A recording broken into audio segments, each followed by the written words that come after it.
Stand by. The BRN goes worldwide at 6 a.m. Eastern.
Stand by.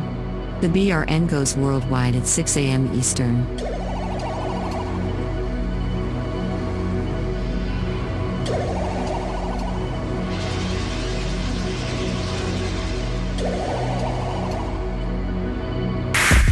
Attention, BRN affiliates. Showtime in 90 seconds.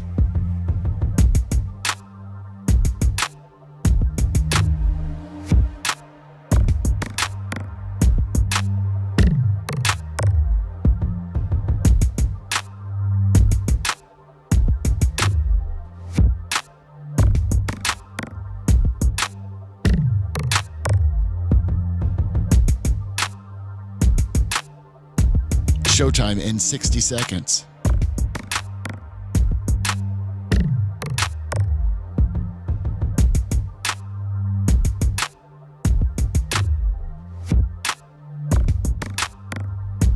"45 seconds.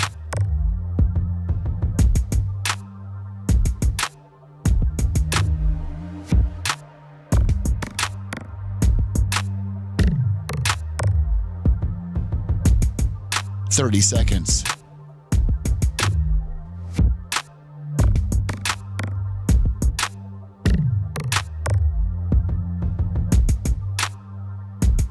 The show will start in 15 seconds, and this is your last audible warning.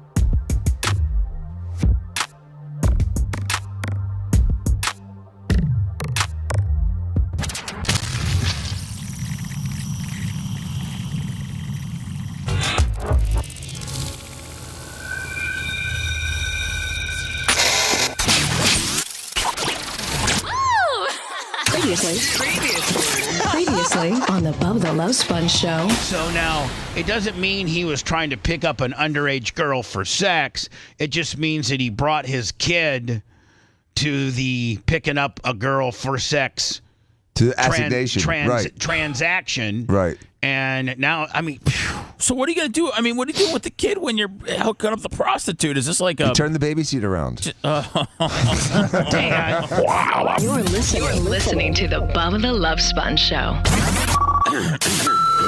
Broadcast rights for the Bubba the Love Sponge show have been granted to this station by the Bubba Radio Network and is intended solely for the enjoyment of our listening audience. Any rebroadcast, retransmission, or other use of this production without the express written consent of the Bubba Radio Network is prohibited.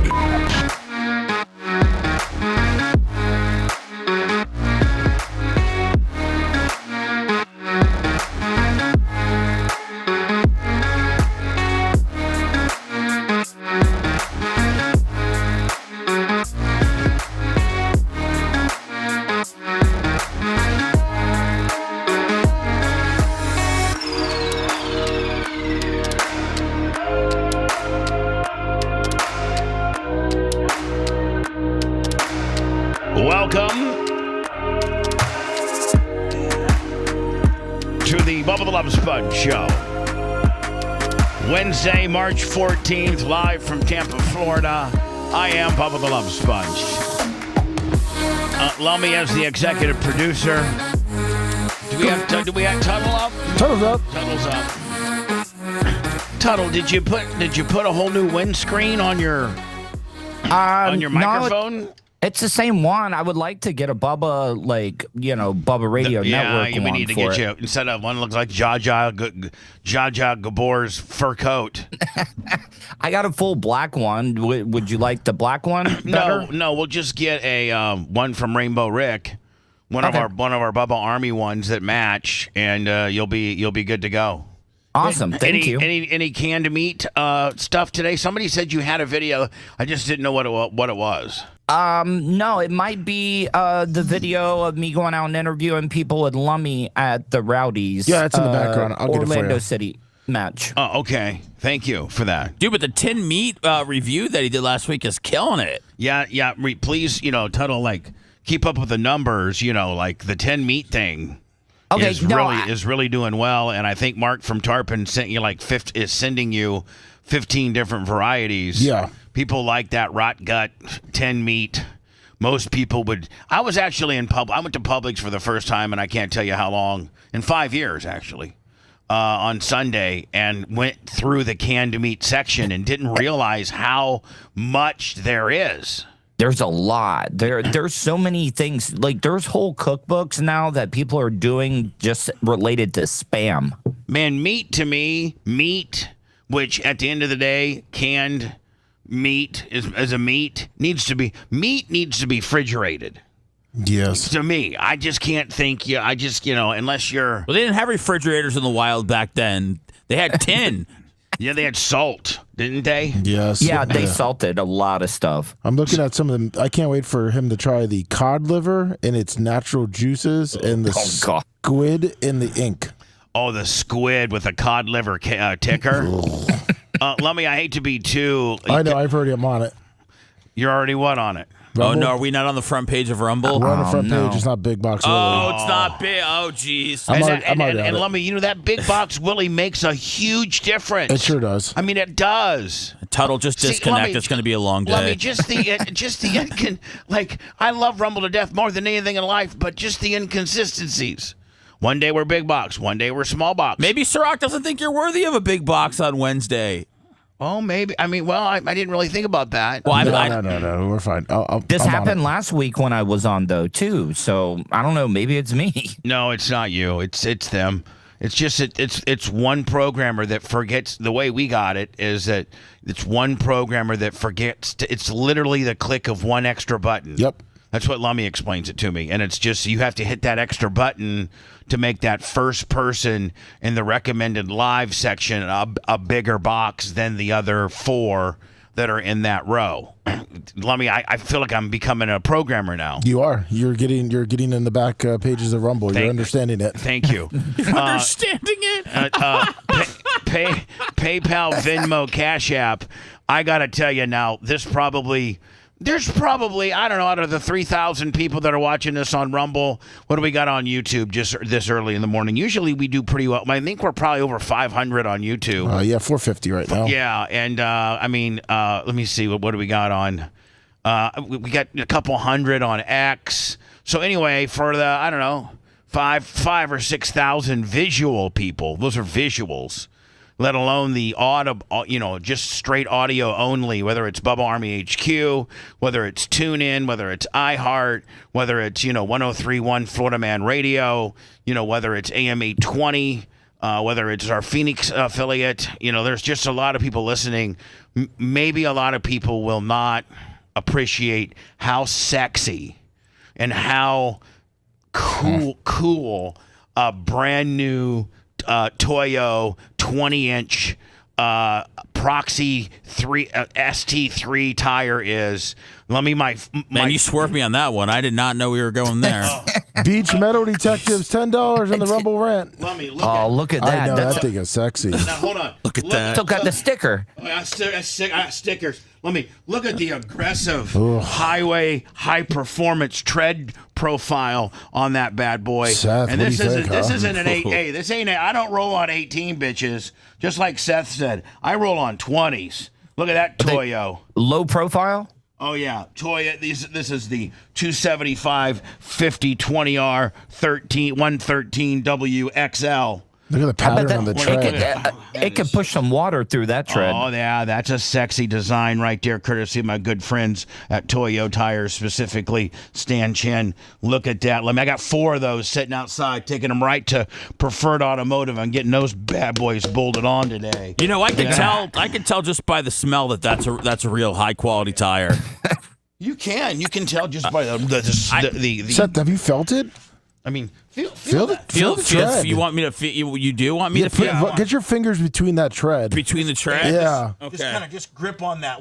Put a grip on that once. Oh my! You're not hydroplaning on those tires. Yeah, don't hurt your. Dude, my fingers are fat, and I can get all my fingers in the tread. It's an aggressive tread right there. Wow. Good job. Toyo Tires. I totally wish you were here, man. So I can smell it already. Not a lot of you guys are cool enough to roll on Toyos. Go to toyotire.com. They got an unbelievable search engine for your vehicle. You type in your vehicle, and it gives you exactly the 4, 5, 6, 7 different tires that Toyo makes for your particular vehicle.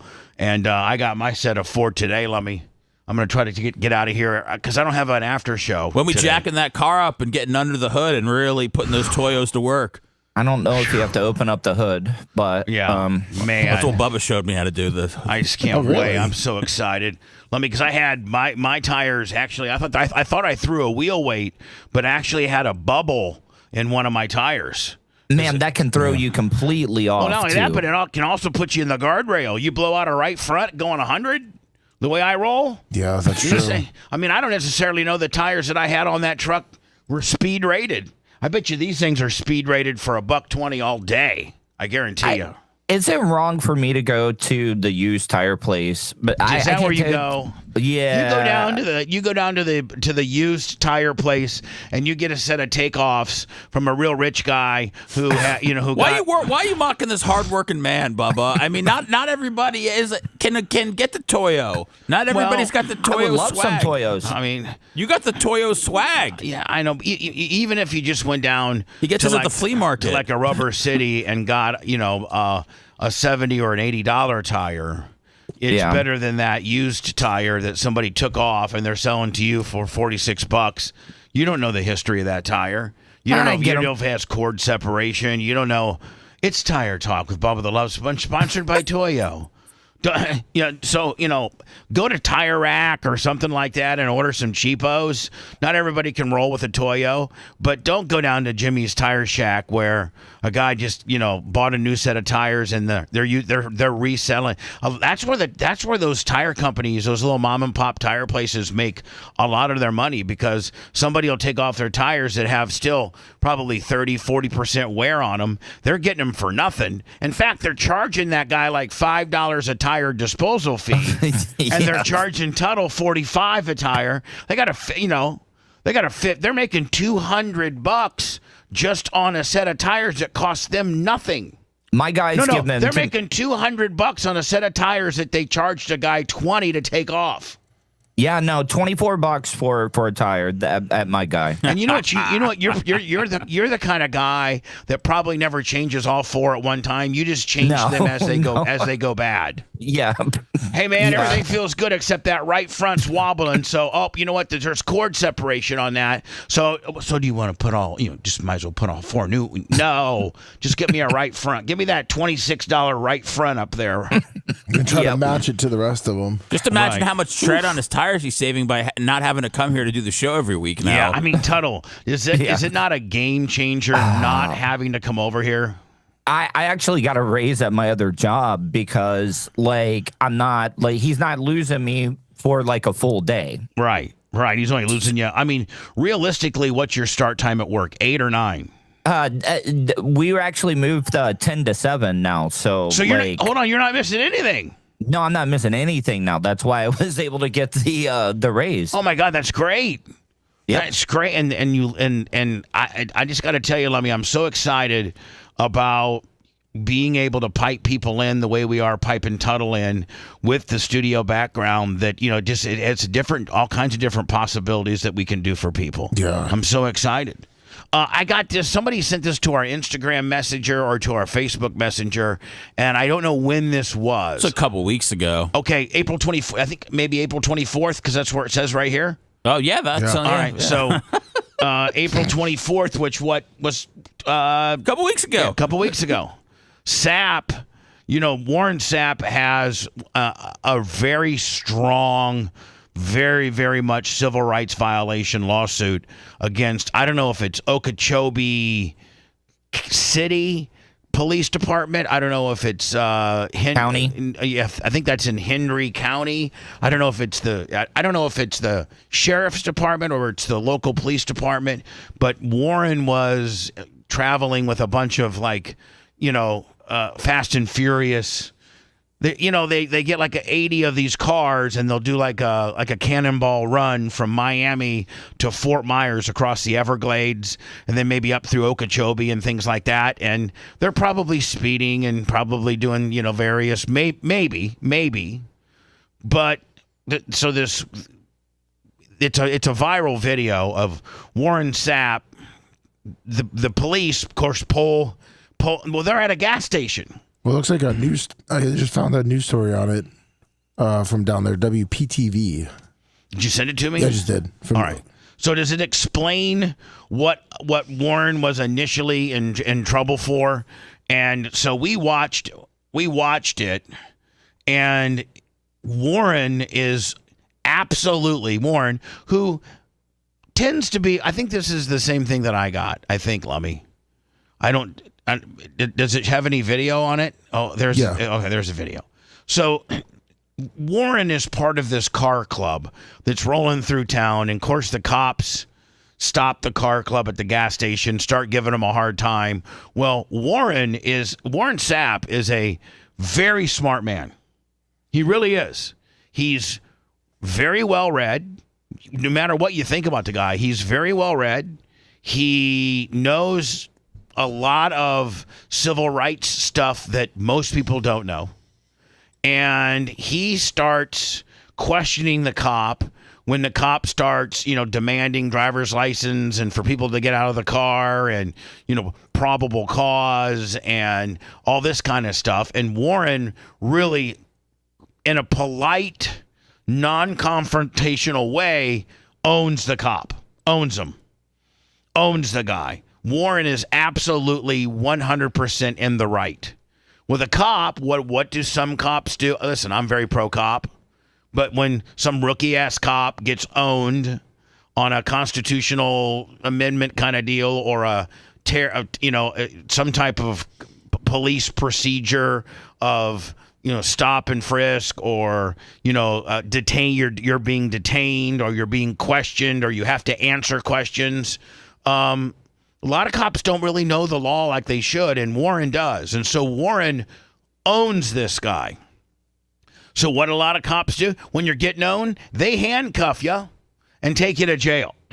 And when, a couple weeks ago or maybe a month ago, we actually went through the whole ordeal. And I'm not going to do it today, but that's where, they arrest Warren.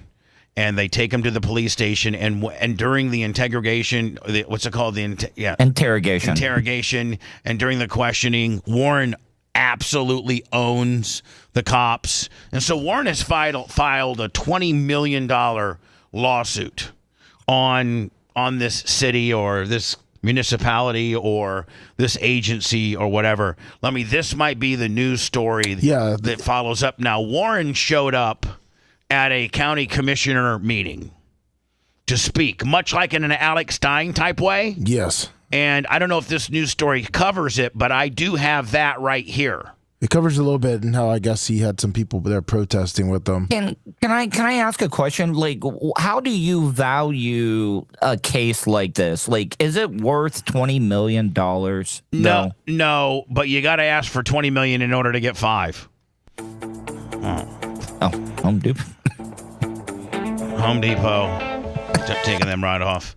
So yeah, but you got to put a big scary number up there, Tuttle, to make them pay attention. You might only get one or two, but Tensions running high in Okeechobee County over the arrest of NFL Hall of Famer Warren Sapp. Our news team was inside the county commission meeting when 10 people were kicked out during a heated public comment period. Even Warren Sapp himself. And by the way, I think that this county commission illegally kicked out Warren and all the other people just because this good old boy, small town Okeechobee, Hendry County has never had anything adversarial like this. And these county commission meetings sometimes get adversarial. And just because it's adversarial, and it doesn't mean that person needs to be kicked out. Yeah, it looks like the news tried to cover or ask the Hazel Leaf guy, the county commissioner, why he did it, and it looks like he got them kicked out and left the interview. Yeah, so they don't realize that the damages could be getting racked up more, not only with what Warren is initially suing them for and trying to talk to the county commissioner about. He was there to talk about his case, but when they're just like in any government, local, county, state, or federal, if they have an open session for the public to speak, and in this case you'll see Warren speaking and you'll see the clock counting down, they usually give you 2 or 3 minutes, and anything short of really dropping a bunch of F-bombs and being very, very, very disruptive. I mean, we see Alex Stein, address the mayor by name and talk to the mayor of Dallas and how he cheated on his wife and, used campaign funds to buy a hotel room and things that are very embarrassing, but were in the public eye at one time or another. You as a county commissioner, city commissioner, state commissioner, you have to take it. Looks like they get 180 seconds, and the commissioner had Sapp removed because of decorum and off-topic remarks. Right, so that's bullcrap. Warren this only thing this is doing is just solidifying how racial and how good old boy network this is in Okeechobee, which is Okeechobee is in between Miami and Fort Myers. It's backwoods. It's very, very Hispanic because their main industry down there is sugarcane, and it's very Hispanic. It's very redneck. It's very white trash. To the podium. We first told you in February about Sapp's plans to sue the county over what he calls a wrongful arrest. WPTV's Ethan Stein with the clashes between his supporters and the county commission. For the first time, we heard from Warren Sapp a year after his arrest in Okeechobee County. He's now asking for the county, according to records we obtained, for $20 million in damages, all while protesters keep coming to county meetings to voice their frustration. You're out of order. Commission Chair David Hasselbeck. See, now, before we go any further, can't you just see the problem you have here? Yeah. You got Grandpa who's in charge of this meeting, and anything that Grandpa doesn't like that should be admissible or be able to speak about, he's saying, you're out of order. Lack of decorum. That guy could play Joe Biden in a movie. He could. Maybe Joe Biden when he was 60, right? Yeah. Did you see where Joe Biden had a nodule on his prostate removed yesterday? Oh. Yeah, and I read that they were planning on using a wheelchair for a second term. Yeah. Like FDR? Yeah, I heard that's what they were talking. I mean, oh, really? If he had made it, they were planning like a wheelchair gimmick. Yeah, it was discussed. We've removed all 10 protesters. Take him out, please. Protesters who showed up. Anybody who showed up and said anything with man, let me tell you something. What the cops did to Warren was inexcusable, violated his civil right. Out. The Okeechobee County Commission meeting in support of NFL Hall of Famer Warren Sapp. This is the Holy Bible. One person talked about the Bible, but Hazelleaf ordered him to stick to city business, then threw him out. Do you want to talk about... I want to. You're out of order. Take him out. Another wanted to talk about the sheriff's office. Your nephew is the undersheriff of this county. Please hold on. The guy's statement was, your nephew is the undersheriff of this county. You're out of order. Take him out. Well, this guy looks really credible in his his tactical vest and his triangle prop. But you know, that's a flag. Inside there's a flag, so he's probably showing. I'm just my guess that he's showing that maybe he was a decorated veteran. In some way, shape, or form. What, he had this guy? Yeah. Oh, okay. Because usually those triangle things has an American flag in it. So maybe he was wounded. I take it back. I didn't know he had to serve. Thank you for serving our country, sir. It's still a triangle gimmick, though. It is. But now I feel horrible. No, but you didn't know. What about the vest? Is that from his time? That's a prop. Okay. And the I don't know if the Kenny Chesney red, white, and blue cowboy hat really helps either. To be honest with you, that might get you removed just in itself. Protesters started showing up at board meetings armed with cameras a couple months ago. They say deputies violated Sapp's freedom of speech during his arrest in February 2024. The state later dropped the charges. Today, Sapp joined the group. He talked about his arrest and the county's treatment of protesters. You want to be an officer that bad? Go get a badge. It doesn't take much in Okeechobee to get one, I'm sure, because I've experienced it. Now, see, here's the thing. Warren's being calm. He's not cursing. He's not raising his voice. He's just he's walking through the timeline of how they violated him. And that is not on topic. Well, first of all, when you have a public forum for the public to speak for 3 minutes, I don't know that there is an on topic. I think you can talk about anything from, my neighbors next door have a dilapidated fence and are a bunch of hoarders and they need to clean it up, to, I got squatters in my apartment that I can't get out, to, the police arrest African Americans at will and violate their civil rights. I think everything is pretty much in bounds when you have an open a part of your municipality meeting is an open discussion for the public. Open discussions can be about, as long as you're not being vulgar, you're not raising your voice, you're not, By the way, Bubba, I think these are all going to be done away with in a matter of years with, obviously Stein doing content, but now a lot of people are going out and they're doing content at these meetings. And I know they've been doing it for a long time, but now it's a lot more popular. And I'm sure at some point places are not going to have a way to combat it at all. That, or they're going to make it a Zoom thing only, where they Zoom you in and they can just do, or you record yourself ahead of time or something. Yeah. Something they're gonna throw. Seth, I think you're right. I think they're gonna. I don't think they can get away with it, but they're gonna throw a wrinkle in the system to make it harder to physically be there to confront them. I think it's going to be have to be a recorded deal or a Zoom deal where you're not physically there. They're going to make it harder than it is now. Because essentially you're just giving them a 3-minute stage to say whatever they want to you, and you have to sit there and take it. So I think you're right. I don't think they can ever eliminate it, but I think they can make sure you jump through a lot more hoops so that it's just not so. Right now, all you do, Seth, it's my understanding right now, is you literally just sign up. You go online and sign up, or you just show up and sign up and show your identification, and they let you're number 5. You're number 6. I know Tuttle's been studying up to do some. I think maybe when Stein comes to town. Is that what the process is, Tuttle? Yeah. Well, I mean, different places have different. Most of them now you have to sign up before, and I think most of them now you got to sign up before, Seth. Give them just a little bit of information so they can run you to see that you're not some bad guy, and they can see that you're not wanted in Georgia for killing a family of 6, and you just see that you're just a normal person that maybe got a couple speeding violations and what have you, and they have a little bit of understanding as to what's walking in there. I think. But Tuttle, you're preparing to start doing some of this stuff. Mm-hmm.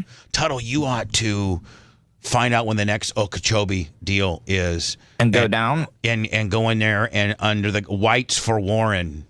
Whites for Warren would be really huge. Whites for Warren. Hi, I'm the president of Whites for Warren. And you're out of order. Get out of here. And then boom. It's like, hold on. I'm out of order for what? For being a white guy that's supporting Warren Sapp? That puts me out of order? Officer, get him out of here. And then beat him. Oh, they're going to drag me out, which is fine. But just what we want. Yep. Yeah. Whites for Warren. Don't you love it? Yeah. Yes. I'm down. And now White these for people Warren. come here Here we go. and they want to just talk to you about your county and your sheriff, and you want to kick them out. And you're on the threat of arrest. So hold on. Warren is being the best. He's like, I have my friends that have been removed from here. They just want to come and talk to you and your county about the way your officers treat people. That should be in bounds all day. That's definitely municipality business. And now these people come here and they want to just talk to you about your county and your sheriff, and you want to kick them out. And you're on the threat of arrest. Commissioner has relief. By the way, and if you see the clock, Warren's still got a minute 8 left. Yep. Right?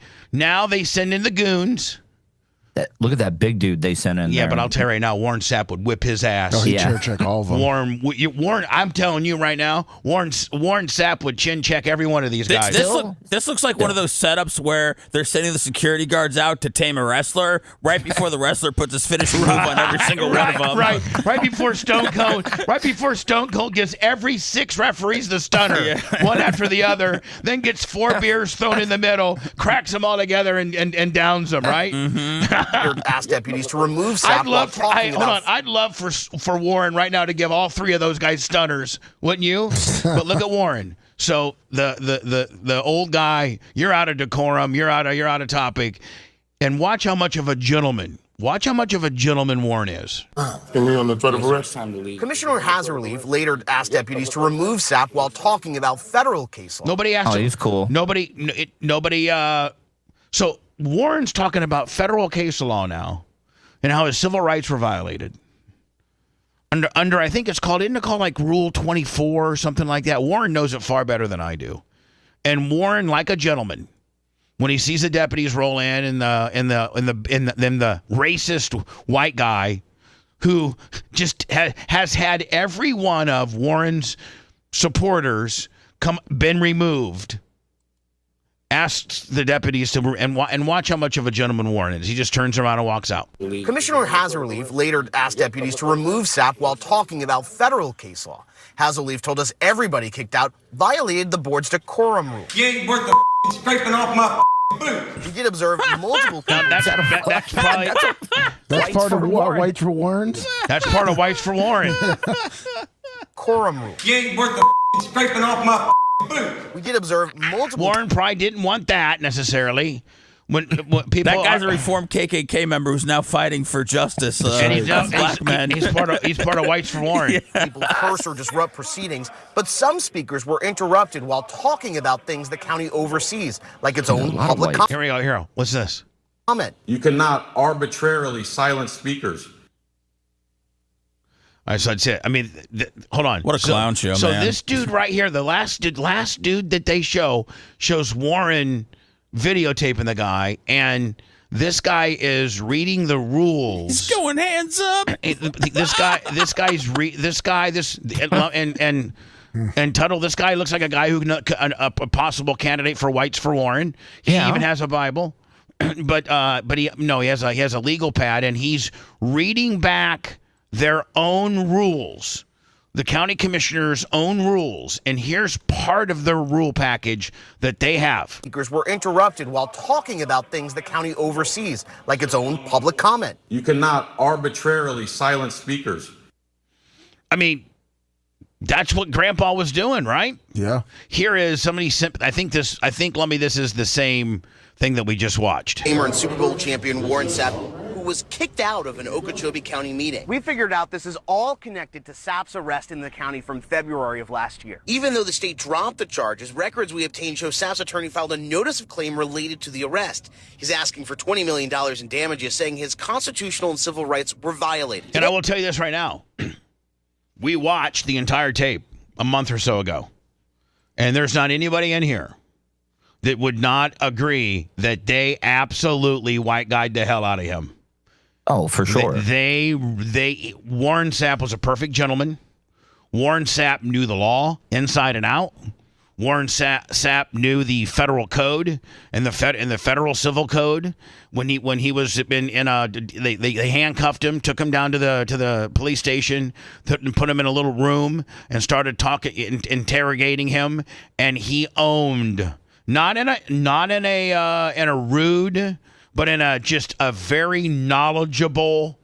It'd be like me trying to talk, it'd be like me trying to talk baseball cards with Seth. I wouldn't know. He would own me. Like, I don't know what a Mega Blaster is or I don't like that. Oh, stop it. You know. I mean, foil pack. But you know what I'm saying. Or if you wanted to talk Green Bay Packer trivia with me, I would own you. Yeah, that'd be exciting. Right.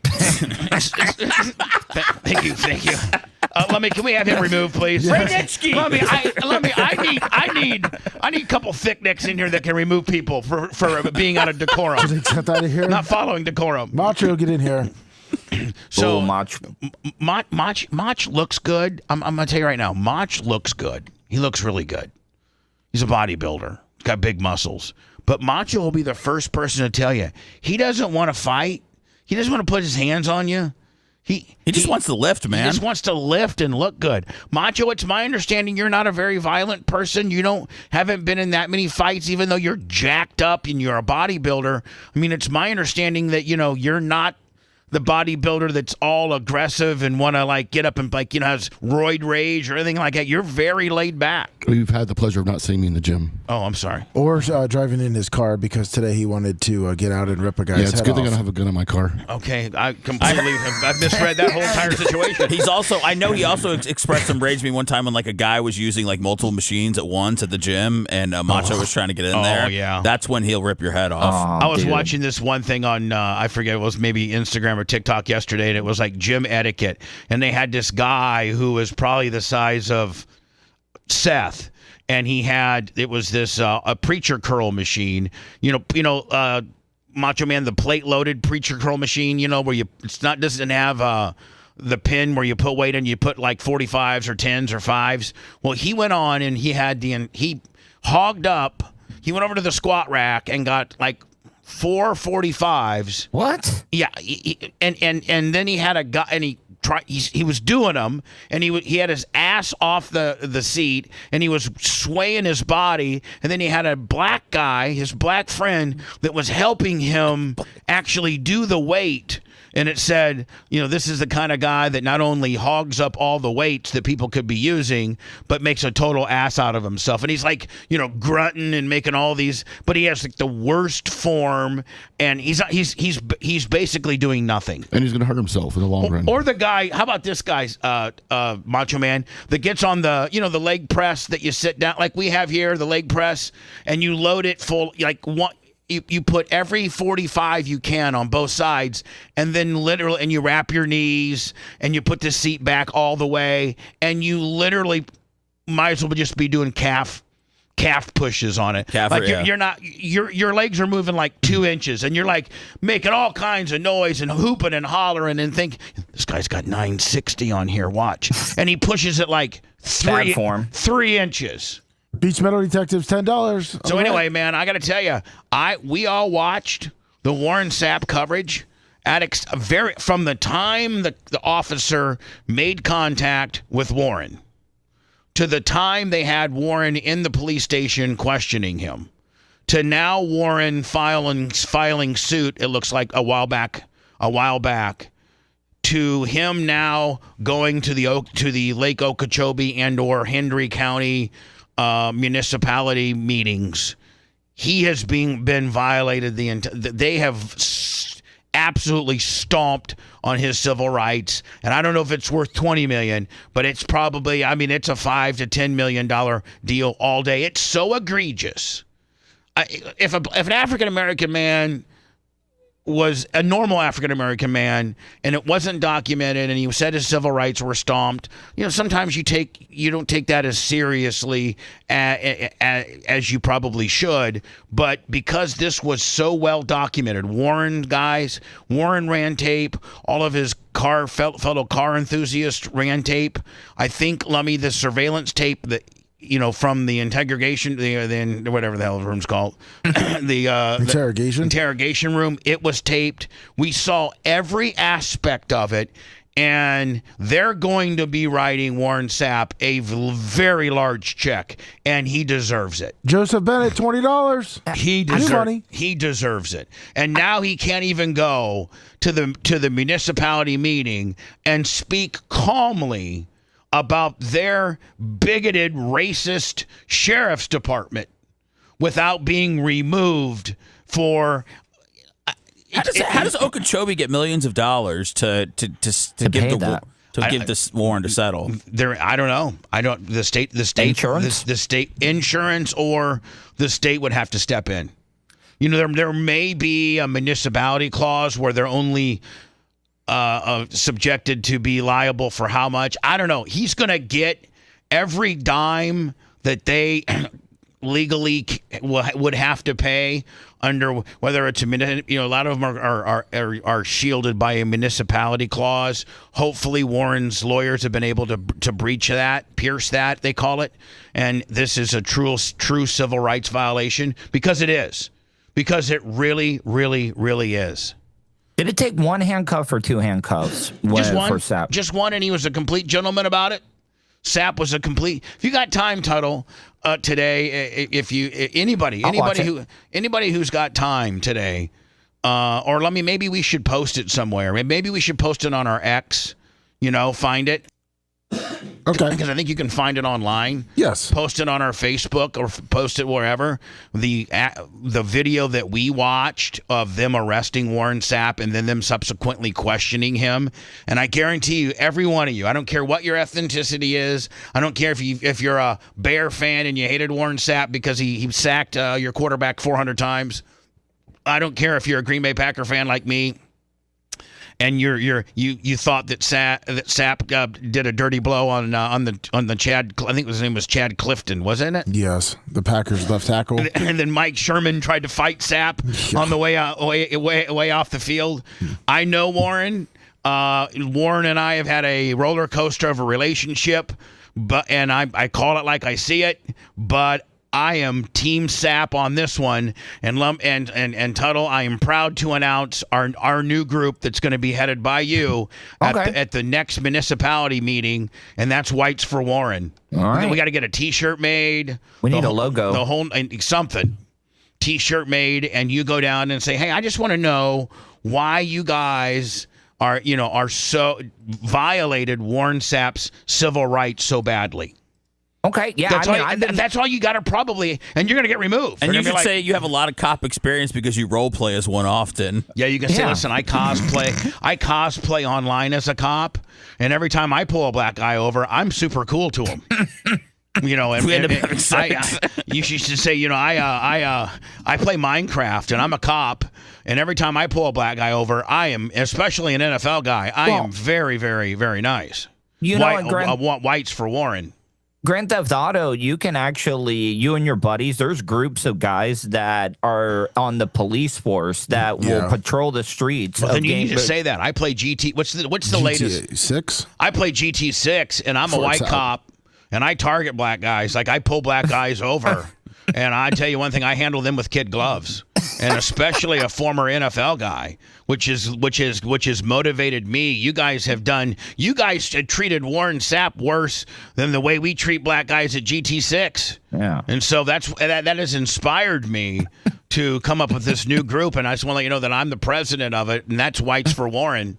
And you guys are going to be writing him a big paycheck.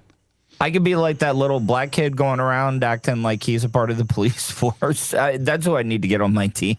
Yeah, Whites for Warren needs to have like a little badge on it. You know what I'm saying? Like a little, kind of with his face, the giant face on the T-shirt. Something we need. You know what? Rainbow Rick or somebody needs to come up. Is it a white Warren Sapp as the logo? Yes. Yes. You were a black shirt with a white Warren Sapp as a logo.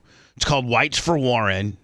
Hashtag, justice for whatever.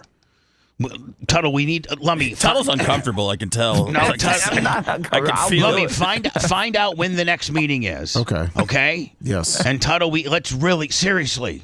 I wouldn't want to go down there. There's a dark sky. That's park not that far from you. visit. There's what? There's a dark sky park I wanted to do astrophotography at, so I could kill one bird with two birds with one stone. I didn't even know about that parameter, but that even intensifies you visiting Okeechobee even more so. And you know, I'll give you a couple $100 to do it. Okay, Pay for your gas, and in case you got a little flea bag $89 motel you got to pay for, you know. Would this be something that Kristen would go with you? Yeah, at the Red Roof Inn. Yeah, she would definitely do that. No, I mean, I guarantee you she's never been taken at the Red Roof Inn before in Okeechobee. I want to take her under the stars at the Dark Sky Park at Okeechobee. So listen, Prairie Kristen, Reserve. earlier today we have to go to this municipality meeting. I could get arrested, so I might need you to bail me out. But then after all that's done, I'm going to have some unbelievable footage. I've been duly elected the Whites for Warren, and then we're going to go to the, what's it called, the Meat Gazer Park? No, not Meat Gaze, Stargazer Park. The Stargazing Park, and make sweet love to you underneath the stars here in Okeechobee, Florida. Yeah, I got a great blow-up bed and a tent. Oh, it'd be so great. Can you camp there or? Yeah, you can camp there. There you go. Let me find out when the next meeting is. On it. And I'm officially, and feel free to use this hashtag, Whites for Warren. Let's get that going a little bit. Let's go. All right. If you want a deep dive into the Bubba the Love Sponge show from the past, go to BubbaArmyHQ.com. We'll be back after these words.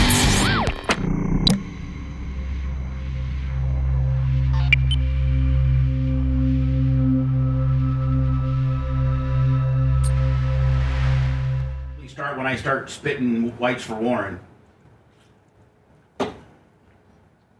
Well, I got a commercial I'm cutting for lemon heads, so make sure you're rolling next break. Lemon heads? Lemon heads. The candy? The candy. Really? What? I got a lemon heads deal. I got to work it in. Oh, you do? Yeah, okay. You gonna get some commercials for us to run? Just stuff that I want to make into content. Just evergreen or organic like how shit. You made that tire content. I'm gonna make a lemon head content. Oh, so like you'll be on the air and you'll like to hit a lemon head. Well, I need to have about 3-4 minutes to talk about them. Yeah.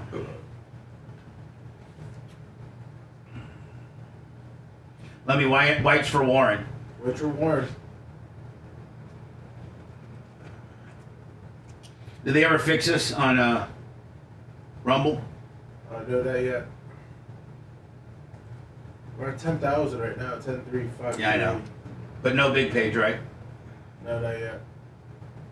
But yeah, send him a text.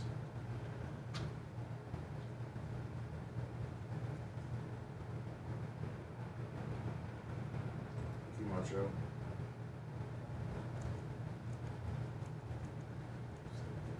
Tuttle, you doing great, buddy.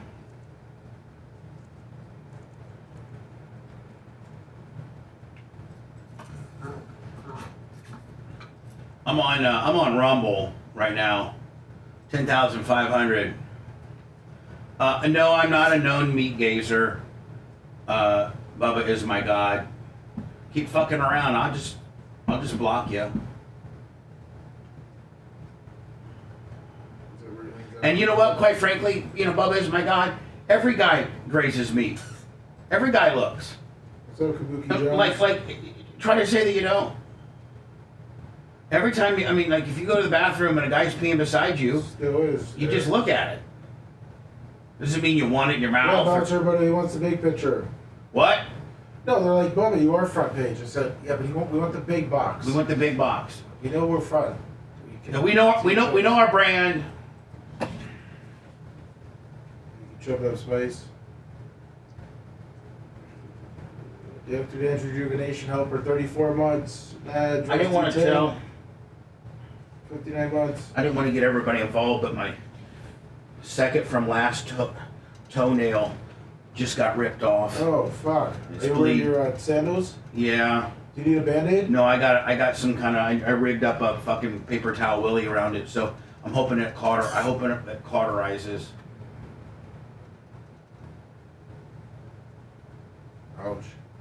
Don't be semi-automatic. Travis! Thank you. When you bitch the mark.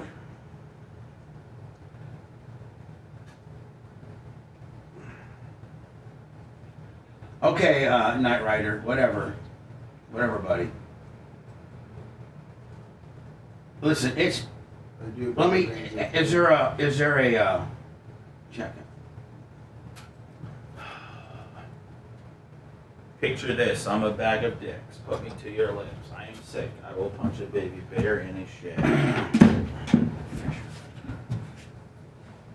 Morning, Cash. Let me, Jim Tapp says, YouTube channel Armed Fisherman. Armed Fisherman? Has all of the SAP stuff. Oh, we were just going to use it off X. I think it's up on X.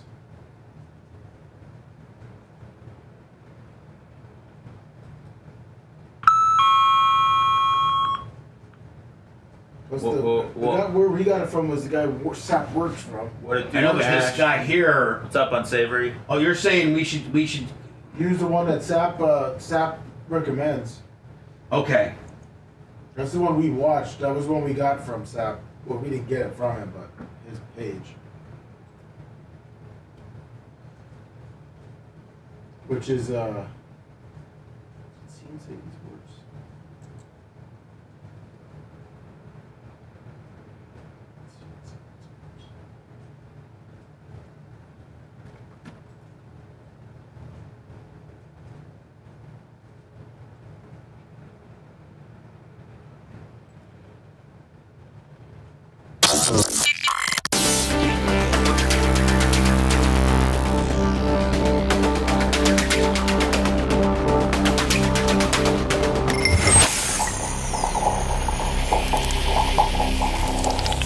Broadcasting live from the Aquabito Studios, aquabito.com/Bubba. It's the Bubba the Love Sponge Show. One of the direct ways you can support the show, we have set up a unbelievable monetization template. PayPal, Venmo, Cash App. Again, everybody's got that. PayPal, Venmo, Cash App.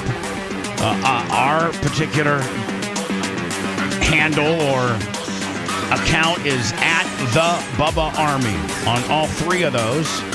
Flip us a 10, a 20, a 50. That's how we keep this big ass palatial studio paid for. My truck payment made. Salaries. Tuttle's $200 when he goes down to start the phenomenon known as Whites for Warren. Yes. So PayPal, Venmo, Cash App. Been arguably been a little bit slow lately. Lummy, I think did you get Shadow Panda? Yes, I did. Shadow Panda? On Cash App. On Cash App. Yes, Thank you. sir. Thank you. Or you can go to BubArmyTips.com, and that is a direct way as well. We get a little bit more of that. My good friend Jim Tapp sent me a some more potential. There's a guy on YouTube named The Armed Fisherman. And I think I've seen this guy. I think he's like one of those auditor kind of guys that goes up and like he'll be outside taping the police station. Yeah. And by the way, you have every right to do that as long as you're on a public sidewalk and you could. But listen, it really makes cops real sketch. Like it really sketches them out.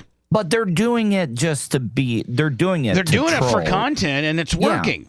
So if a cop would walk out and say, "Hey, buddy, what are you out here doing?" Guy's like, "Hey, I have every right to tape. I'm on the public sidewalk, and I'm just taping, the cop cars because I'm a public taxpayer. This is a public building, and I'm not." And so the guy should say, "Okay, listen, I just want to let you know that you stay on the public sidewalk, and carry on."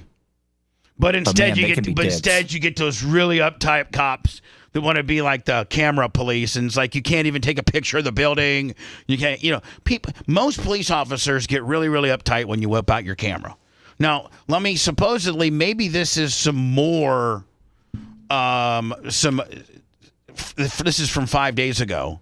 It says Warren Sapp's lawyers drops bombs trespass him, and it falls on deaf ears. So did they trust? Let me just watch. Ordinance of the Board of County Commissioners of Okeechobee County, Florida, amending Section 2-9. All right, so this is Okeechobee County, Florida. So Seth, just take. I'm sorry. Tuttle, take note. Yep, I am. This is where you'll need to appear when you go in there for Whites for Warren. 18, citizen participation entitlement requirements of Division 2, rules of decorum and civility of Chapter 2, administration of the Okeechobee County Code of Ordinances to revise procedures and requirements related to citizen participation in compliance with Florida's government and the Sunshine Law and the First Amendment of the United States Constitution, providing for codification, providing for severability, and providing for an effective date. We already closed the public hearing on this one, so was there any questions, comments from up here? Can I get a motion to accept? Yeah, it is the same guy. Yeah, but maybe this is a different. Make a motion. Ordinance 2025-005. We have a motion by Commissioner DeCarlo, second by Commissioner Goodbread. All in favor say aye. Aye. All opposed nay. Motion carries unanimously. Okay, Miss, you're going to take this next one, correct? No. So is this them laying like a new rule down on how to closing it? Mr. Chairperson, that was correct. My name is Attorney Ariel Mitchell. Yes, ma'am. So supposedly this is SAP's attorney, and she's going to get up there and give him the good news. So my comment is based on the ordinance and what I've read from the AR number 3.09 and my understanding of Florida statutes and also the plain language of AR 309. This is also directed to Madam Attorney as well. Ma'am, you will only be able to address it to me. Oh, I'm sorry. Thank you. No problem, Mr. Chairperson. I'm the head white guy down here. I'm the head white person.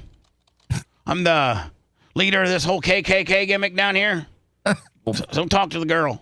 So, in relation to the ordinance 2025. Is it 004 and 005? I'll start with 004, which adds for a trespass component for public sidewalks and other public places. So my first issue would be that this is now creating a criminal aspect because Florida Statute 810.09 makes trespass a misdemeanor, and that would also be in direct conflict with the plain language of AR 309 IXA, which states the board recognizes the importance. Now here's where SAP's not. What he doesn't need is he doesn't need this dude right here, Johnny Kenny Chesney, flak jacket. See, Seth picked this guy out as a problem right from the first time around, and he in here just grinning and almost like showing off. And, maybe Warren Sapp's female attorney here is making some good arguments about how they've now passed these trespassing laws that you can be on a public sidewalk and they can trespass you, which is probably against Florida state statute. But you don't need – this is what hurts Warren's cause, this guy. This African-American guy, he's fine. He's just recording Warren's his attorney from behind – a different perspective. But this guy right here, he completely hurts Warren's cause, I think. Of protecting the rights of all citizens to express their their opinion. He's got a bunch of sweat stains. I think he's on meth. On the operation of the county government and encouraging citizens' participation in the local government process. 2025-004 on its face would be a violation not only of AR 3.09 IX. So the law they just passed, the 2025-004, they just passed that. Remember, they all in favor, aye, which I think is a trespassing language that says, like, if anything like this happens again where there's a gathering at the Wawa, they can just trespass you, which now makes it a criminal offense and further violating your civil rights and lawful gathering and just all types of deals. They're trying to lock this. You know what they're trying to do, Lemmy, is they're trying to make laws now to cover their ass for the upcoming lawsuit. I'm thinking. But it would also be a violation of the United States Constitution, First Amendment rights to free speech and free assembly. I would hope and suggest that. See, they got the smiling, methed out white guy completely takes all of her credibility out. What white guy? Yeah, he's a black guy. I mean, white guy. Well, look, he looks like a black guy because he hasn't taken. He's a white guy who hasn't showered in a week. If this is implemented, it is the trespass aspect is reconsidered because it essentially prevents what IXA is saying, which is that let me just see where hire a local she starts getting for the government. Okay.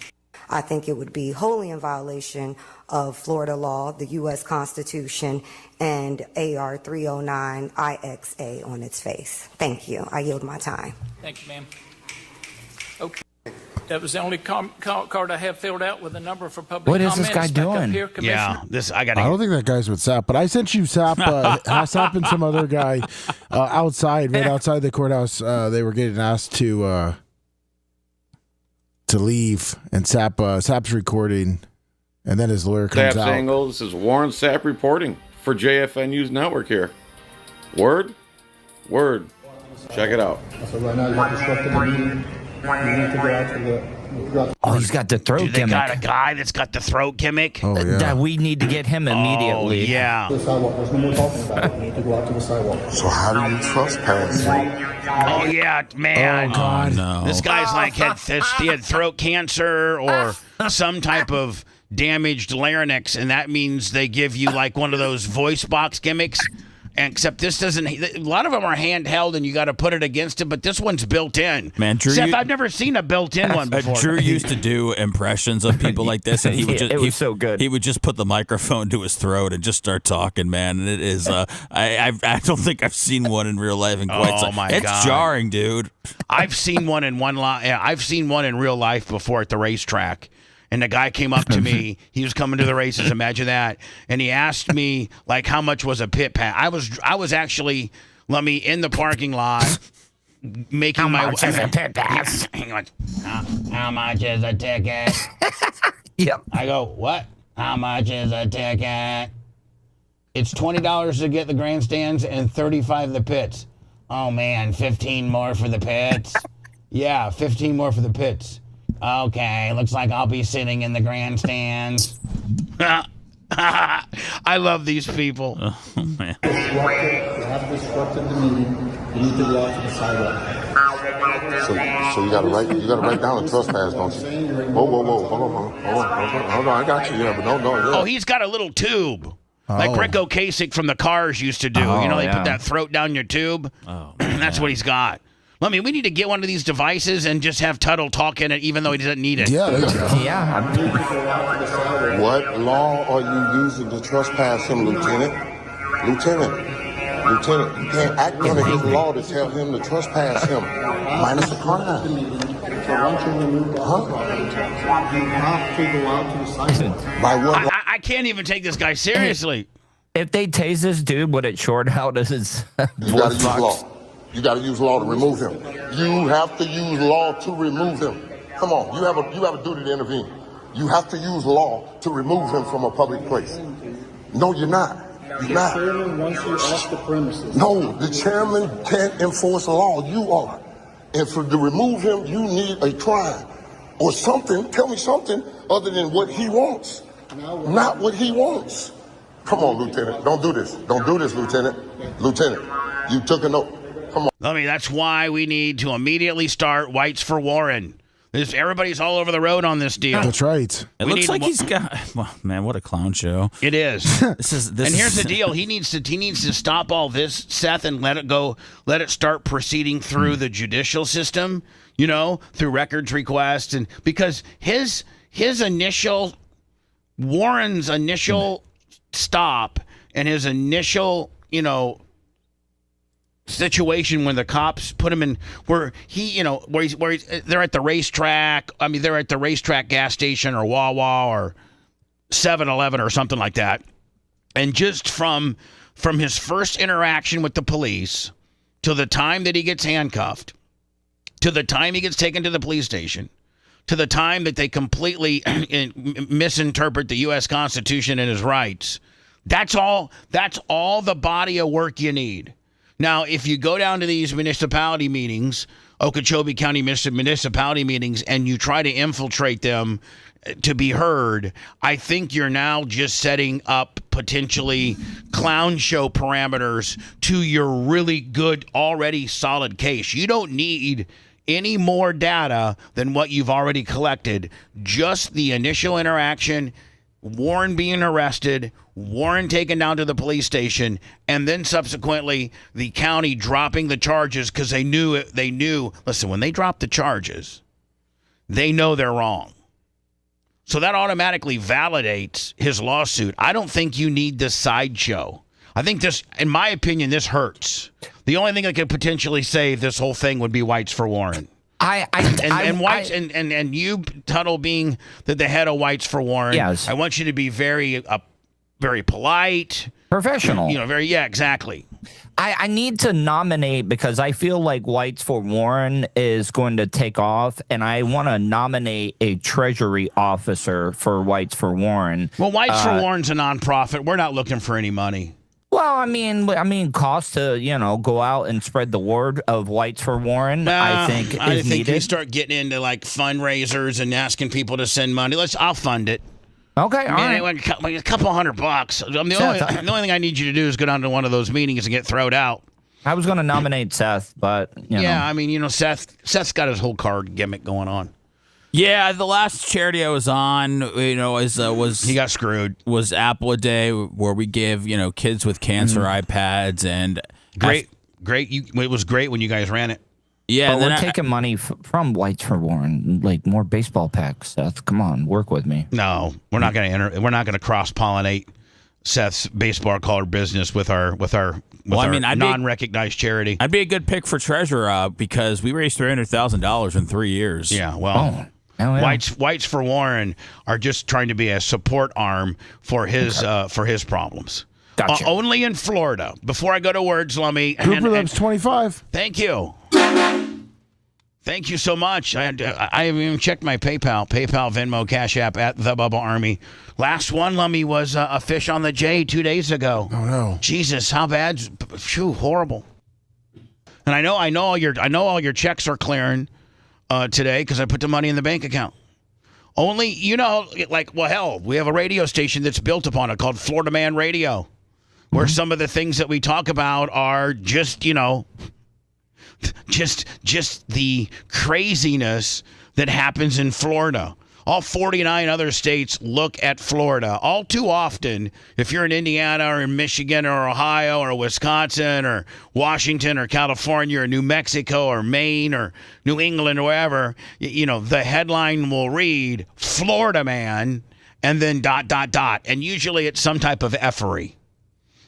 Florida man, drunk, picks up daughter. Florida man leaves daughter in hot car while he goes into the bar. So forth and so. Snake eats baby. Yeah, snake. Florida man's caged python breaks out of cage and eats baby. So this is Florida man. This is Florida man all day. This guy gets so blackout drunk that he walked into the convenience store the night before holding a full-blown alligator. And not just a baby alligator, like one that all of us could handle. They got those baby alligators, Lummy, they put like one round of duct tape around their mouth and they can't do anything. They can't even really whip you that hard with their tail. But when you start getting to be like, 4 to 5 feet, that's kind of getting to be a gator that you don't want to mess with. Over 4 feet, it's a little dangerous. Lummy, I got Napa Mike. Thank you. Napa Mike 50 on the PayPal. Thank you so very much. Need it. So only in Florida does a guy get so drunk that he walks into the convenience. They have surveillance of him walking in the convenience store the night before with a half-grown gator underneath his arm, buys some liquor or some kind of thing. And then they interviewed him the next day, and he can't even remember it. But they have footage of it right here. Of that happening at all? At all. This store sells some good liquor. and I drank a lot of it that night. The viral video shows Robbie Stratton running through a convenience store with an alligator in his hands. He takes the animal and the beer. Look how big that gator is. Yeah, that's a 4-footer. That's a 4 or 5 footer. Yeah. And hold on. Bridge as well. I don't even remember coming up here. We asked Stratton where the alligator came from. No clue. No clue. I literally came to the store and he was in the back of the truck. They told me what I did was stupid and I'll be facing some charges here soon. And... No, but what charges would you be facing? Like if you went in there... Molesting. Yeah, you're not supposed to molesting gators. Wildlife. Yeah. Molesting wildlife. That makes it like, somebody, they caught you in the cow barn, having sex with a cow. Yeah, it's a weird the way that it's written. I think it should be called maybe disturbing wildlife. Molesting would be if you're actually sexually doing it. I've seen people get tickets for molesting manatees. Yeah. Yeah, if you just listen, there were years ago, there was a woman that was swimming off St. Pete Beach. Yeah, she was a manatee herself. And she was a big girl, and there was this manatee that came over by her, and she got on the back of the manatee, and it kind of gave her a little bit of a ride, maybe like 25, 30 yards of a ride, and then it kind of went a little faster and then went a little deeper, and she couldn't hold on anymore, so she let go, and they wrote her a ticket for molesting a manatee, and all she was doing was just riding on its back. I don't understand. She wasn't trying to, captivate it or hurt it. She just, you can't ride a manatee's back? No, because you never know. I sent you the video of it. Probably go to jail, probably not. We'll see. He says he regrets his decision.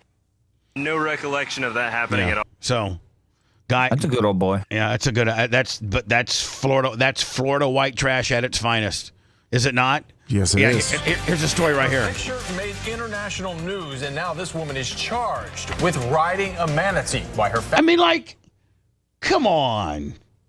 But come on, man. The manatee, she wasn't keeping it captive. She wasn't impeding it from going out to ocean. She wasn't doing anything. She wasn't holding it down and it wanted to go. The manatee's, she's a big girl, but the manatee's 3 times bigger than her. And maybe, has anybody ever thought about maybe the manatee wanted her to ride him? Oh, nobody would want that.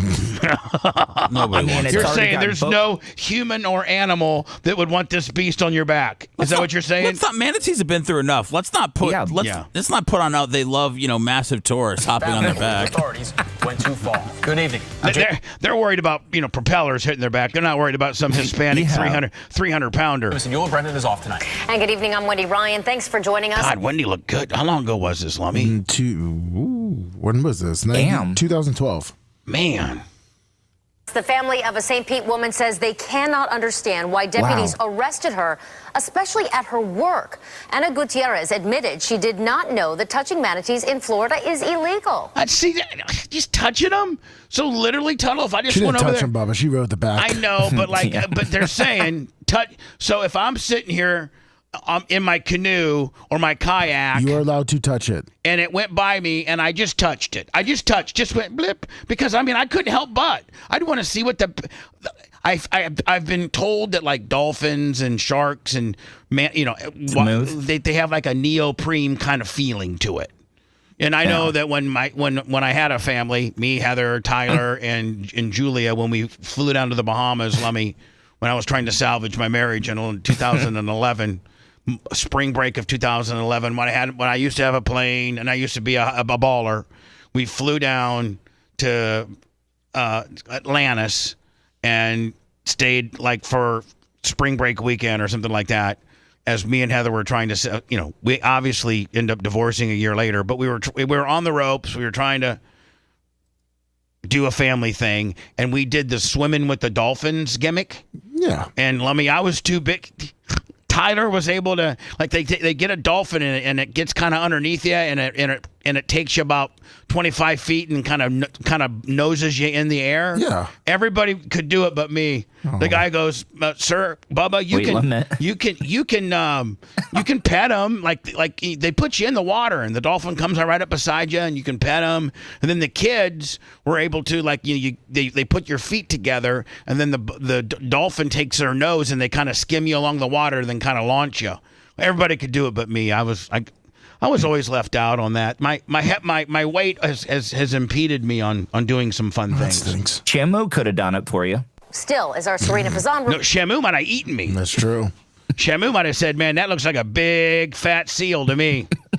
Isn't that what killer orcas eat? Seals? Yeah. Okay, then. Reports, authorities say they have... I can't get over how hot Wendy Ryan looks here, Lummy. Yeah, with that short hair, too. My God, it's hard to pull off short hair. Had no choice but to charge her. Oh, you're right, Seth. It doesn't matter if you're a cow or a manatee. You don't want that on your back, do you? I don't think so. Family members of Ana Gutierrez say the 53-year-old is so distraught and embarrassed she doesn't want to come home. This weekend, during her shift as a cleaning lady at a St. Peter... Which just goes to show you, man. I think Sears are all closed down now, aren't they? Oh, yeah. Is the Sears at West Shore still open, Lummy? No. I don't think so. No, that is gone. Pittsburgh Sears, a Pinellas Patrol deputy... She was a Craftsman. Tool. Craftsman, right? Sears had great tools. Craftsman with lifetime warranty. Now, they make better tools like Snap-on and Matco. There's other great tools, but Craftsman was that middle of the road tool as far as cost that had the best guarantee.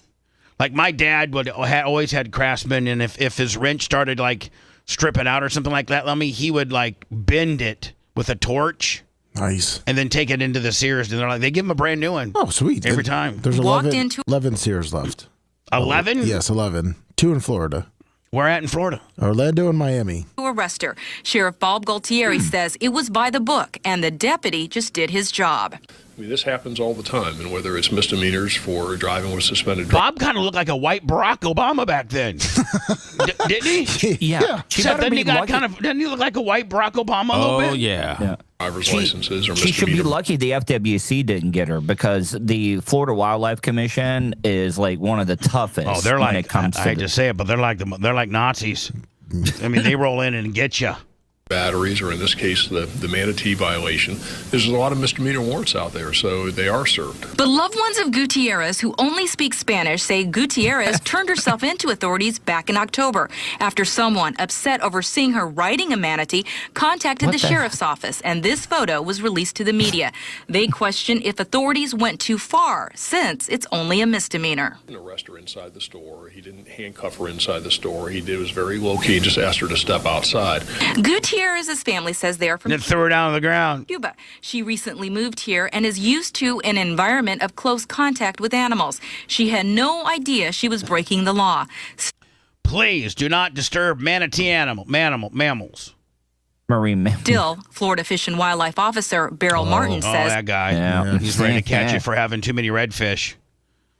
Grouper too small. And I heard Tuttle, that when they pull your boat over and they board your boat and they're looking for fish violations, no warrants, nothing. No, I mean they are like, let's say what's the minimum on a grouper? 20. It depends on what type of grouper, but like a redfish is like 12 to 24, or there's like a slot there for redfish. But yeah, like if black you're grouper's 24. All right, so but like if you came in like at 23, they'll get you. Oh yeah, there are some. And Fabrizi told me that like a lot of times these fish will shrink a little bit on ice when you got them on ice. They'll also let you step on the tail to get like a couple of inches if you want to. Like, that's no excuse. Unfortunately, ignorance is not an exception for the law. Yeah, well. Both Gualtieri and Martin say they have never seen anyone prosecuted under this rarely used law, the Florida Manatee Sanctuary Act. But they say that's because it's difficult to catch the culprits. These photos make a clear-cut case. I think that this is a unique situation, but it's not unique. All right, whatever.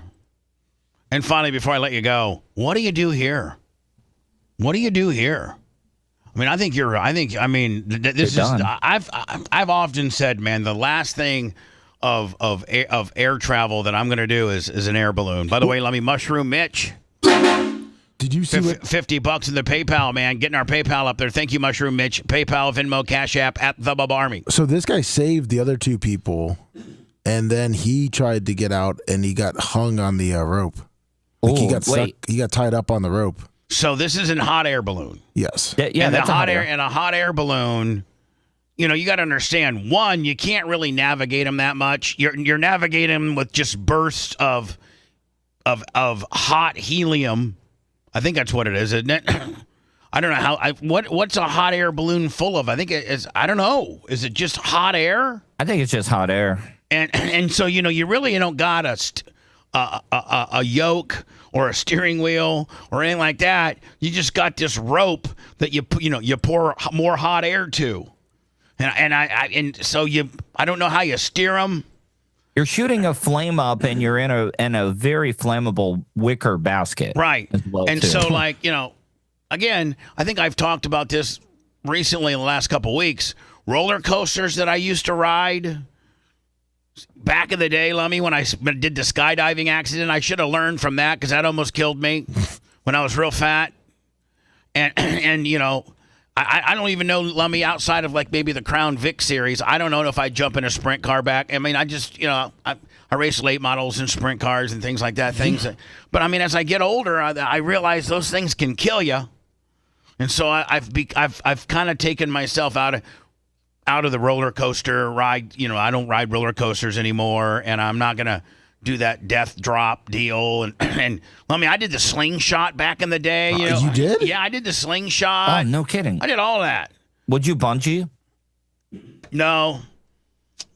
I'm afraid that because they tie you by your ankles. I'm afraid that either my ankles would snap off my body or the bungee's just not used to having, I was 297 this morning, Lummy. I'm just telling you. Yes. You're looking good. Yeah, thanks. You're So when you're in a hot air balloon and it catches on fire, what do you do? I'd only go in a hot air balloon if I had a parachute on. Yeah, I was going to ask that. But I don't think that they get high. Parachutes don't work unless you're 15,000 feet, 10,000 feet in the air. Do you know what I've always wanted? Maybe I'm completely wrong because I'm not a parachuter at all, and all the people that are parachuters will correct me. Maybe at 5,000 it works, but I don't think parachutes work at low altitudes. Why don't you just take a hang glider with you? No, but I have seen people that change the light on radio towers. You know how they'll climb up and then Ty J used to do that. But then they'll base jump off the top. So Ty J wasn't doing any of that. He wasn't doing any of that. He just would. But he got paid pretty well for that, right? Changing the light. I think based on the height. Is it height or height? Height. Seth, is it height or height? I think with the way you were talking about it, I would say height. Okay. With the heights that he was climbing. Yeah, I think that maybe one of the I think the tallest tower in Tampa is like 1,800 feet, and I think it's like $30,000. Ooh, yeah. To change that bulb out, and I think ones that are like on top of, the Sears Tower. Well, it's not the Sears Tower anymore in Chicago. What is it now? I don't even know what it is. Oh God, I forgot. I took a tour when I was a kid. My dad took me up there, but the Hancock Building and obviously the whatever the buildings that replaced the Twin Towers and the Abu Dhabi really it's the Willis Tower. I think that somebody said that like that's $100,000. You get $100,000 to go up there and change the beacon. I mean, Macho says Riverview is 2,000 feet. Okay, so I thought it was 1,800, but it's 2,000.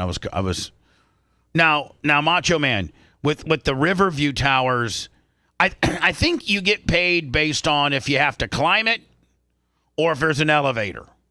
Because the Riverview towers, and help me out here, Macho Man, I know that there is a elevator for the engineers to ride. Now it's as sketchy as you can get, but it's better than climbing. Yeah, it's like one of those butler things in the old houses, the little thing you put in the wall. Just it's like a bigger version. Yeah, it's completely open air, and it's just got like these bars that you shut these bar doors on, and it hauls you.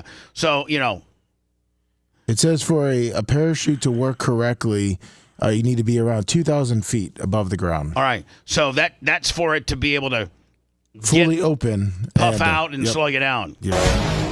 So if you're in a hot air balloon and the bucket or the wicker or the basket starts fire, where do you go? You jump. Yeah, I know, but or can you climb the ropes? Well, I think eventually it's gonna burn it all, ain't it? Yes. You would think. Listen, you would think that, man, they should come mandatory with a fire extinguisher. That's true.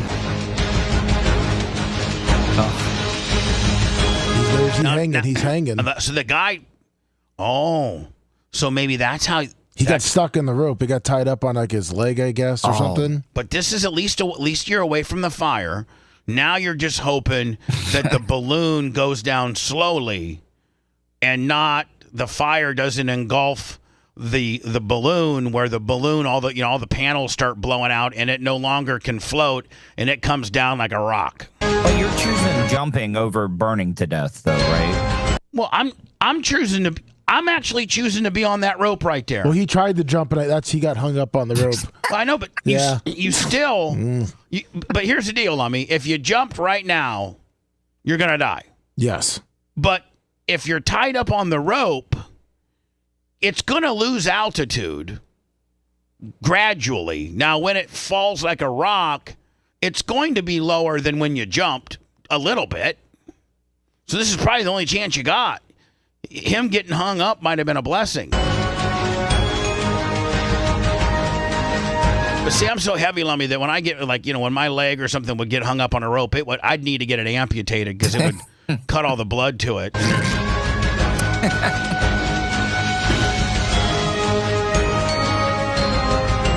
See now, and now you can see now. It looks like it's the balloon portion starting to catch fire. See the flame? How it's starting to change colors. Probably your only hope would maybe you'd be over water. But they say people that jump off the Sunshine Skyway, that's exactly 197 feet from the railing. Yeah, so that's 200 feet. And they say if you don't hit it perfectly, like one of those Acapulco cliff diving dudes, that it's like hitting concrete. Oh, it breaks every bone in your body and you drown. I think there's a 20% survival rate on the Sunshine Skyway. 80% die and 20% live.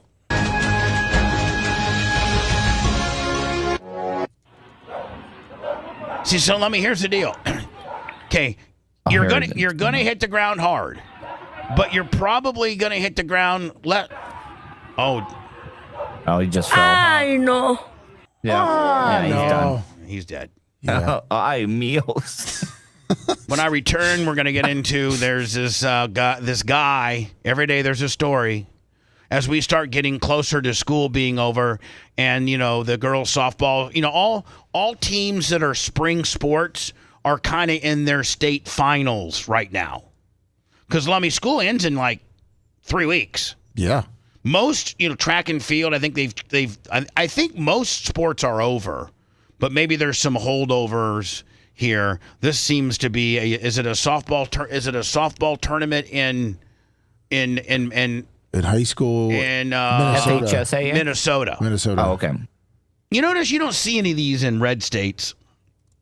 Maine, California, Minnesota, all these libtard states that, just don't have the balls to tell Johnny that he can't be Jennifer and pitch no-hitters so that his team wins the fast-pitch softball deal.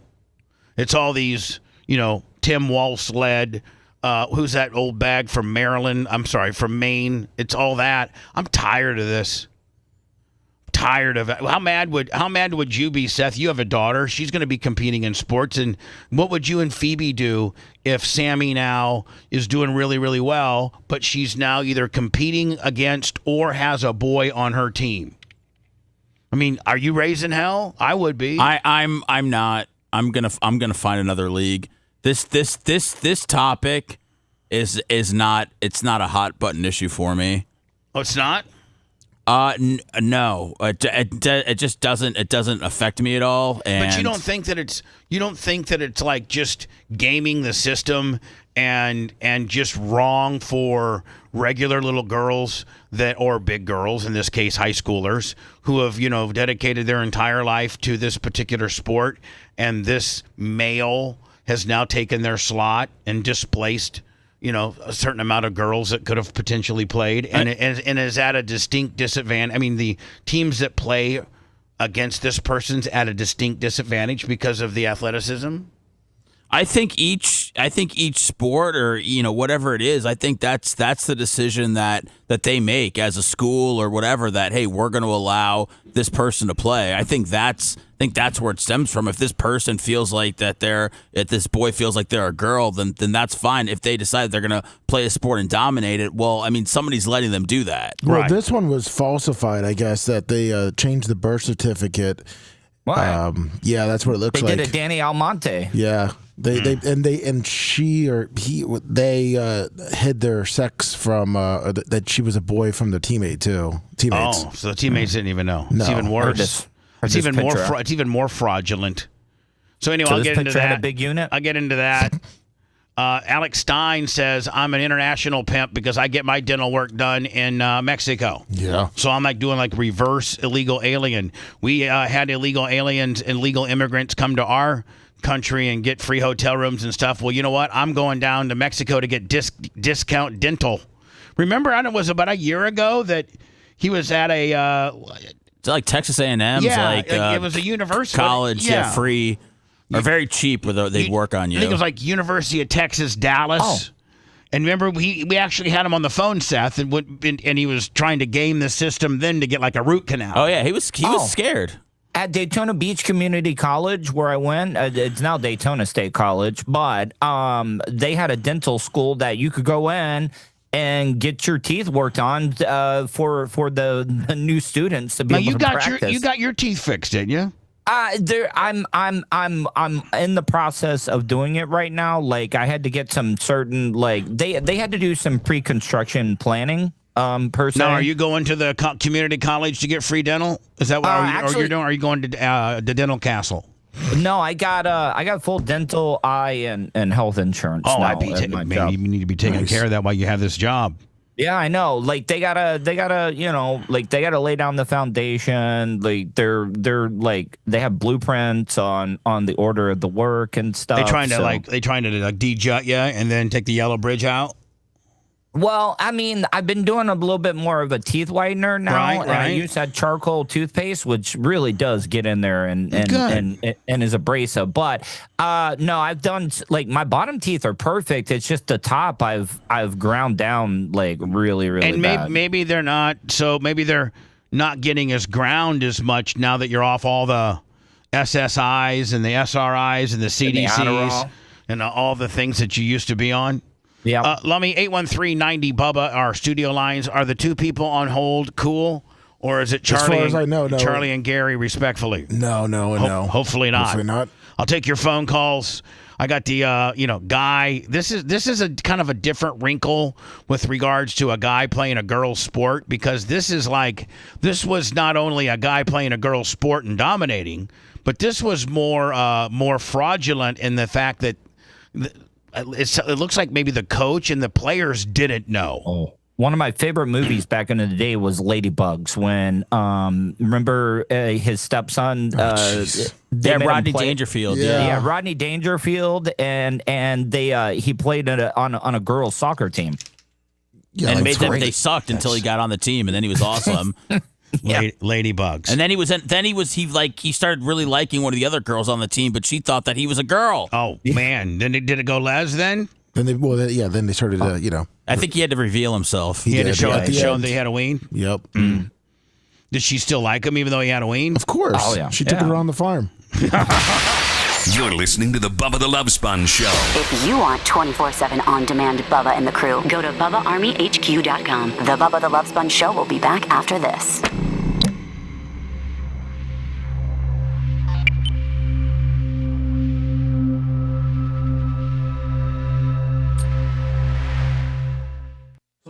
Toyo and Warren long form just for air checks. But then somewhere in there make it a shore. Yeah, the Toyo 2 is in your email. The check. Oh, it is? Okay, perfect. You want to go to the listening show. Is it an air check or is it a link?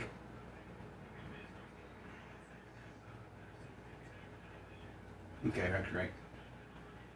Okay. Okay, Power Peg. All right. All right, Power Peg. Thank you. All right, man. Appreciate it. Well, we're gonna do the video. We just didn't know if you wanted the audio for it too. What's that? We're gonna do the video, but we just gotta get the audio first. Okay, whatever you want to do. I'm just making it short at this point. Since you gave me this audio. Yeah. Okay. We just weren't sure if you needed it for. Yeah, I'm gonna send it to my guy. Okay. Thank you.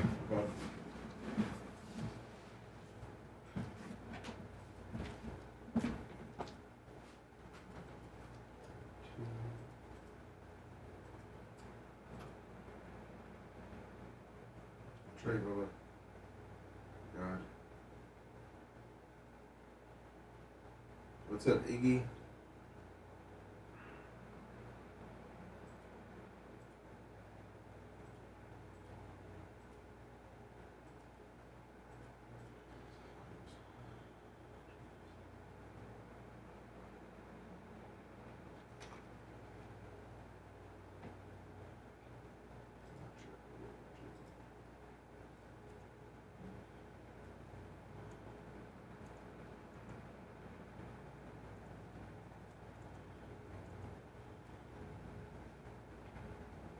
Oh, you know Macho? Alright, cool.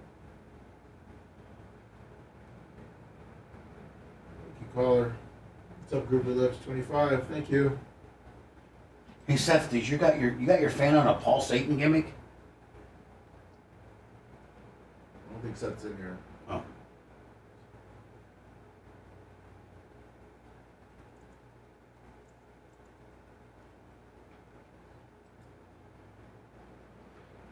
Gooch had to give me the ins and outs of air ballooning. Oh, perfect.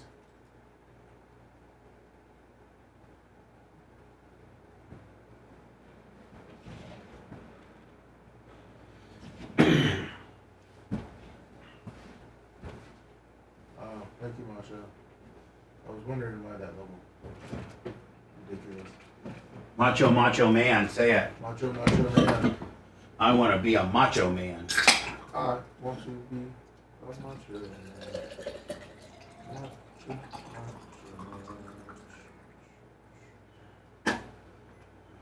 They never did the big box, did they? No, he said he's working on it.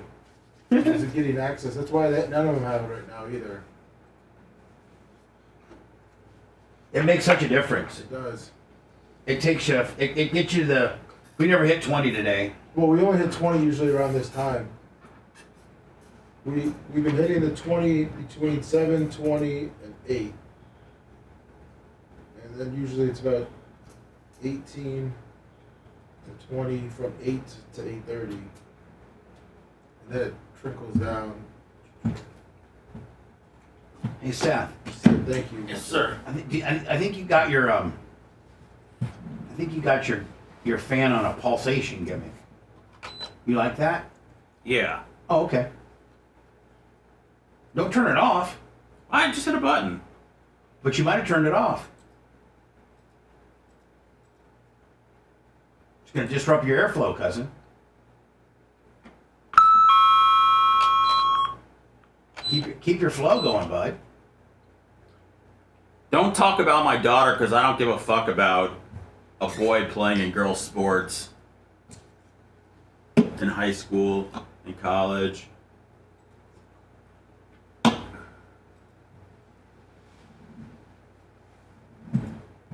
Go worry about your own kid playing with boys or girls.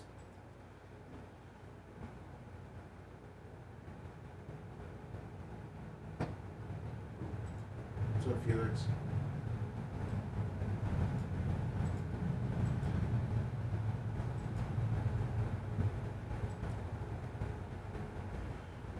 I do, Charles.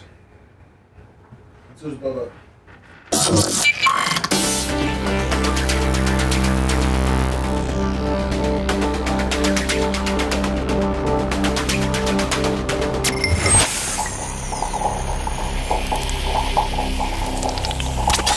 Broadcasting live from the Aquabeto studios. Aquabeto.com/Bubba. It's the Bubba the Love Sponge show.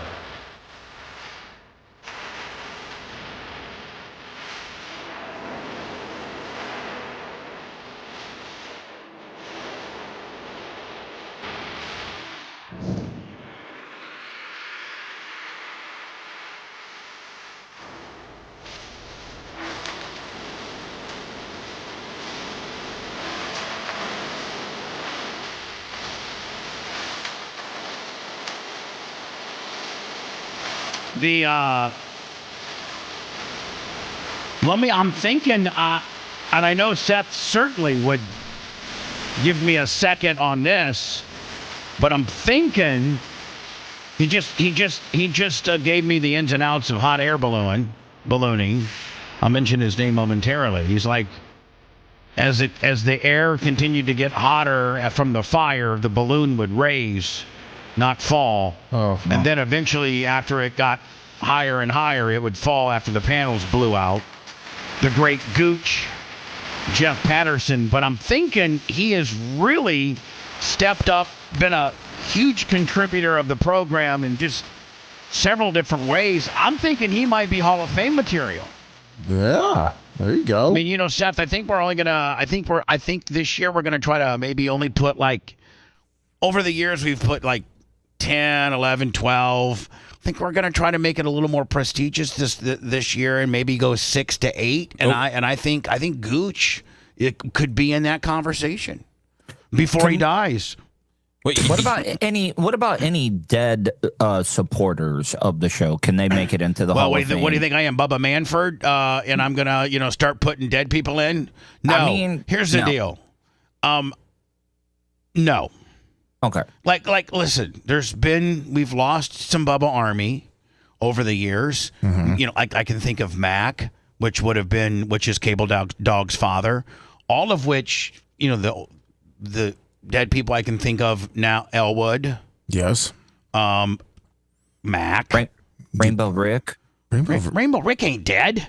Wait, who was that? Who was the guy? Buffalo, or there was a guy that did Bronco Rick. Bronco Rick. Sorry, but Bronco Rick was before we even started the streaming. Bronco Rick died when we were on 98.7. Sorry, I got my wrong Ricks. But what I'm saying, Yippee-O Brando. Yippee-O Brando for 1,000 bits. So I would be hypocritical because I'm getting ready to light up Major League Baseball Commissioner Rob Manford. I'm getting ready to light him up right now over the breaking news that he has announced that shoeless Joe Jackson from the White Sox / Black Sox. Was that 1899, Seth? Something like that. It was in the 18. I think it was in the 18. No, it was in the 1900s. 1908, was it? Yeah, something like that. It was well over 100 years ago. I thought it was 20s and 30s, but look it up. I am. But yesterday, and this pisses me off. So Mac, Yippee-O Brando for 1,000 bits. Who else I just say? Elwood. I'm scared, Bubba. What's it? David Hernandez. We have lost, people that are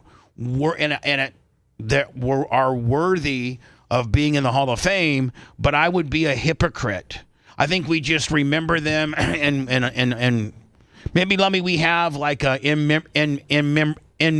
it called? Memoriam. In memoriam. Maybe we have that, but we don't make them Hall of Famers after they've died just because I look like a hypocrite now because I'm getting ready to light up the Major League Baseball Commissioner Rob Manford. 1920 was the Black Sox scandal. Right. Now, they were the White Sox, but they called them the Black Sox because of the scandal? No, the Black Sox was the nickname, but the White Sox, they were the White Sox.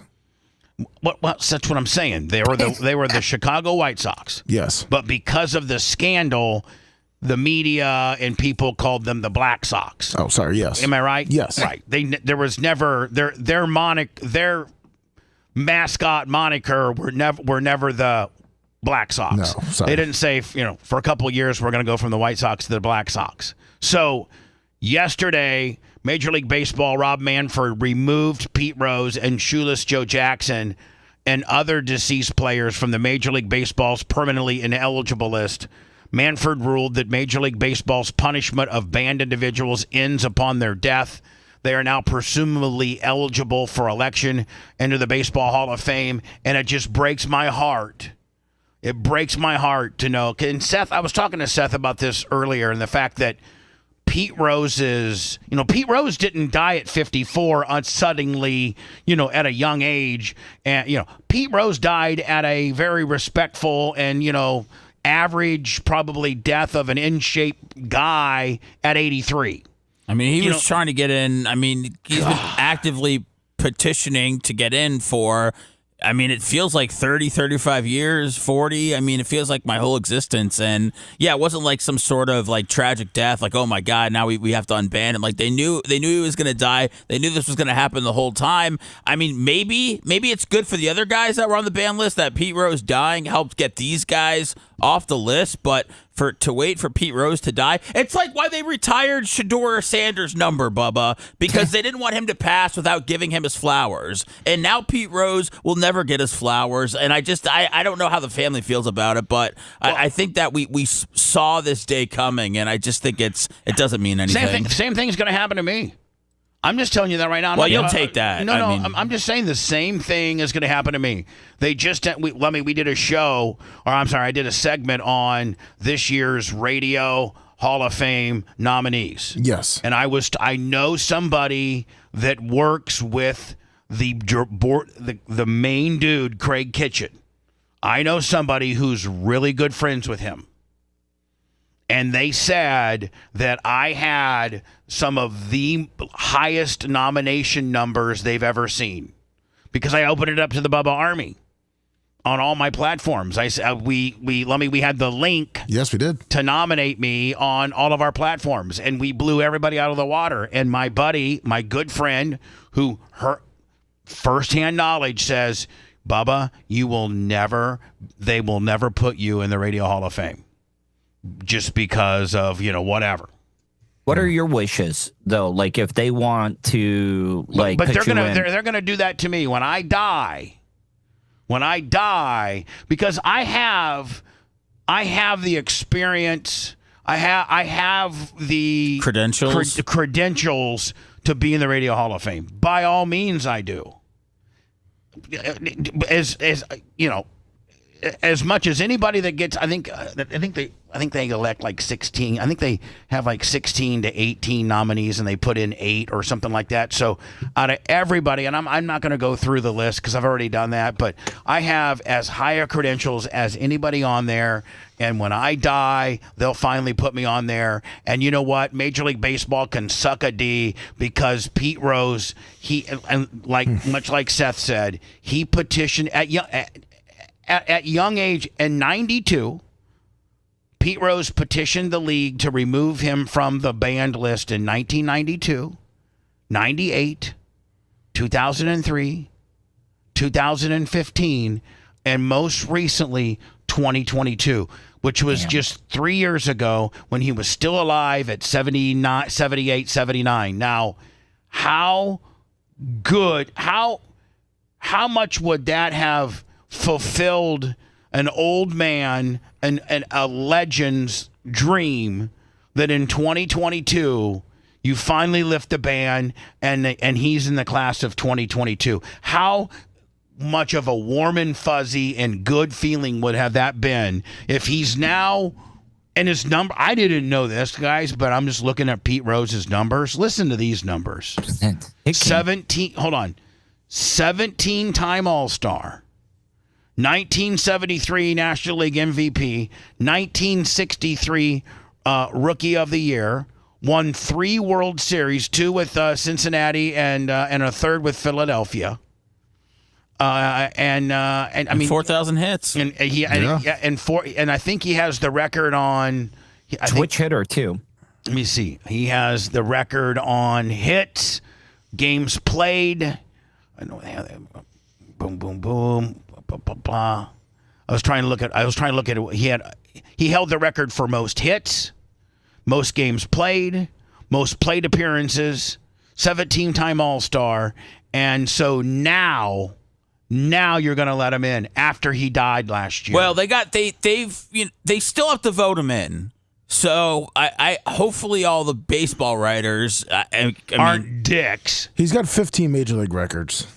And altogether, 15. So you're right, Seth. The commissioner can say X, and the sports writers can say Y, and the baseball sports writers are stiff. Well, they don't. I mean, the baseball writers don't just go by numbers because Barry Bonds isn't in there. Roger Clemens. Yeah, there's guys that aren't in there. So if they decide that they're going to go, based off of his whole body of work, including his character, they might not let him in. Again, it's ridiculous. It was ridiculous then. It's even more hypocritical now with how much sports and baseball are doing with all of the online gambling companies. Right. I mean, it's just.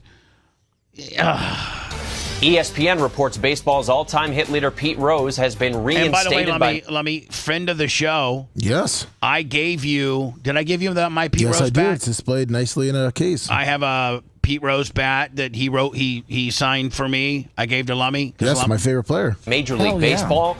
Rose died in September of last year. He was banned from baseball in 1989 after an investigation. Look at that. Look at that.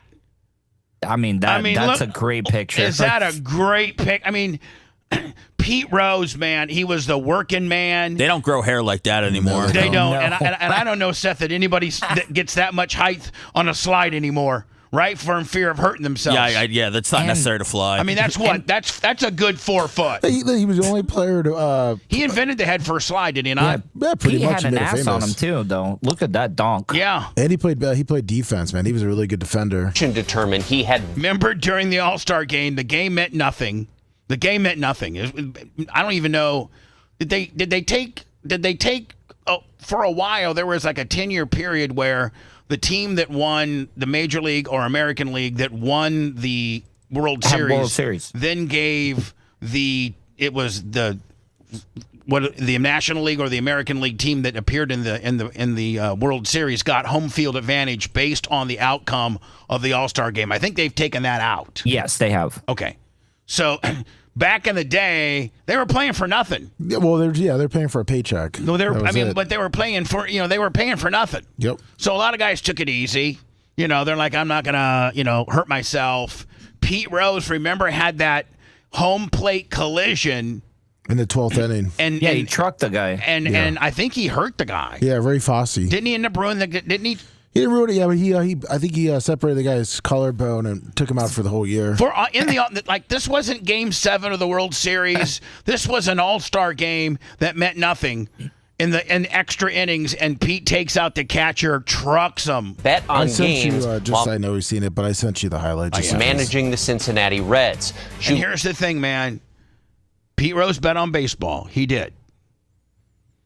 But even all of the reports, the FBI got involved, Major League Baseball got involved, everybody got involved, and everybody, no matter what your opinion of it was or was not, everybody, there was one common denominator that all agencies that looked into this agreed upon, and that was he never bet for his team to lose. He always bet for his team to win. So, I know you can't bet on baseball at that time, but how is that? You're betting for your team. So it means, when they're worried about betting, they're worried about you throwing the game and maybe not winning the game. All betting scandals in all betting scandals in sports have been to throw it. Shave points, throw it.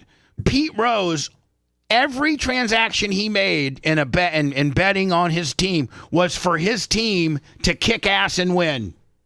So, you're not throwing the game, you're not putting a subpar product on the field so that, the team scores more runs. You're betting on you doing your best job at managing that team, or in some instances, I think there was a few years where he was a player coach. Yes, he was. How pimp is that? That is badass. In today's world, he was the manager and a player. Yeah, Yes. that's when the betting stuff was. Yes, he was a manager and a player. Jesus, like how rare is that? I didn't even know that. Yeah, he was betting on his team to win. And that's when he got caught. Seth is when he was a player and he was the man. He was the skipper and played third base. I think if betting on baseball, which it was, it was illegal back then. I get there being a punishment, but keeping him out of baseball forever, which means he couldn't work in baseball, he couldn't be a manager. No, nothing. I don't know if he could be a commentator or anything. Nope. Nothing. No front office role. It's not. It's Besides the fact that he would get more money doing his autograph appearances and everything, but was banned from the game forever. That's what I think is a little harsh. And that's what it was. It ended up being like a complete lifetime ban for the guy. Kind of like me in Tampa radio. Did he lose his gold? Joe Jackson. Yeah. What's that? He couldn't go to any baseball properties. They wouldn't even outside of his gold card. Outside of when he got invited when there was the All-Star game in Atlanta when that Jim Gray tried to blindside him, but he was allowed to go to that game because it was part of the 50th anniversary. It was the all-time greatest players within the last 50 years, and it was part of a ceremonial thing brought up by Major League Baseball, so he was allowed to attend that game. But his ban was so stiff that you're right. They wouldn't even allow him on a major league property to even watch the ball game.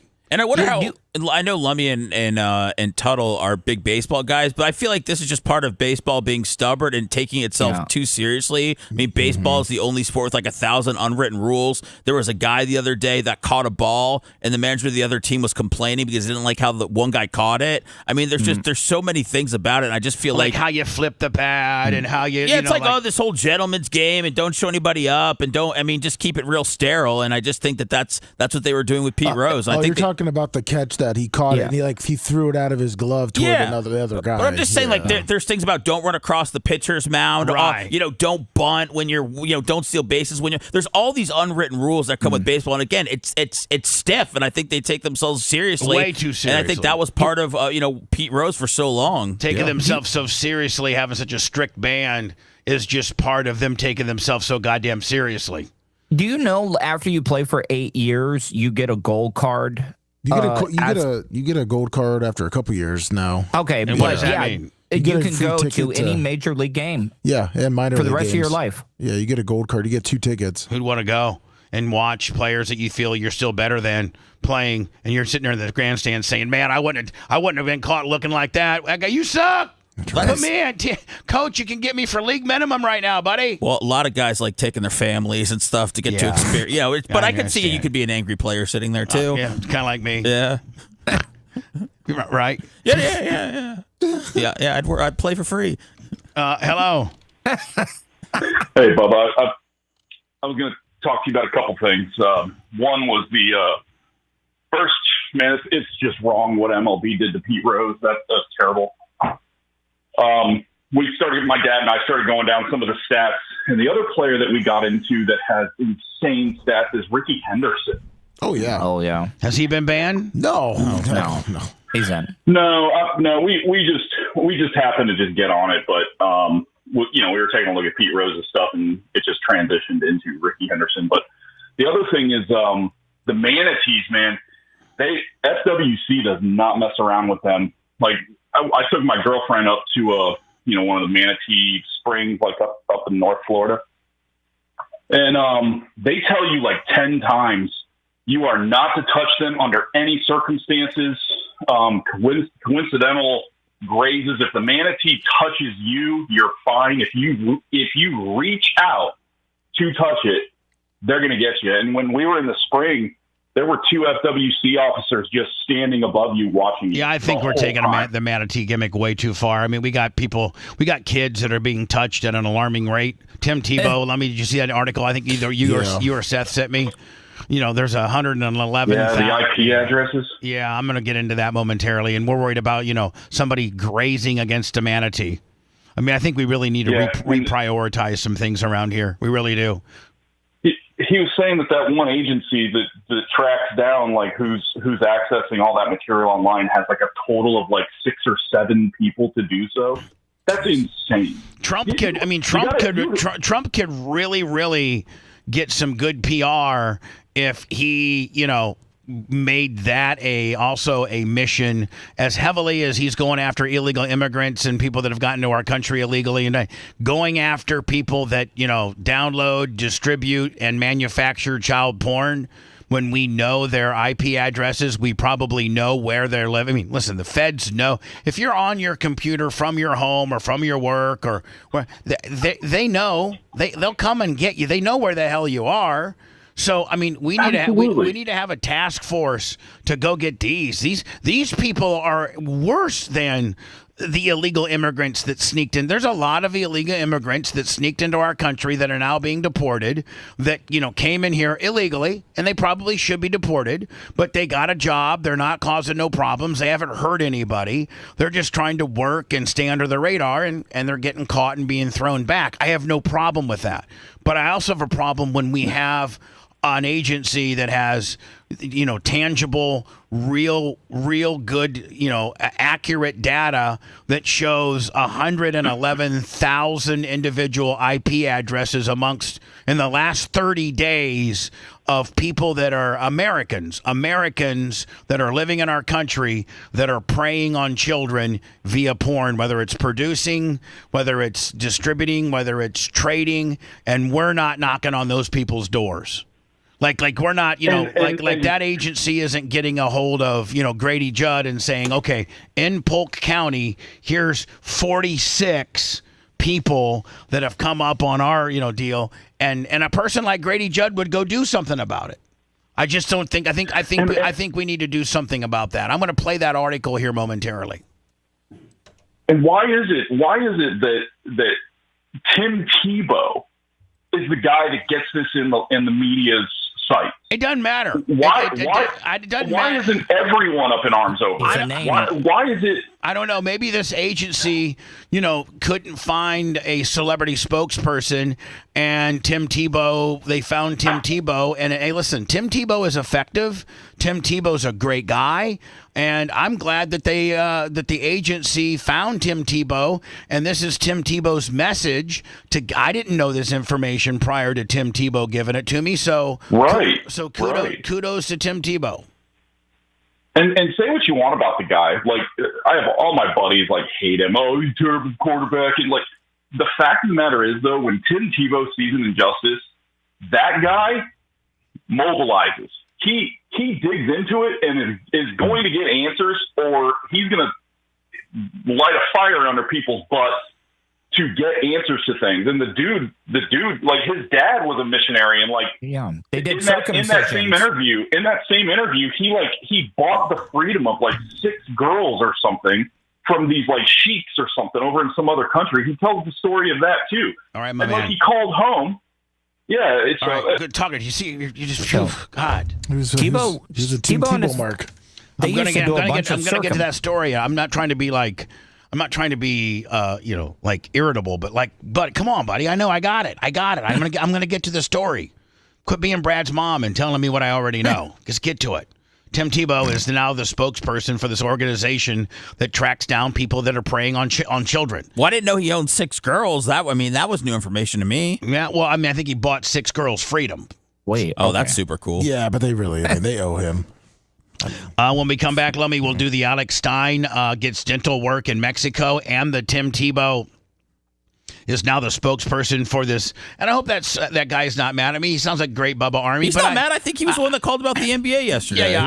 I just get, Dr. Vimulak, $105. Oh, my God. Thank you, sir. PayPal, Venmo, Cash App at the Bubba Army. I have ADHD, and, if I just drone on, okay, I got it. Don't get mad at me. I just get. Not a lot of people know how to, call, get right to the point.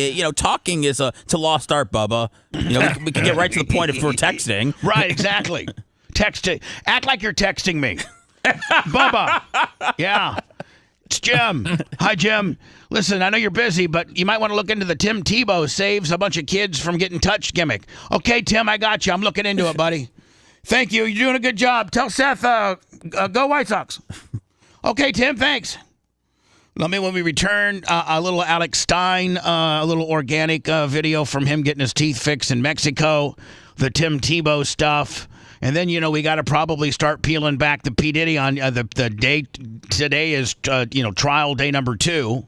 Day 3. Today, day 3. Yeah, Cassie was day 2. Yeah, Cassie dropped some absolute bombshells. Dude, this cannot be good for her pregnancy, having to deal with all this stress and everything she had to conjure up yesterday. I mean, I hope that she. I know this is. I hope this doesn't sound stupid, but maybe she traveled with her OBGYN or something to keep. Just because, this could stress. I've never been pregnant. You've got her giving birth today on the stand. Is that where you're going with? Well, I'm just saying, doesn't stress really, when you're on the last trimester of your pregnancy, can really cause, damage or cause you to have your baby early? Or I don't know. I don't know about like permanent damage, but I think the damage that it could just potentially do on the water on the mom, which then travels to the kid. Can you imagine she's on the stand and her water breaks? And they had the baby right there in the. If Diddy was able to, he would have paid her to do that, because the stuff she said yesterday, oh my God, he's done. He's literally, if this stuff, if the things that she said yesterday, if the jury believes it, and the prosecution, now remember, Lummy, I don't think the prosecution has had their whack at her yet. I think she's still being questioned by her team, which is the government. And then Diddy, I don't know if Diddy's people, which is the defendant, which is the defense. She's obviously a witness for the prosecution. Obviously, P. Diddy's considered the defense. His team's the defense. I don't know if the defense lawyers, P. Diddy's lawyers, have an opportunity to cross examine her yet. But just the stuff that came out yesterday, he ain't gonna see the light of day. But it does. He was having her call, make the arrangements, then take pictures of these male prostitutes to him. What? Yeah, she would go to the websites, Cowboys, and there was one I forget called Cowboys for Cowgirls or something like that. Backpage. Craigslist. Before all that was gone, I was reading things that she would go and try to find dudes that would blast her while he watched. That was their thing. He put like a bandana on his face once, right? And the guy recognized Diddy's voice when he started talking, right? And then I think he lost his erection. If you love that segment, then check out BubbaArmyHQ.com and do a deep dive on past shows. The Bubba the Love Sponge Show will be right back.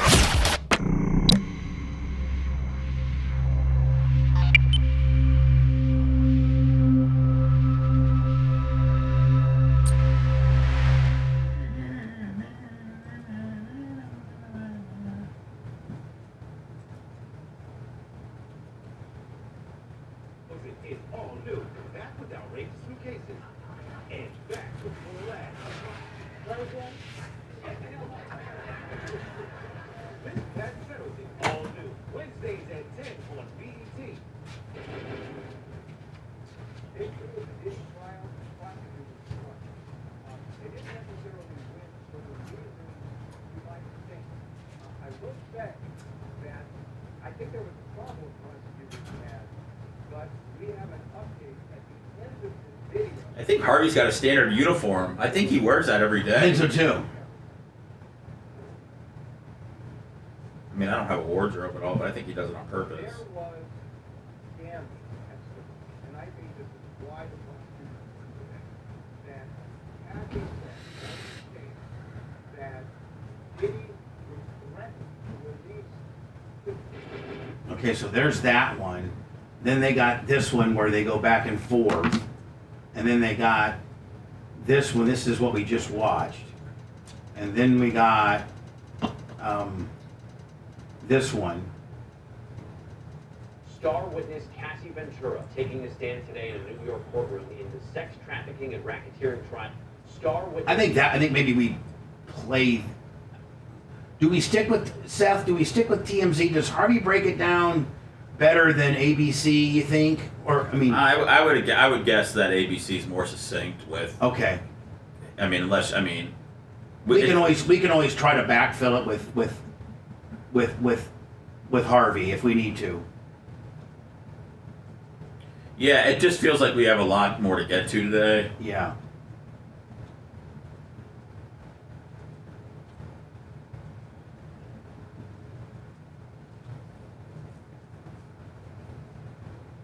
This is from yesterday.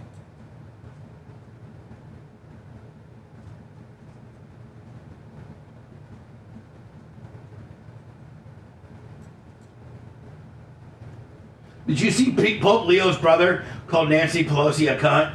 Oh yeah, I sent that. He said he's gonna have to. He's gonna have to back it down a little bit. He said, right? That was a pretty funny thing.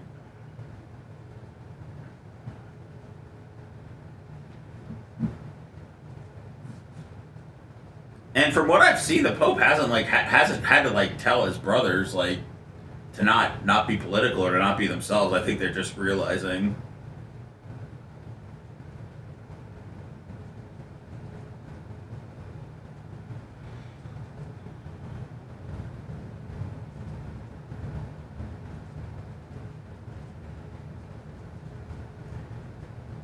Democrats to fly Qatar-Lago banner near Trump's Palm Beach home. For real? Yeah. Qatar-Lago.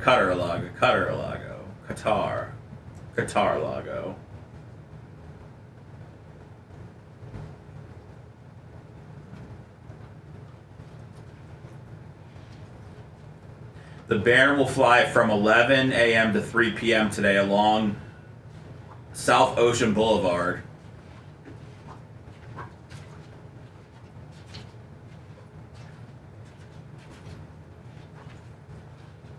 That should be some good content for tomorrow. Yeah. I wonder why they could only rent the plane for 4 hours.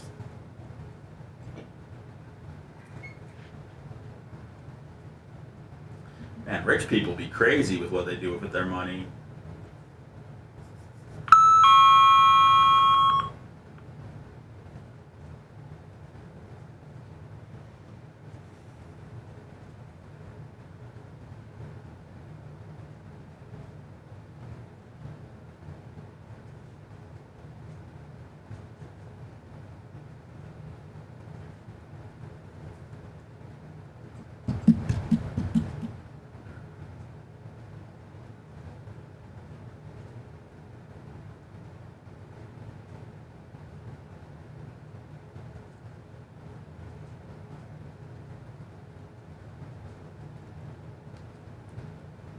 Jokic is the best player in the game, and I don't think it's even close. The Denver Nugget guy? Yeah.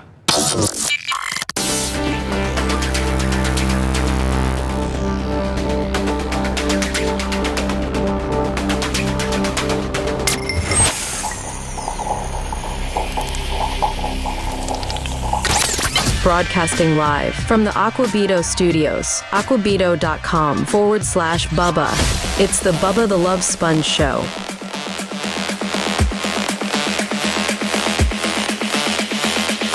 Bubba Army HQ. BubbaArmyHQ.com. It's everything. It's archives back from the 98 Rock days. I think I saw 7-Eleven in here yesterday, Lummy. He was doing some ingesting. Yes, he was. Gino. Yes. Is Gino helping with some shows? Is he appearing on the Friday wrap-up show? Yes, he was there all day, all last show. He seems like a pretty hard worker, man. He is a very hard worker. He needs to get on that TikTok dance craze idea that I gave him. Yeah, I don't know why he's not doing that. We haven't gotten any since the one. Tuttle, you haven't provided any. Did he even film the one that I sent? He was out that whole week. It was his birthday, so we missed that one. So, but he hasn't got one since. I'll get another one to you. Yeah, Tuttle here at the Bubba Radio Network. The MO is you got to send like 50 in to get one done. All right. I didn't know that I had to send one in, but I can definitely do that. He's got to focus on his tin meats, Bubba. Yeah, true. Tuttle's got a lot of hats that he wears here at the BRN that he doesn't even know that he wears. So Alex Stein, show contributor on Thursdays. No, it's on Wednesdays or Thursdays? Wednesdays. He's coming on today. Coming on today. Is he still in Cozumel? No. Or he just go down there for the day? No, I think he went down there for the weekend on that cruise, and then I think he's supposed to be coming to Tampa this weekend. Was he really getting dental work? Was he just on his cruise and happened to stop in Cozumel, and he might as well he figured he'd do a high spot content deal about the about the dental gimmick? I bet you we caught him in a little bit of a lie. I think they show it. I think they show him in the dental chair. Oh, do they? Yeah. How big would it be, like, if he got in trouble over there and he was held captive by Mexican officials, and then we get him back. We get him back fast. Yeah, we get him. Glenn Beck make one phone call. Yeah. Glenn Beck. I mean, don't forget he works for Glenn Beck. Glenn Beck's good friends with Donald Trump. Please. You think Trump would make him sweat over there, Tuttle? I feel like he'd get him out within 4 hours. I think he might even send a plane for him. What if they wanted to play tough and they were like, no, we're not giving Mexico's you not. Mexico's not. They don't like that. They don't try to keep Americans. Mexico's just trying to work with us right now. What if a cartel group got a hold of it? It's over. Then it's over. Then it's over. Here's Alex Stein. He'll be on today about 9:20. I know most of y'all in the world, y'all go to Mexico for vacation. By the way, I know a woman, Lummy, who is a day trader, and she makes quite a bit of money. And she, even though she probably makes anywhere between $100,000 to $180,000 a year. Oh, wow. And she's a single woman. She's like 41 years old. And I've known her for a long time. She's a great person. And she gets all of her dental work done in Mexico. Nice. She needed like some implants or something like that. And it was going to be like literally $18,000, $19,000 here in America. And she did her research, and I think it's Cozumel, and it was like $6,400. Is it inside Senior Frogs? No, it's not inside Senior Frogs. And so, the $300 airfare and the $300 hotel room, which, by the way, hotel rooms like on the beach, like pimped out, like are $99 a night, include like breakfast. So she saved like $10,000. Jeez. By going to Mexico, and it's not like it's subpar work. It's the same. I think you can only do so much with dental.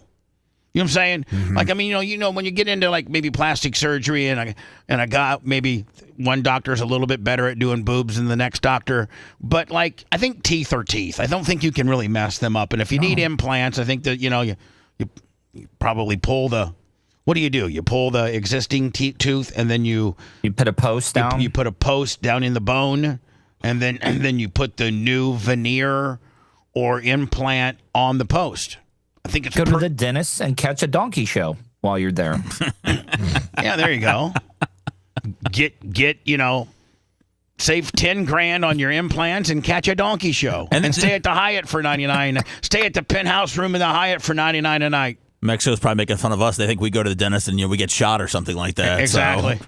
Not prime time 99 pimp on a blimp. When I come to Mexico, I come here for the dental services. That's right, I'm in Mexico. You see how my gold teeth? Got the gold in my mouth because I'm a king. Well, I need some proper maintenance and teeth cleaning, all that stuff. My hair is crazy. So I go to my boy Miguel Poop every time I'm in Cozumel to get done up right. I'll be smiling bright. Cozumel Live. I'm an international player. That's why I go freaking country to country to get my freaking dental work done.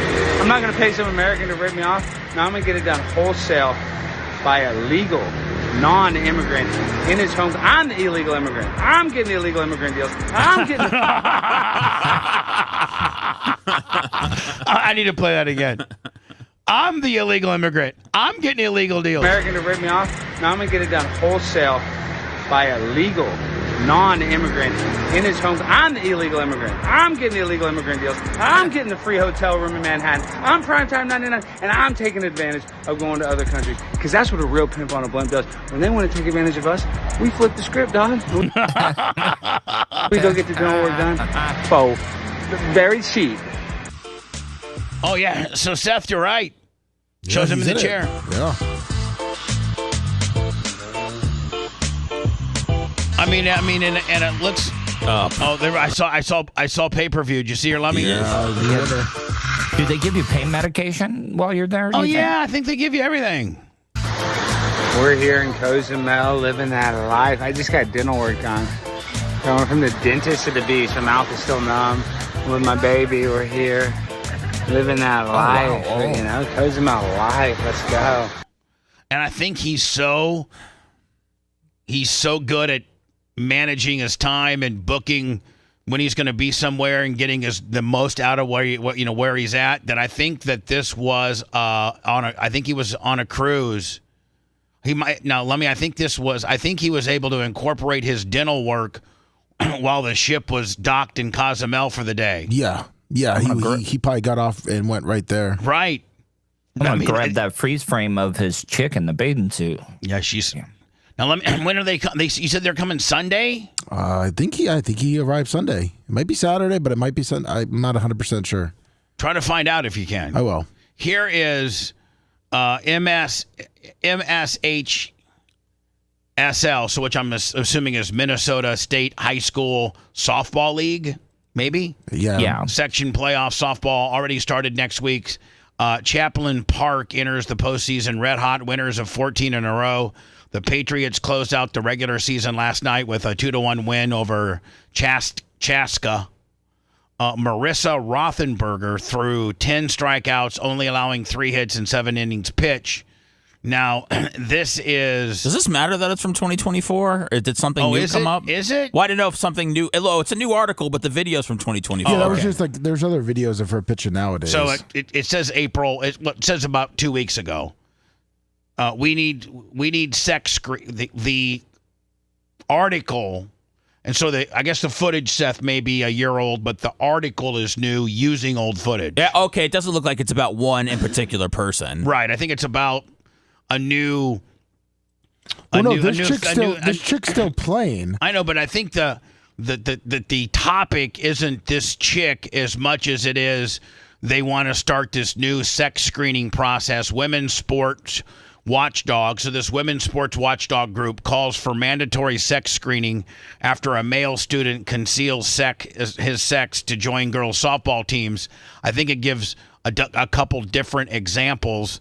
Charlie Rothenberger, now goes by Marissa, was transitioned by his parents at an extremely early age and is now drawing various ire from his female teammates as more are becoming aware of his being biologically a male. Well, he like Lummy had said before, he had lied. Yeah, that's I think his parents lied too. Which I think we've only seen. I think maybe it was the San Jose State volleyball player that also hid from her teammates that she used to be a boy. So that's a whole nother level. That's a whole of it. different level of effery when you're trying to just bona fide lie about it. Are they tucking, or did they get the banana split done? But here's the deal. There's probably maybe in girls softball incidents where they're not showering, they're never taking off their underwear, or I do when girls that are playing softball, I'm sure they wear more than panties. I'm sure they wear some kind of sport underwear. You know what I'm saying? Like a I'm sure they're wearing something like a cup. What kind of sport? No, sliding shorts. But like a tight fitting yoga underwear for more support and for them to slide. I just don't think they're wearing thongs or teabacks underneath their. What do you think basketball ladies are wearing? I'm thinking they're wearing the same thing, like a supportive type yoga pant underwear, just to kind of keep it all in a little bit. I don't know. Vibrating panties? Do you think anybody has ever played in the game? I'm gonna use some medical terms here, but I'm thinking that you probably got to keep your labia tight Wow. when you're running up and down. I mean, listen. What do you mean? Like, what I'm saying is like women have different structured labia, and some girl might have some some flaps. Oh. And when you're running, they may get a little flappy. Whereas, you don't want them flappy. Whereas another woman may have it all tucked in real nice, like a little flower. So I'm thinking that you wear as a girl. You have a daughter, and as she gets older, don't bring her into this, man. And what I'm saying is, as she gets older and starts playing sports, maybe they tell you what. Listen, these are sliding shorts. These are the type of athletic shorts that the girls wear. And they tell the parents, here, you can, we give them to you, or you can buy them at Dick's Sporting Goods, or you can buy them on Amazon. I don't know. I'm thinking that girls that compete in athletics have to wear some type of supportive underwear. So, and real quick, Seth, on the 2024 video, the reason that they put that in this article, I guess, was because the media in Minnesota was covering her as like this huge female sensation. And now they're showing, because they just found out now, like May, that Roethlisberger is 17 and plays for Chamberlain Park High School and Champlain Champlain, Minnesota. They're saying he currently plays as a starting pitcher for the girls high school fast pitch team, where he has been credited for helping the school dominate softball competitions. Earlier this month, the first game of the new softball season kicked off against Minnesota State champions Rogers High School. Roethlisberger, who stands 6 foot tall, was able to easily lead Champlain to victory against the defending state champions with a shutout via 14 strikeouts, a double base hit of his own. In an interview last year when he was a sophomore, one of the coaches said that Roethlisberger's been doing a phenomenal job with the pitcher himself, suggesting that his biological advantage was merely mixing different speeds of the ball and keeping other teams off balance. Another softball account on X, dedicated to highlighting the next generation of softball players, praised a really hard hit to the outfield by Roethlisberger. Here is some footage. This is him hitting? This is him pitching. Oh, pitching. This is him pitching. I think this was last year's pitching. This is last year's pitching. Yeah.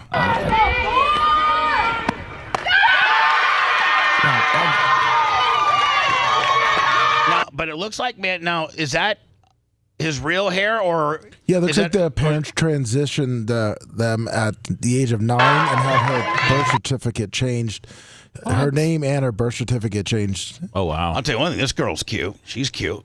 She's probably 18 now. Yeah, she's 18 now. Now yes. She's 18, yeah. Thank you for the cover of my ass. This girl's cute. She's 18 now. I think it was just spinning like my rise ball and... Now, is that her... Yeah, that's wow. I mean, I got to say that, like, that'd be pretty easy to trick somebody. I could see where lump in her throat.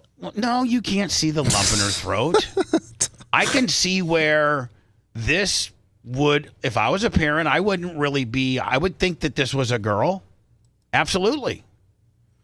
I mean, credit the parents to doing a really good job of transitioning this boy. Pitches to the zone, mixing different speeds and keeping them off balance. It's been high energy all the time, having a strong defense and picking each other up after every out, being able to string a couple hits together and getting runs. We're great in the circle. Our pitchers do a phenomenal job. We have 2 young pitchers, Ava Abramson and Marissa Rothenberger, and they've been doing a phenomenal job. They keep us in every game. I mean, the coaches, they're hard selling it, right? Yeah. And then we string hits together. Chaska's... And against Tuttle, if in the locker room she goes from the game, takes off her pants, puts on her shorts, takes her shirt off, she's probably got some kind of sports bra on, puts a regular shirt back on, puts a little lipstick on, you don't know that this is a boy. Is stuff in the bra? I mean, I'm not trying to be graphic. A lot of athletic girls don't have big boobs. They don't. But she's got probably some little sports bra on. pushing them together. And it looks like maybe she's doing some hormones or something like that. I mean, when I saw a picture of her here, my energy was just right here, like my rise ball. I mean, that looks like a girl to me. Yeah, kind of. But I always find it sketchy when men are softball coaches. It just seems weird. No, it doesn't. Why can't a man be a softball coach? Why can't Seth coach Sammy's team? If he has a daughter on the team, I think anybody that coaches a team that does not have a child on that said team, I think it needs to be. You think it's checked. creepy that men are there's men coaches in the WNBA? I mean, that's professional, but I'm just saying, like youth sports, it just seems weird that there is a man coach coaching women's fast pitch softball. I don't think that's. I mean, you find the best available coach regardless of gender. Because it's worry more about what our pitcher is. It's worry more about our pitcher having a 6-inch wing. Top 10 team. I mean, they've been in it all year, you know, and you save this game to the end, you know, as a prep to go into sections. So to win this and be on a high going into sections is huge. That person should have broke up that double play.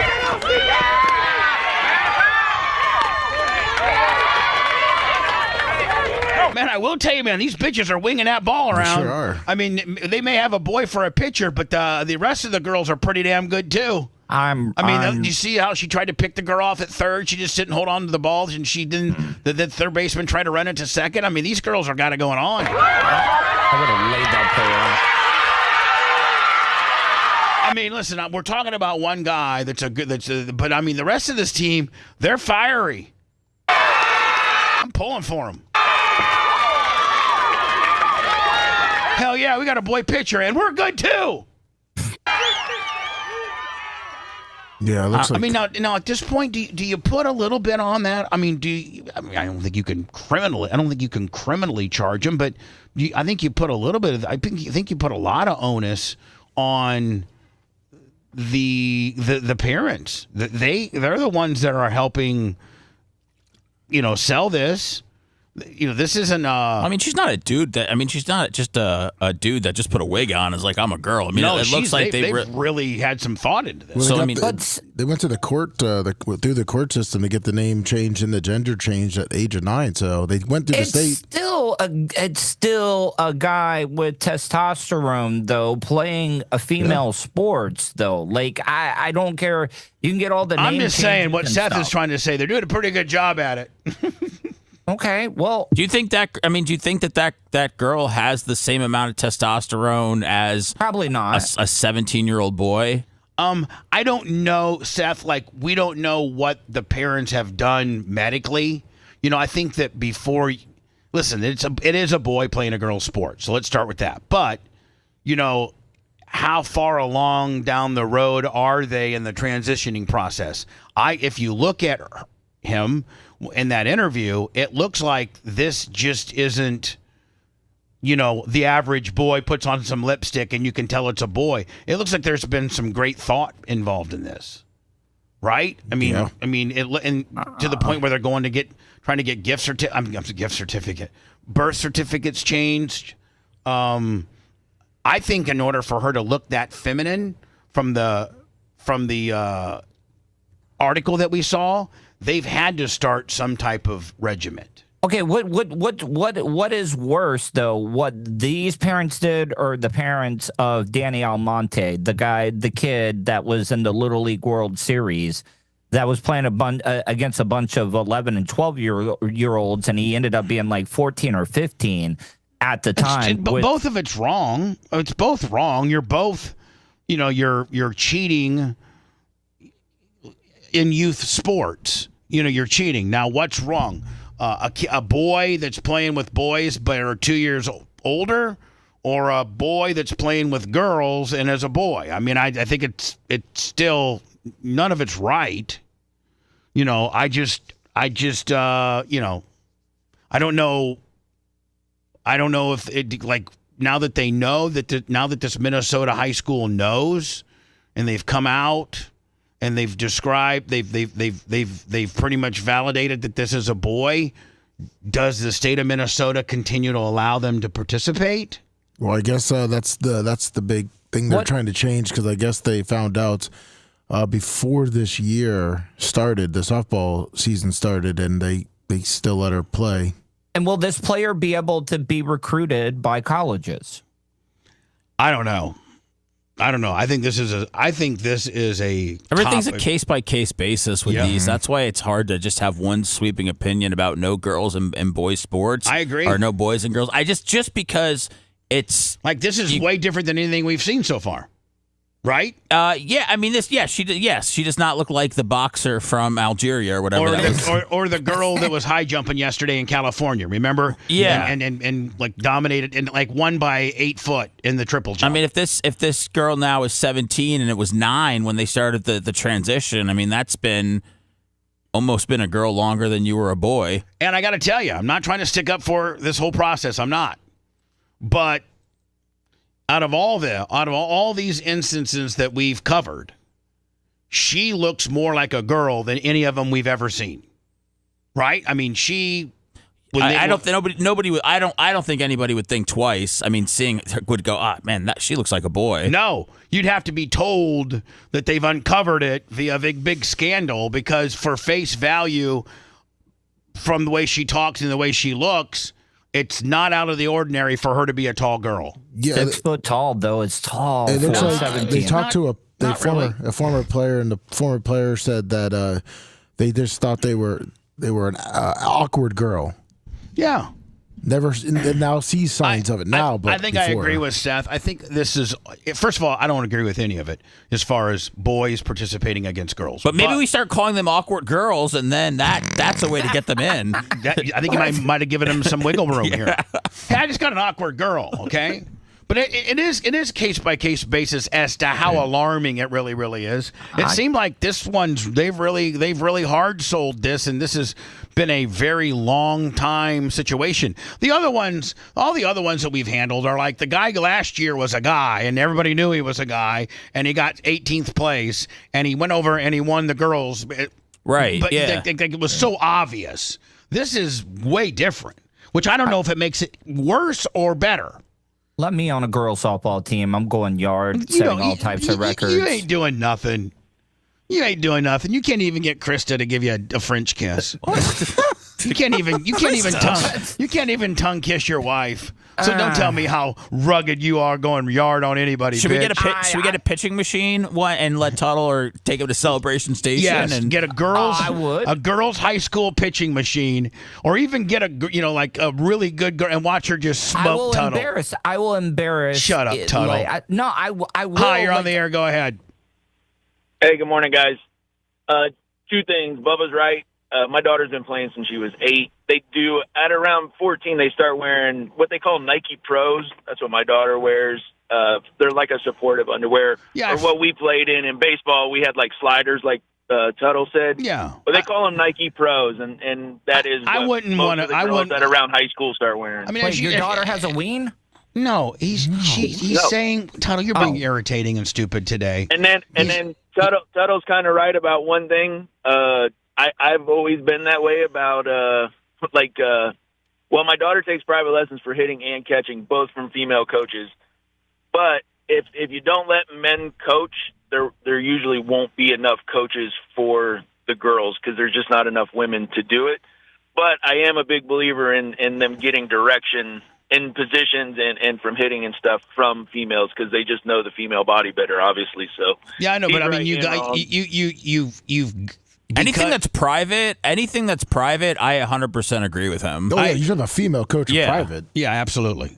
Anything that's a one-on-one instructional type deal, you need either a female present or the female needs to do the instruction. Females that play softball. Absolutely. Now, not even from a creepy standpoint. It's because my daughter did have a male hitting instructor when she was younger. I was always there, but he was very professional. We knew his daughter, like he's very, very good, but it's just that the girls the women understand the female body that they just do things a little bit different, So you can if you were like a hitting coach as a guy, and you actually had to do some hands-on, like just the grip, adjust the swing. You could actually have one of your girl assistants actually do the hands-on portion, because you may have to grab the girl. Okay, listen, put your hands down a little bit more, get your shoulder up a little bit.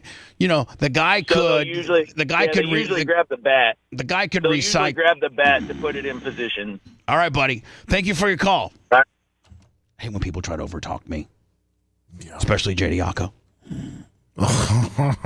Man, Jay just will not. I think it's because he's an attorney and he doesn't ever have to. He's got to hear objection. Yeah. That's it. So, Bubba, maybe if you just got to be an objection, Jay. Oh. Jay, shut up. Hello. Bubba, you talking to me? Yeah, go ahead, buddy. Hey, it's Jason calling in from Minnesota. I'm literally 10 minutes from the situation you're just talking about, softball. And the thing is, I coached at a high level softball. I've been traveled all around the United States. And for one thing, Tuttle's not going to hit their pitches because it's shorter and it's faster, and it's actually faster than a major league pitch. Tuttle's. If you get Talking out of his ass. Yeah, exactly. I can hit a rise ball. I can hit a rise ball. Continue on, sir. Tuttle's pissed me off. Yeah. And then with the parents being coaches, the worst thing you could ever do is have your parent be a coach. We do not allow that up here in our club. It's like, nope, a parent can do the books on the side, and that's it, because there's always favoritism. There's always a problem, an issue. Tuttle has no idea what he's talking about. But here's the deal. When you get into the levels of maybe what Seth's daughter going to start, the moms and dads, you just can't get enough people to volunteer. So sometimes you got to incorporate parents to help coach because there's just not an influx of women that are available to coach, girls 9-year-old softball. So sometimes you got to get parents, involved in the coaching phase, or there's just not a lot of volunteers. There's way more girls that want to play athletics than there are women that want to be coaches for those girls. Yes, at a lower level, you are correct. Then that's when the parents, most of the time, they are the coaches, they are the assistants. And here's the deal, man. If you're Seth and he's helping Sammy's 8th grade basketball team, well, listen.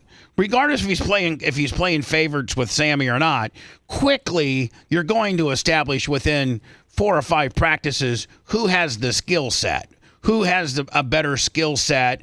Who potentially are your player? Maybe your starting 5, and then you work with the other kids as well to try to get them up to speed. But kids naturally show their ability early on. It doesn't take favoritism now. And if you do have favoritism where the kid sucks and the coach keeps playing them, that's the other parents' responsibility to step up and say, "Hey, listen, coach, your kid's horrible. And you're keeping, a better player off the field in lieu of starting your kid. We know you got to work your kid in. Everybody gets to play, but come on, you're being favorites here." So and then go ahead. No, I think that's how it kind of has to work nowadays. Yeah, and then with the female coaches, a lot of them that we've hired, they've been college kids and stuff, and the problem is they try to be their friend, and that's where the male part of it, we don't want to be their friends. We want to be their coach. We touch them we touch the bat, we touch the helmet. That's it. Yeah, perfect. Anytime there's a situation going on where there's training or whatever, there's never less than a couple of parents there. There's always a parent there, and any of the private lessons we would do, the parents always stay, or we have other people there. Yep. You guys are smart, and that's the way to do it. Appreciate your call. Out of Minnesota, Lummy. Oh boy, might be. Oh, is this a problem? Yeah. I don't. I'm not even in the mood for it. Quite frankly, I'm not even in the mood to start unpacking Charlie's problem. Disgusting. Tim Tebow gets emotional while sharing a map with Sean Ryan showing 11,000 IP addresses. I'm sorry, 111,000 IP addresses that downloaded child porn of kids under 12. And hold on, this is just the past month. Jeez. Now, this organization, I think, has, I don't know if hired Tim or asked him to be on their board or asked him to be a spokesperson for them. But there's this organization that has the ability to track down people that are actively trading, posting, generating and making child porn. And if we know where these people Or Tim Tebow shows a map to this guy. Why don't we just hand off this information to each individual, law enforcement agencies within this area? This needs to be as much of a priority as getting illegal immigrants out of our country, because these people in most instances are worse than illegal immigrants. There's a lot of illegal immigrants that came to this country.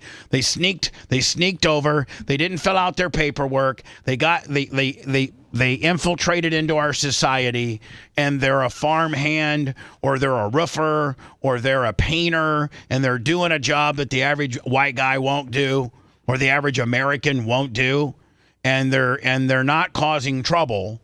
And Trump's, and Tom Homan's immigration Gestapo are going to find them and ship them back. ICE. Yep. Are those people worse than the 111,000 people that individual IP addresses that downloaded, participated, and produced child porn? No, they're not. So if you're Donald Trump, man, make this a priority too. Make this a priority. Is there any stopping somebody? I mean, is there any stopping somebody from downloading child porn? Yeah, I think so. I think if my friend who does it, if you're into child, listen, I can only speculate here, but if you're into child porn, I think, Seth, there's a couple different layers of child porn. I think there's being turned on by it and just getting it somehow, way, shape, or form, and you have to know various people to get it. And then I think there's the production of child porn, which is far more like, which is a 10 on a 10 as far as, and is a 10 problem on a 10 scale. And maybe a guy watching it and being into that's about a 7. But I think that if you started a task force and you started really actively arresting 300, 400, 500, 600 of these guys a day or a week or a month, I think this is such a close-knit, perverted, really effed up society and circle of people that are in this category that I think word travels fast. You're like, hey, I know you used to get your child porn from Fred, but Fred's in federal prison for 15 years right now. We better not do this anymore, or we better just look at what we got. You can't rewire these people. They're broken. Well, no, that's what I'm saying. Well, the people that download it, I'm just like, do you keep them in jail forever? It makes sense mostly to kill them, but oh yeah, I'm all for the firing squad, but you can't. I think you can kill in the state of Florida. You can now for capital sexual molestation on a child under 12. I think you can kill a person in Florida. And here's the thing, Seth. You only need one or two of those, and word gets around fast. I don't. Still happening. These, for whatever reason, man, they've wired themselves to like this. I don't know what could change you. Well, the only thing that could change you would be not to let 111,000 people continue to do it that you know of. That's not. Well, here's the answer. Here's what you don't do is nothing. You do something. And if you have an organization that's so highly that has the resources to denote and find and track down 111,000 different IP addresses in the last 30 days, then you give those to the Leo authorities, and you start busting these people. And the only way to even scratch the surface to maybe get people to not want to do this anymore is to start arresting people and putting them in prison. That's the only thing, because you can't rewire them. They're sick. They're broken. They need to be. We have no use for them in our society. But we have no other options. I mean, we have no other. We can't kill them. Pedophile island with no internet. Well, I mean, I don't think they have internet in the.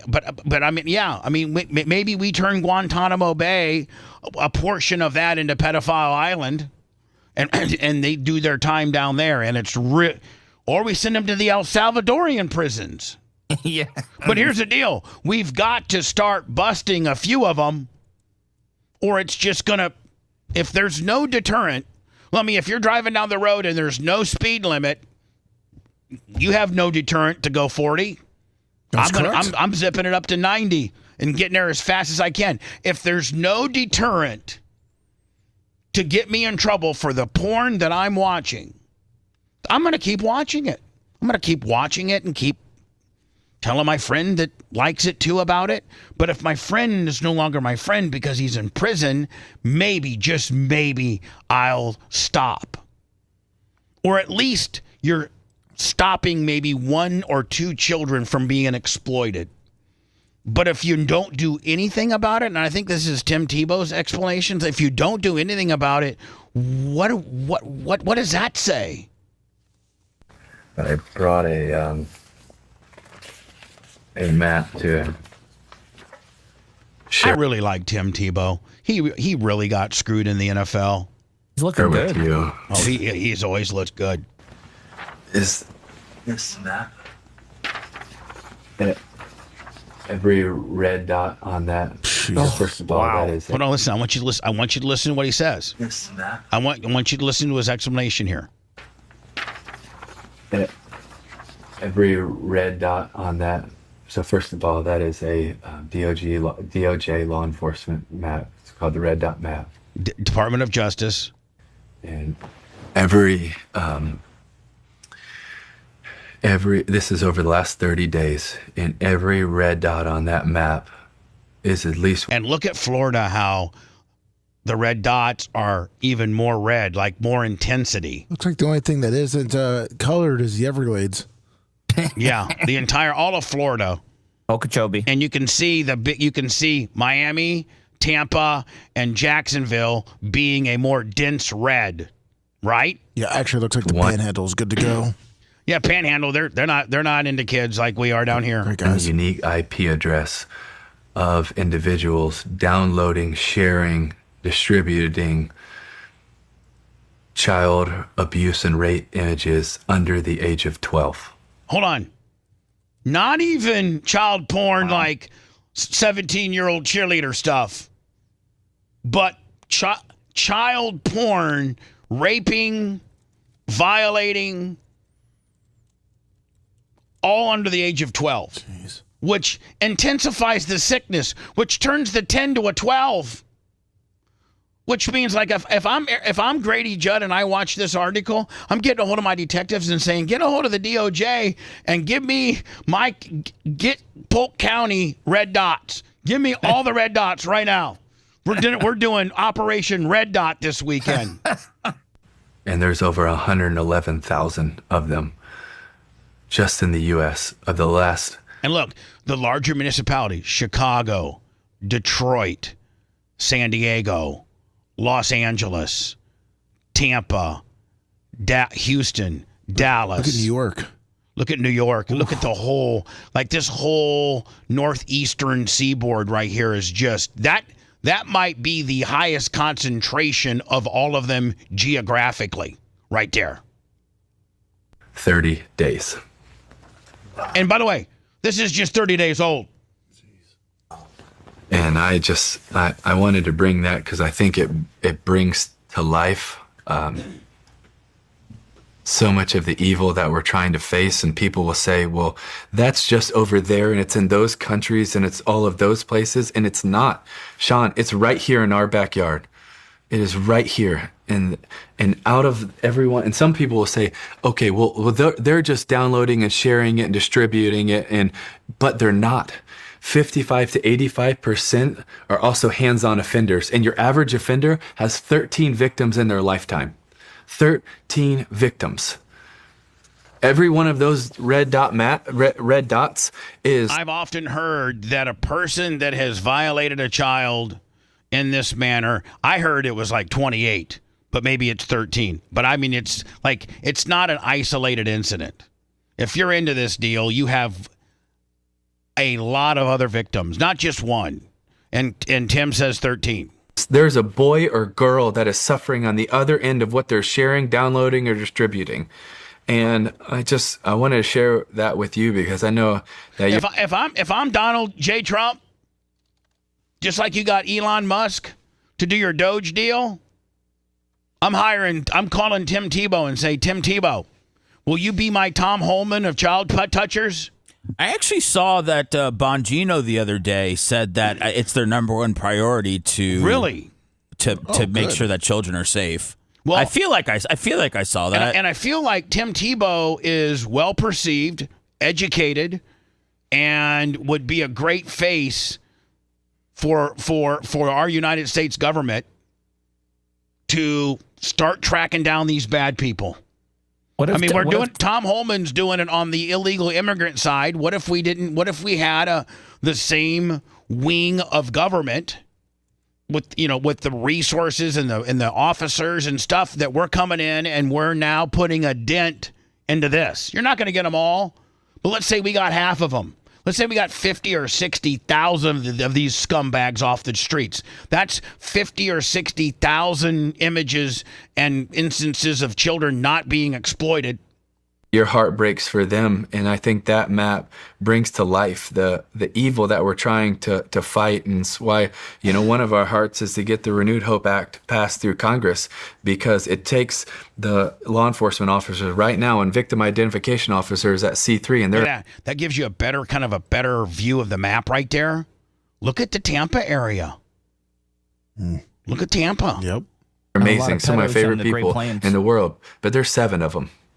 Right now at C3. There's how many? 7 on Congress, because it takes the law enforcement officers right now and victim identification officers at C3, and they're amazing. Some of my favorite people in the world, but there's 7 of them.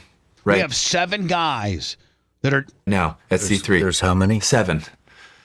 7 people to and also ICACs are working on that. We love ICAC, and we need to enhance their funding because they desperately need it. Internet crimes against children, and they're awesome. 62 locations around the country, but primarily the ones that are also working on this. This guy here, he's Tim Tebow. Not only is a celebrity, look, you'll never find an ounce of dirt on this dude. He's a Christian. And let me, what better? Trump's all about the VIP celebrity. He's all about that.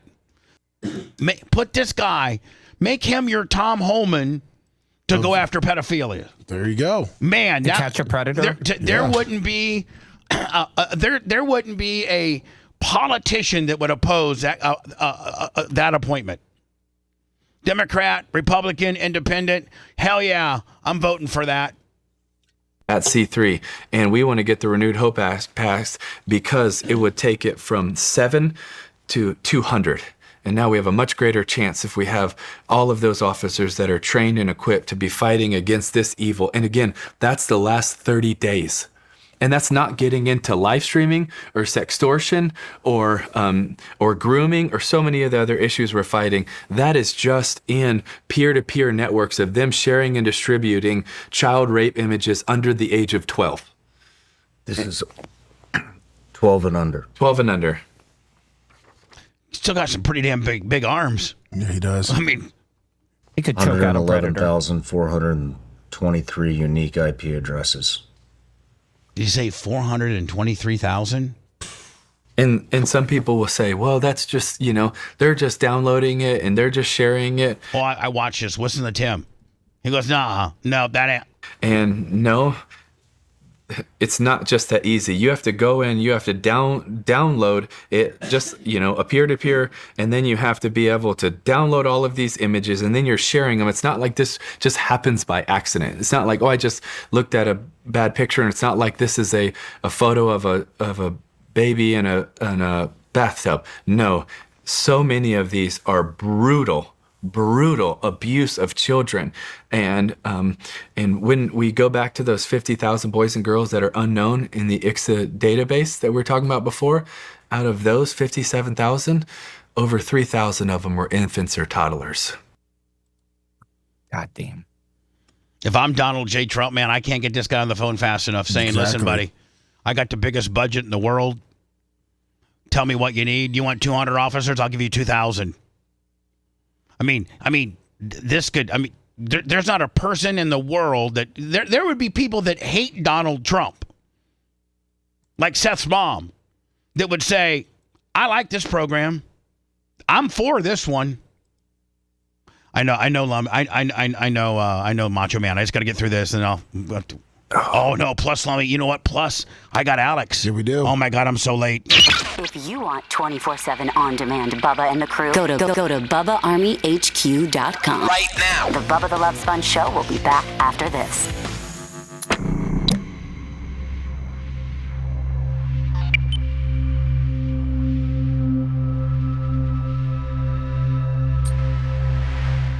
Let me go into this. Okay. Okay. The Cassie stuff? One's 404 and this is 526 and this is 404. I think we play the 526 standalone all by itself. Okay. And then go right into words. Okay. That puts me at 5. Okay. And then maybe another.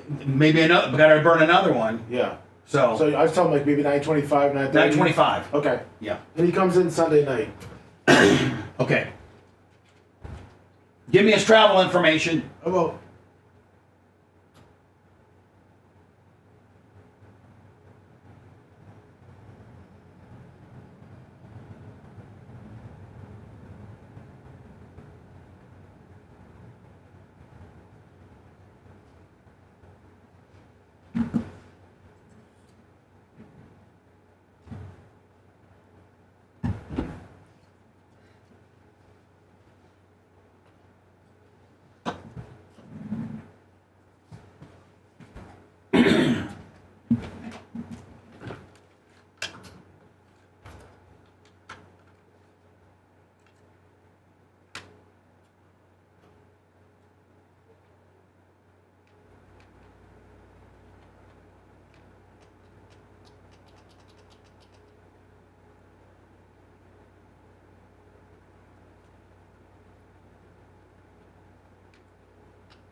Are we gonna hit 1,000 thumbs? Yeah, we're 914 on YouTube. Yeah, that's what I don't know what that's gonna look Hey like. Seth, let me look at the packages. I got it. Okay, did you get it? Yeah. Is there another? Is the other ones?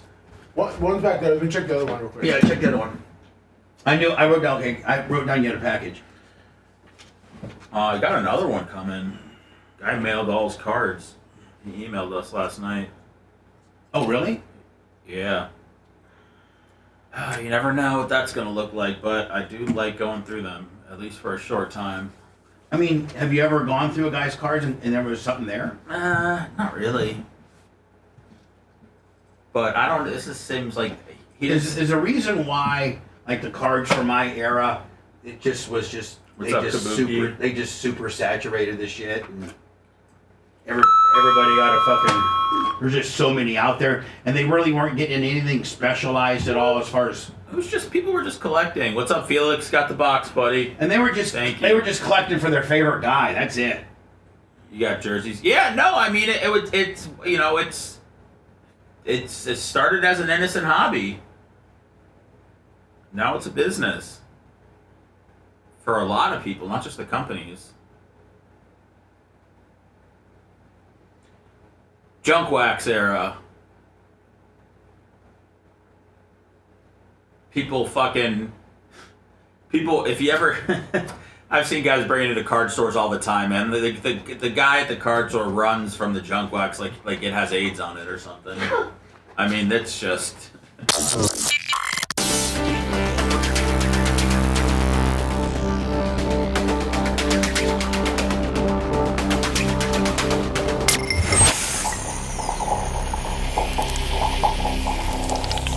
Broadcasting live from the Aquabito Studios. Aquabito.com/Bubba.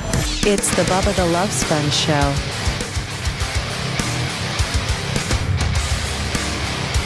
If you ever need a tow, or you need like something like a container moved, or a trailer moved, or you're stuck in a ditch, or you got a dead battery, or a flat tire, or you're in a wreck. Steps Towing handles all of that, plus stuff that I can't even think of. Go to stepstowing.com. That's STEPPS, stepstowing.com. Or you can call them at 800-330-8651. And if you're going to get them and hire them to do something, tell them Bubba Army 2025, and that'll get you a 10% discount. Thank you, Todd Stepp, for all that you do. We're glad to be back with you, my friend. Seth, I think you got a couple different packages coming. One of which I think got here last night or yesterday, I should say. When we I think after you had left the building, it came. I was here late yesterday. You were like till like what 4 o'clock? No, God, I wish it was 4. No, probably around 2ish. Oh, okay. But I mean, if you think 4, keep thinking 4. I mean, 4. You're okay. Yeah. What did you get a package? You want me to open it? Yeah, open it. Lummy, did you get one too? No, sir. Oh no. Oh, see now I feel. I gotta go. Yeah, the one package I gotta take across the street. Got delivered on accident. Yeah, did you see that? They delivered it to the 5025. Yeah. Oh damn! All right. So first of all, who's it from? Who do we pay homage to? Felix. Phoenix the cat. Yeah, Felix the cat. Oh. No, Felix Barasa. He's in chat right now with the star next to his name. Felix Barasa. He got me a Topps Chrome football hanger and a Bowman U basketball blaster. One of my favorite products going right now. Nice. He really knows me and understands me. So shout out to Felix. And Felix, you should be getting that Trop roof today. Send it out Monday. Nice. Seth's finally getting rid of his Trop roof. He's had it for I don't know how long. Well, not knowing what to do with it. Well, I saw that they're selling it at the Rays games for $15 a section. Yeah, so I figured I would undercut them and I would start selling it for $10. But then I found out there's really not much of a demand for the roof, so I've only had 2 customers so far and I have a really big piece of the drop back there, Bubba. So, I mean, I'm open for business, but Babyface told me that he doesn't even think people are buying them from the Rays team store. He doesn't think anybody's getting them at all.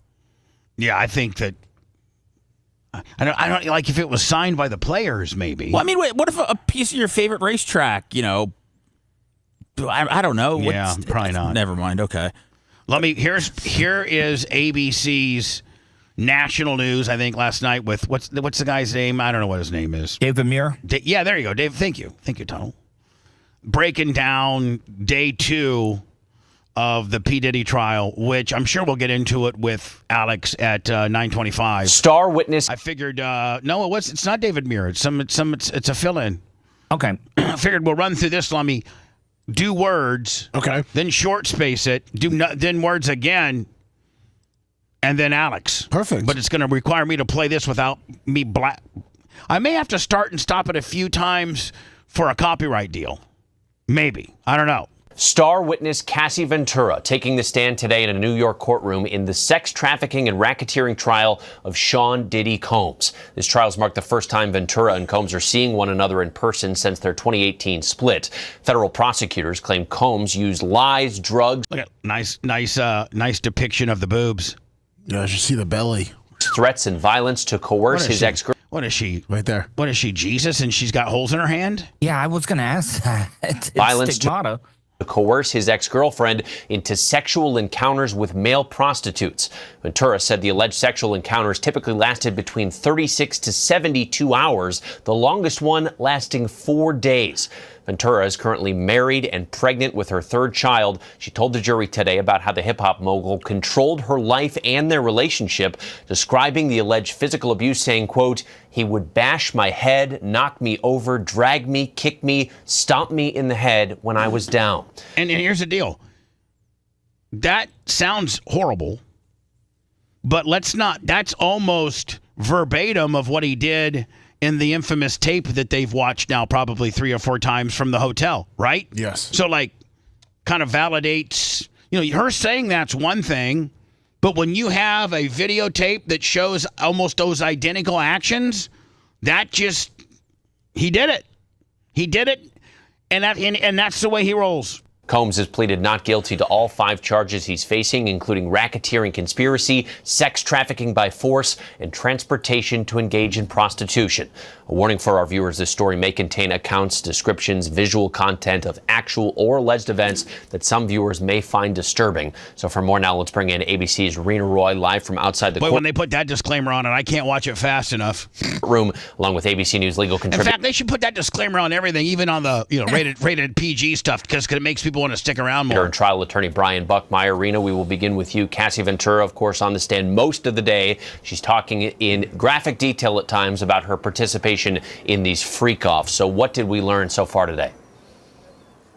Yeah, Trevor, very graphic indeed. I can tell you that I got a chance to listen to her testimony inside court here behind us. Now, supposedly they need her another, she goes, when the court opened up, they've opened up probably just now or maybe an hour ago, but she goes back to the stand. They weren't done with her. And I think they left. I think the last thing that they did yesterday before they closed the court down and sent everybody home was they played the hotel surveillance. And the story that I was reading from TMZ or whatever was it looked like the prosecution was, as it was getting to be 4:30, 4:15, for 15, 20 minutes before they knew the judge was going to make them go stop, that they kind of were the prosecution was kind of getting repetitive and redundant because they wanted that sex tape to be the last thing that the jury saw before they went home.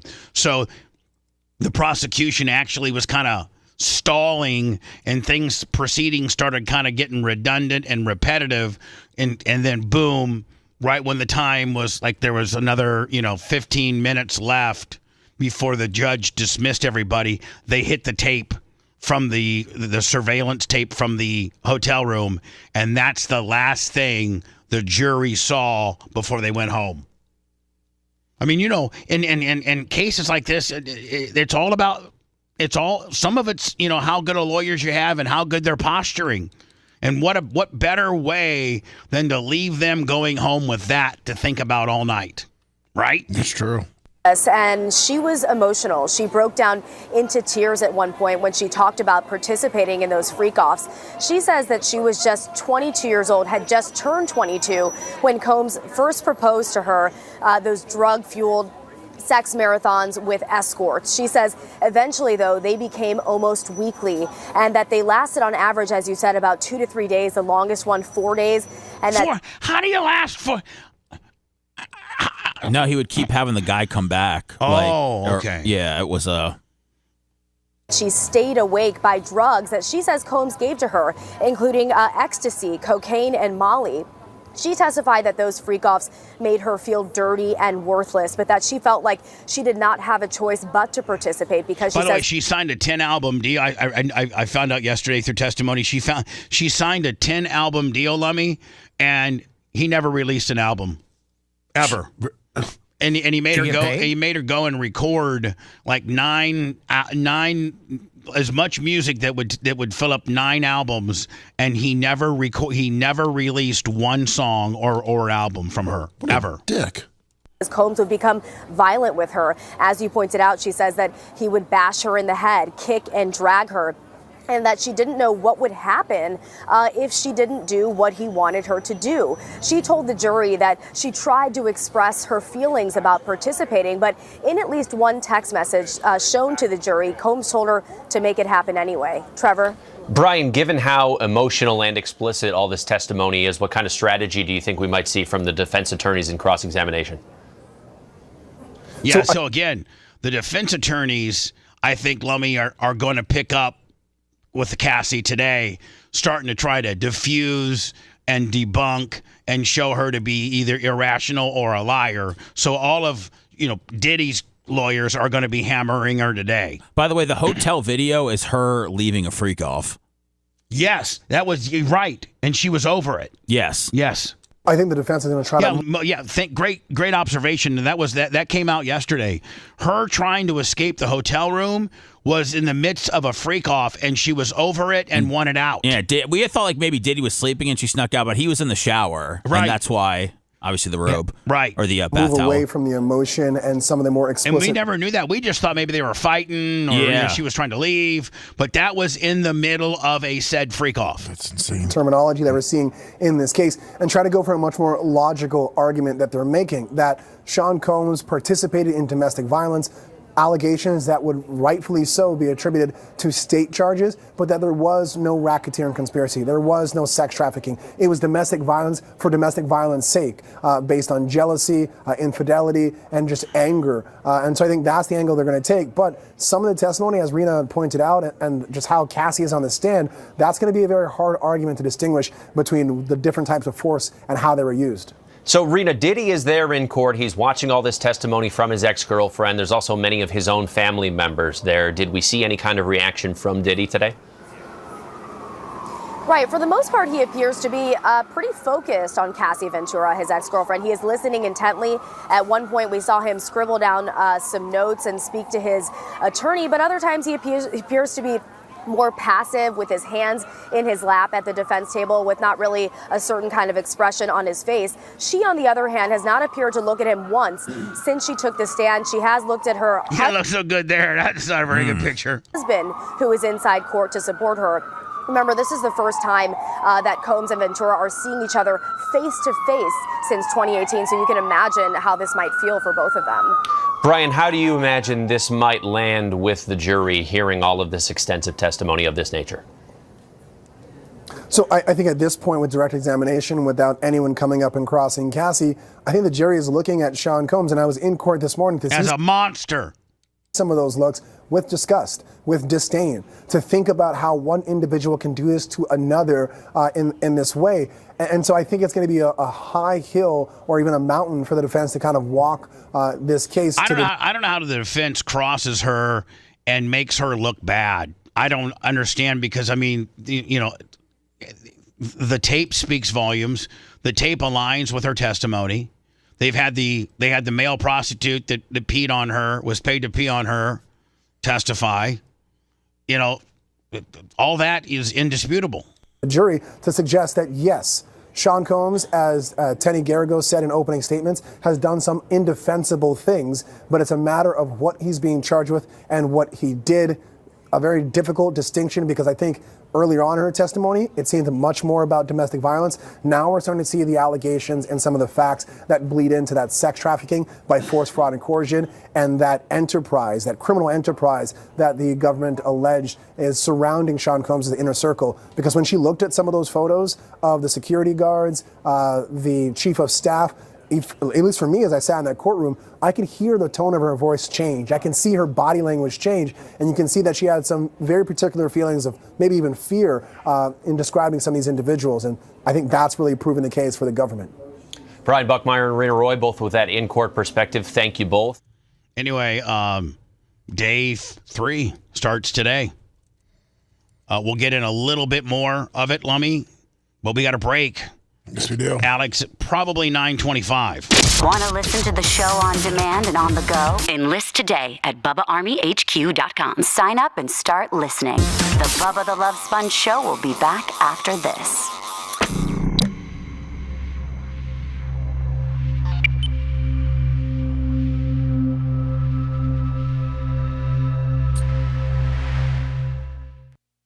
We'll do Pope's brother needs to chill out, and then back in. Sounds good. And then probably Alex at 26, 27.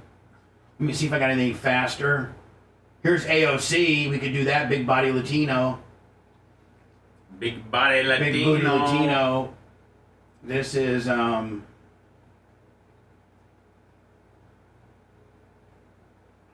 that's too long. Or how about this? How about this is even shorter. How about Shiloh? Oh yeah, there you go.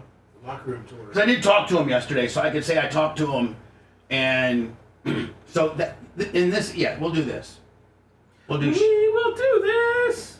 We'll do Shiloh words, and then Alex.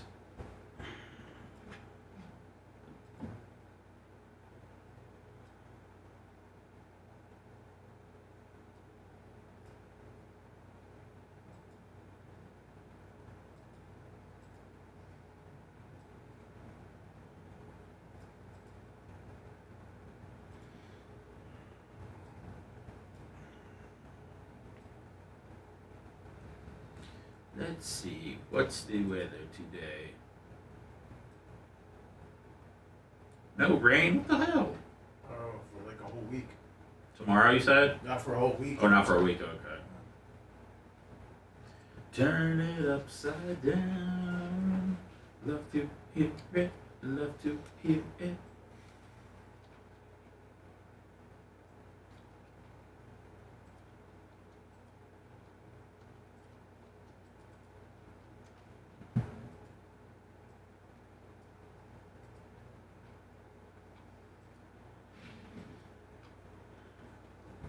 Yeah, Unity. It was last week.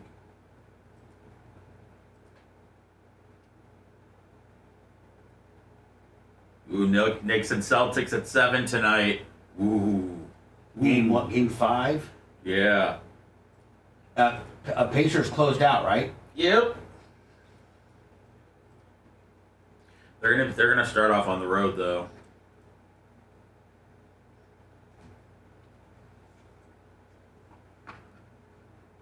And they're calling the Pacers the Yesers. The Yacers.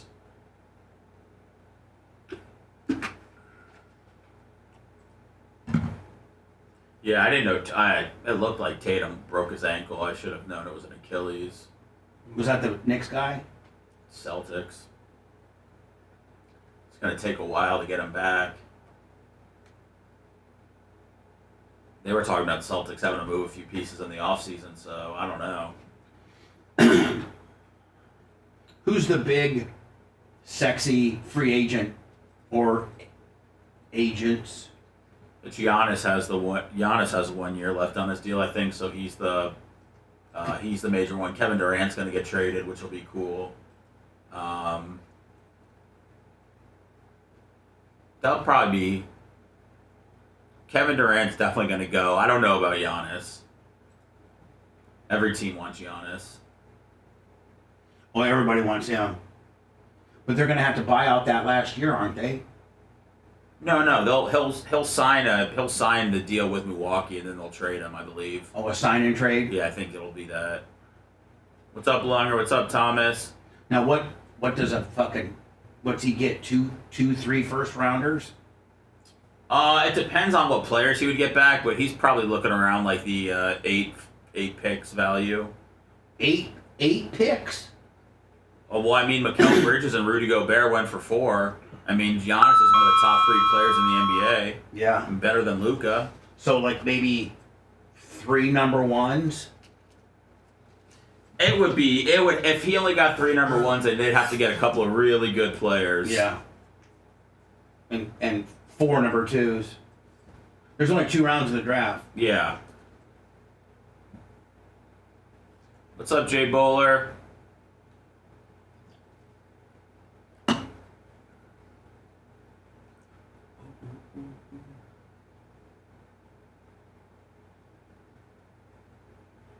Oh man, the NFL schedule release has been nauseating.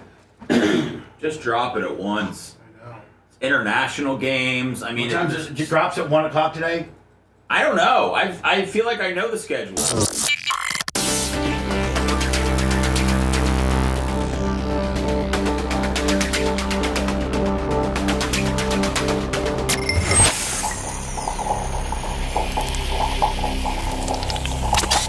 Broadcasting live from the Aquabedo studios. Aquabedo.com/Bubba.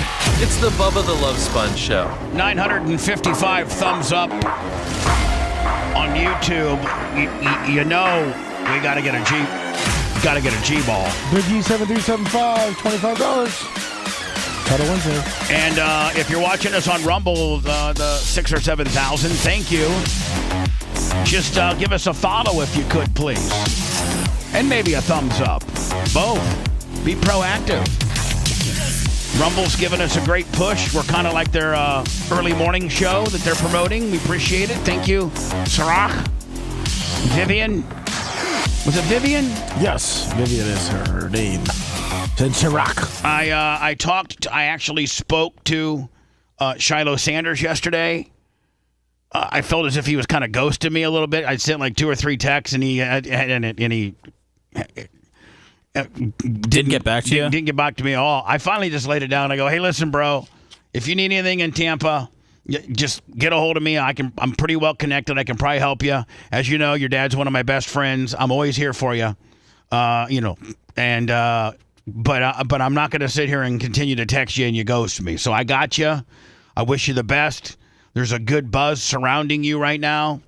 There is. I think everybody would admit that the media has positioned him like he's kicking ass in training camp. I'm hearing good things about him. And so then he immediately calls me. He's like, hey, listen, Bub, I literally get to the facility at 7 or 8 o'clock. I don't get home because I stay 2 hours late studying film and various things. I don't get home until 8, and I usually eat a little something and go to bed. He goes, that or I eat dinner at $1. They'll make a little something for me, and I come home and go to bed. This is literally the first opportunity. I think it ends, Lummy, I think training camp might end this weekend. I think. Rookie does, yes. And so he said, hey, maybe Friday. Him and I might go to dinner on Friday. Oh, nice. Me and Shiloh. Here is a 1 minute and a 13-second clip. And if you noticed, Seth, the Bucks PR department's been using Shiloh. Oh, big time for for PR. Like he's a tool they've been using. You would think that he was their first round pick with how much they've been utilizing him. And I think that that's a good sign. Right? I mean, they're not going to do that for some guy that's... Well, the social media team knows what does numbers, and I mean, Shiloh's doing numbers. And you know what? Do you think that that's maybe a contributing part to making the team? I don't think at the end Jason Light or Todd Bowles would care if a guy has more leverage on social media. But, I mean, it's not a bad thing at all for him in his career to have that kind of, forum where you have millions of followers. So let's say you're a guy and you're right there on the fence. You had a great camp. They're thinking about maybe making the 50 or 50. Is it 52 or 53? 53? 53 squad. And they're like, man, I got to tell you, not only, do I think he probably should make the team, but he blows up social media. Right? I mean, that could probably be a thing that helped you if you were on the fence, maybe. I mean, maybe for another type of, maybe a WNBA team or maybe something like that. But the Buccaneers are, I think, more focused on the Super Bowl right now than they are with retweets. Dang, I got my helmet with the logo. Are they ready for it? They're ready. All right. See, let me. Work done. He was told that 21 was available, but I think a drafted rookie took it. Oh, probably looking to get paid. But if that drafted rookie doesn't make the team, I think maybe Shiloh gets it. I think if it becomes available, if it becomes available, he can switch at any point. I don't know who's wearing it now. Do you see up on the board behind him? It says top 5 fries. It says 5 Guys McDonald's. I don't know what they're doing over there in the equipment room. I don't know. Looks like they're having fun. 28 was good. They never retired Work Done? What's that? They never retired Work Done's He didn't number? play long enough. Yes, sir. They're a great locker room. This is it. In the NFL now. Got an NFL locker. This is more clothes than I've gotten from any team that I played on. That's close to my Coach Fromm. In my whole career. That's crazy. It's all new to me, you know what I'm saying? I'm just happy, grateful, ready to work. It's just getting started right now. And I told him, I said, keep your head down, stay humble, hit hard. I said, you'll make this team. There's a good buzz on you right now. You'll make this team. Got the gloves. These feel like interception gloves. Yes. Okay. In the locker room there. By the way, I think those are his dad's cleats. I think those are his dad cleats. Should I be aggressive monster with this one? This is nice. Yep. This is the swaggiest one. So yeah, it looks like Benjamin Morrison from Notre Dame has number 21 now. And was he drafted this year? Yes, I'm trying to see when he was Benjamin drafted. Morrison, number 21. What position from Notre Dame? Cornerback. Cornerback from Notre Dame. Drafted what? Number 53. So that'd be second round. 28's a nasty number for a guy in the secondary. He needs to be like a single digit or something in the 20s. Yeah, I think 28's going to stick. Because you know that so they're not going to get rid of a second Bubba, rounder. if he makes a team, he might drop 28 because there'll be a lot more numbers that become available. That's true. If he ends up making, but I don't know. Maybe if he makes it, he'll go. I made it wearing 28. I don't know. Yeah, he might be like 28. I'm feeling great.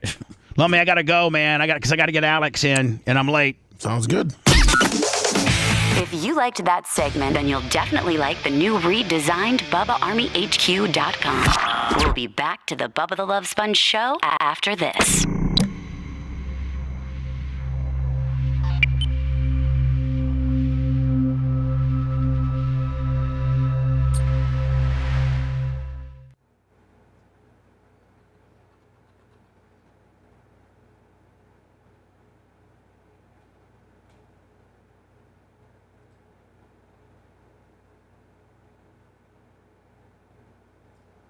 All right, Dale Green. I'll agree with that.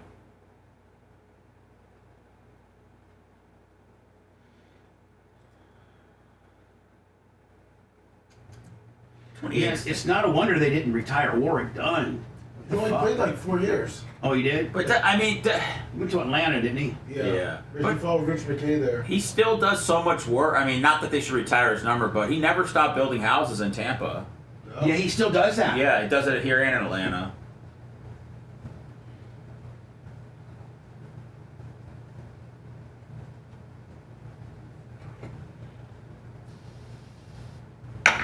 What's up, Dan Wiz?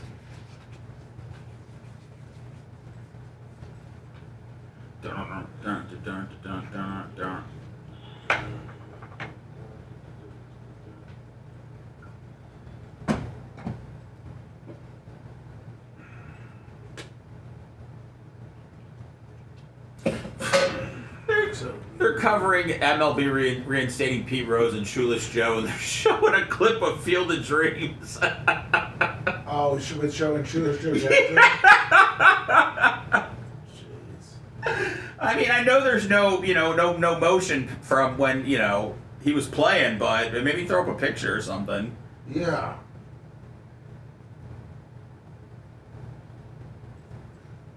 Whatever. Still the greatest baseball movie ever, with the Sandlot right there in Major League.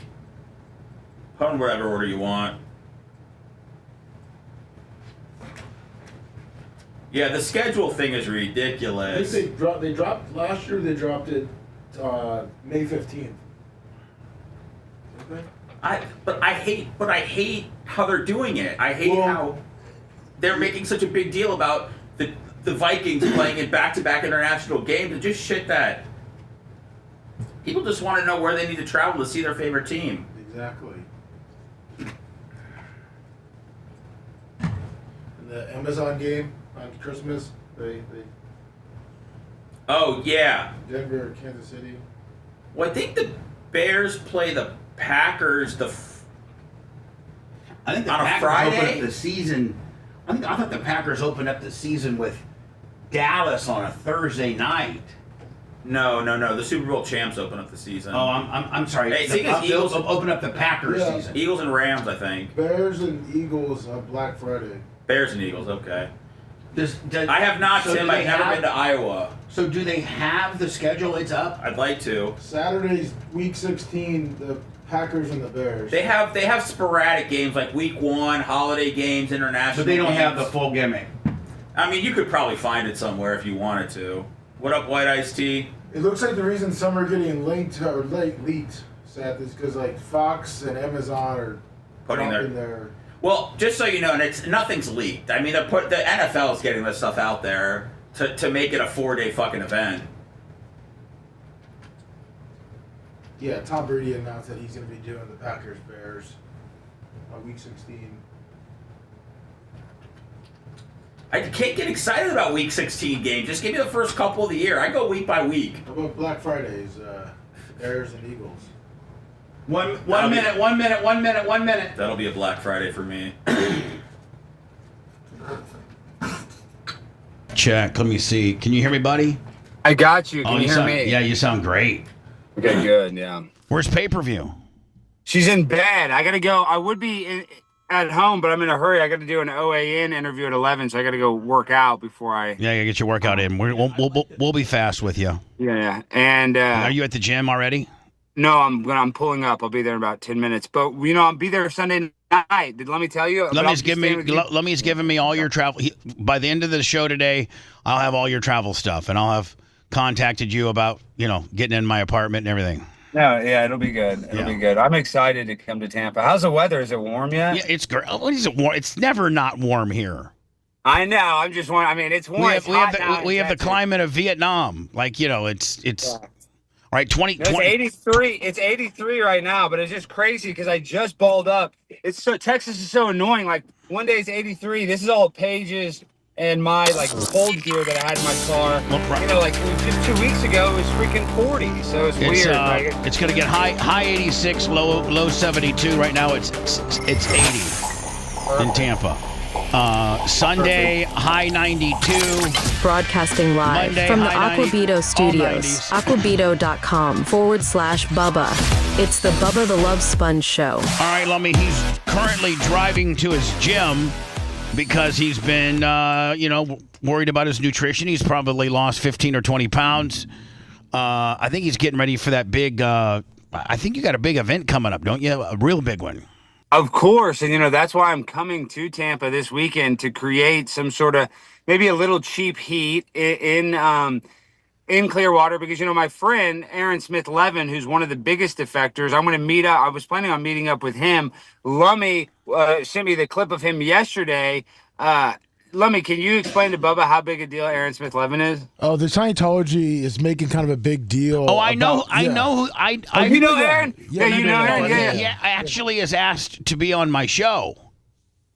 Well, wait, you've asked him to be on your show? Well, I think we need to get him on your show. You need to get him in studio. I don't want to die. I don't want to get killed. I mean, You probably would. I actually been told by some of my handlers, Tom Bean, that you might want to stay away from that. Well, they hate him so much, and Scientology always does this, but they make a website like, who's the girl from King of Queens? The girl that's all famous. I can't even think of her name. Leah Remini? Yeah. Remini, obviously. They have like a thing like Laura Remini's a monster, and they make these websites. And because I was on his show, and after I threw the Modine hot dogs, if you Google Alex Stein and Aaron Smith Levin, you might have to search a couple pages now, but it used to be the first one that popped up. It's this website landing page about how Aaron Smith Levin is friends with me, and I'm one of the biggest racists in the world because I threw pork hot dogs on a Muslim person, and I'm anti-religion. So I'm saying I have one interaction with a guy, and they made a website. They literally Yeah, there's a so landing can you page still imagine up. if I had this guy on my show multiple days in their own backyard and with, whatever channels I have and distribution, we're doing pretty good on Rumble right now. They've been pushing us, but I would get more blackballed than I already am in Tampa.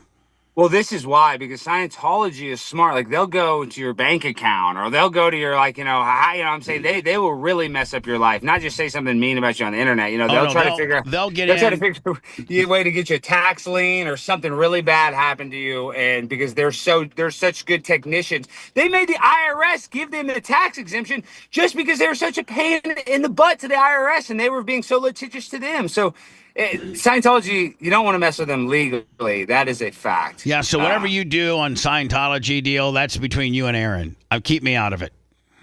Well, you're gonna probably get a little rub if it pops off, because it probably will pop off. Because I was thinking about going in there and acting all crazy and being like, I know where Shelley Miscavige is.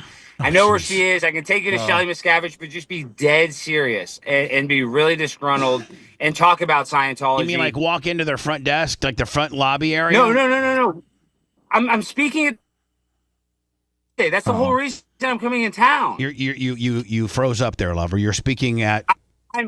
On Tuesday, I will be at the Clearwater City Council meeting speaking, going crazy, Bubba. Okay. All right. Yeah, that's what the heat I'm going to create. So, oh my Shelley, gosh. do you know who Shelley? Shelley Miscavige is the ex-wife of Dave Miscavige, who's the CEO and the closest to Xenu. He's and I think that didn't she end up. He's the top Xenu. He's the top guy, and that's his ex-wife. Well, no, they're still married technically. Oh, okay, but no one's seen not her. ex. They're still together. Yeah, and Leah Remini tried to get an investigation by the Los Angeles Police Department, and they've done it in Florida. And so what the conclusion has come to that, because people like Aaron Smith Levin have been pressing about it, asking about it, is that somebody within the Church of Scientology has contacted the police as Shelley Miscavige. So Aaron Smith Levin believes she's alive, but they just put her because they don't want her, as the face of it. They want David, that they literally hide her, but that she's not, but being held against her will, and that she has been interviewed by cops. Are they saying that there's no divorce proceedings or nothing like that? They just don't. She just doesn't willingly. She just doesn't go make any public appearances anymore. Yeah. She doesn't want to be in the public at all, and everything that she's doing, she's willingly behind the scenes. What if that's the truth? Well, I guess no one's seen her since 2007, so everyone thinks she's died. They've killed her. If I want to be honest, because I like to be honest on this show, Aaron Smith Levin, I've actually argued with him. If Scientology wasn't so predatory about the money and they weren't so predatory about the excommunication, really, Scientology is not that bad, because they're preach. It's not really a church, but it is about, wellness and self-help and being sober. So Scientology, it can really help people, believe it or not. But it's just evil because of the excommunication. Well, it's really. I don't think both Scientologists are bad. It's not, but it's also built on some fairy tale nonsense too. I mean, their belief system in the Xenu. Well, Xenu, but you don't get to go to Xenu to your OT7, and there's only OT8 levels. So Xenu's the last thing. That's like L. Ron Hubbard was just making crap up. Now supposedly Hogan's wife's parents are OT8.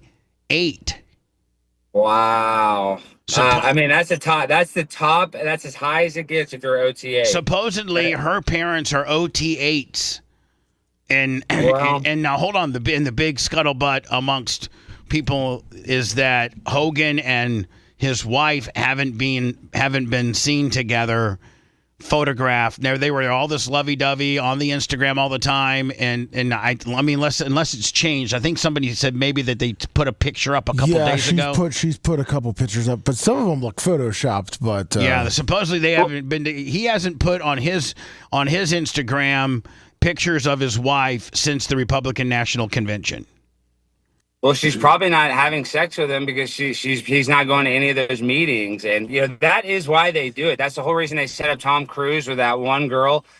They get these guys like Hulk Hogan. Scientology would love it. If they could get Hulk Hogan, that would be almost as big as Tom Cruise. Some people are saying they already got him. They might, but they need him to give him some rub. They need him to be like, well, brother, I'm a Scientologist, and it's good for me. They need to get him on video saying it, See, because with Hogan, they're not going to tell, like he would be in the Travolta, Kirstie Alley, rest in peace, Tom Cruise. They wouldn't drain him dry of his money. They just need his rub. Because right. So they know when they get a guy like Hogan, they're like, listen, brother, we're not taking any of your money. We're not taking your house. We're not taking your car. We just need your rub. So there's some people that get in for free.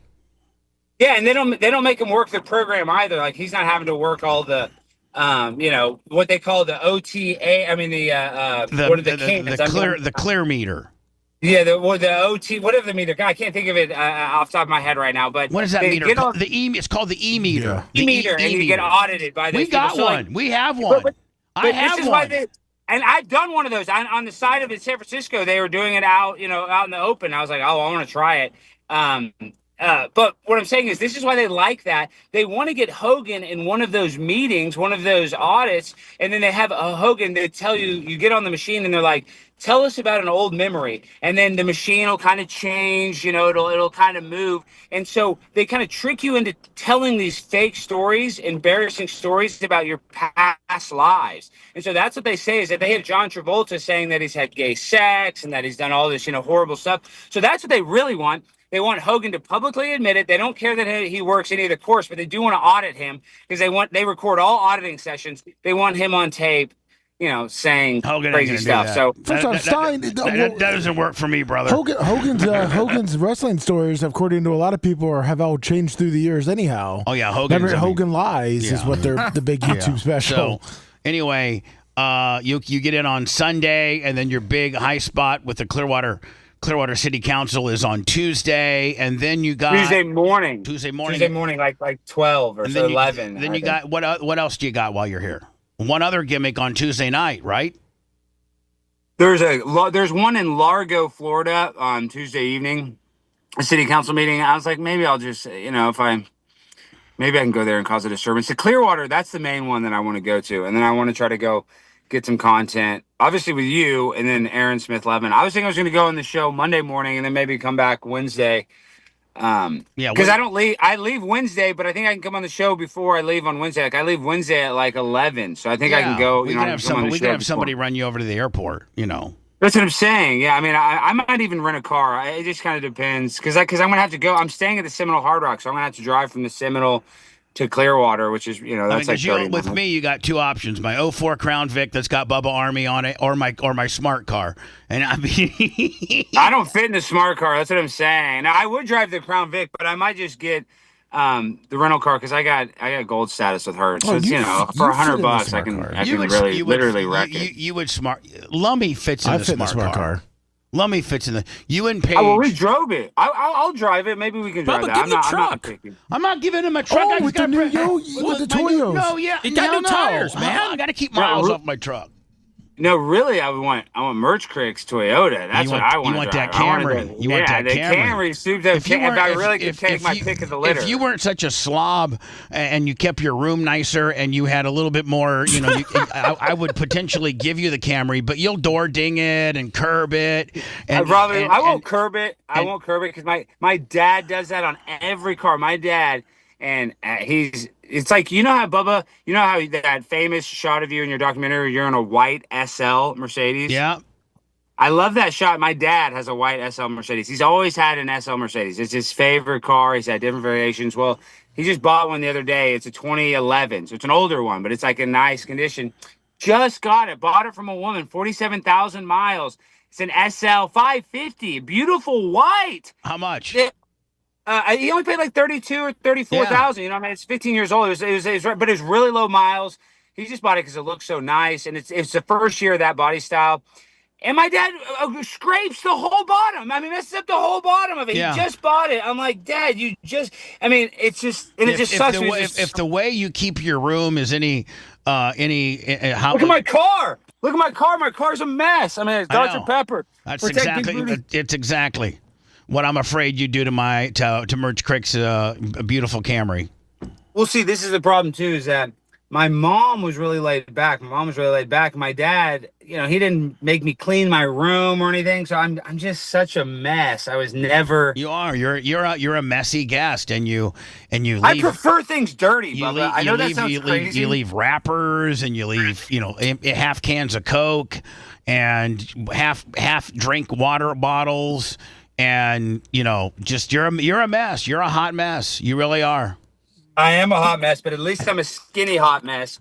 So I'm excited for Tampa this weekend and that Seminole Hotel. I hope I don't lose any money. We just went on that cruise, and we usually have such good luck. I lost about $800 on that cruise. What day are you going to Seminole? Monday, probably. Yeah, Monday and Tuesday night. We got a full comped room there. So I was gonna go there on Monday and Tuesday. So you need so you only need Sunday night. Sunday Just night's Sunday all you night. need. Yes. Say that again. I said Sunday night's all you need with me. Yes, sir. Yeah. And then because I was gonna come on the air on that Monday, and then potentially come on Wednesday. Perfect. But I need Tuttle. I need the whole crew because we're gonna go do the dang thing at these meetings. I mean, Tuttle, are you in there? I haven't been watching this morning. I got up late. Yes. Is he going to come? Is Lemmy going over. to come to any of this stuff? Or are you worried about Scientology canceling him? No, Tuttle can't get more. I mean, Tuttle works in corporate America now. He can't get canceled. They don't even know who he is. Yeah. I'm way across the state. Yeah. So he can't go up there and say that he was sexually abused by. Yeah, he can. Oh no, I can. Oh, do he that can for say that sure. he was sexually abused by Tom Cruise. He'll say whatever. Yeah, whatever you want him to say. You know. Okay, good. All right. Well, we're gonna, and then I kind of had we had a meeting last night. Went to a meeting with this guy 607 Unk, who's like this black guru, and he literally makes no sense with anything he says, but he somehow gets hundreds of thousands to millions of views on the internet. It literally makes no sense. But we took him to a city council meeting in Coppell last night, so we're going to be posting that later. So please, Bubba Army, watch the show and watch that clip when I it got to comes tell out. you, who you turned me on to, who I can't get enough of now. I watch is Charleston White. I can't get enough of him. I cannot get it. I just sit there and scroll through his stuff. He is next level hardcore. He doesn't care. He's number one. He's the number one guy. And this Unk guy that I had on, the reason I had him on is he said he wanted to have sex with Charleston White. So Charleston hates this Unk guy. So I'm trying to kind of mend the fences because this Unk guy he's actually a pretty funny guy. He's not as funny as Charleston White. Charleston White, he's from Fort Worth, right down the street where I'm from. Went to jail when I believe he was 14 or 13 for murder. He was involved in a murder where they murdered a guy. So he basically grew up in a, like a youth juvenile system. And he got out of it. And isn't he getting like 25, 30 grand an appearance?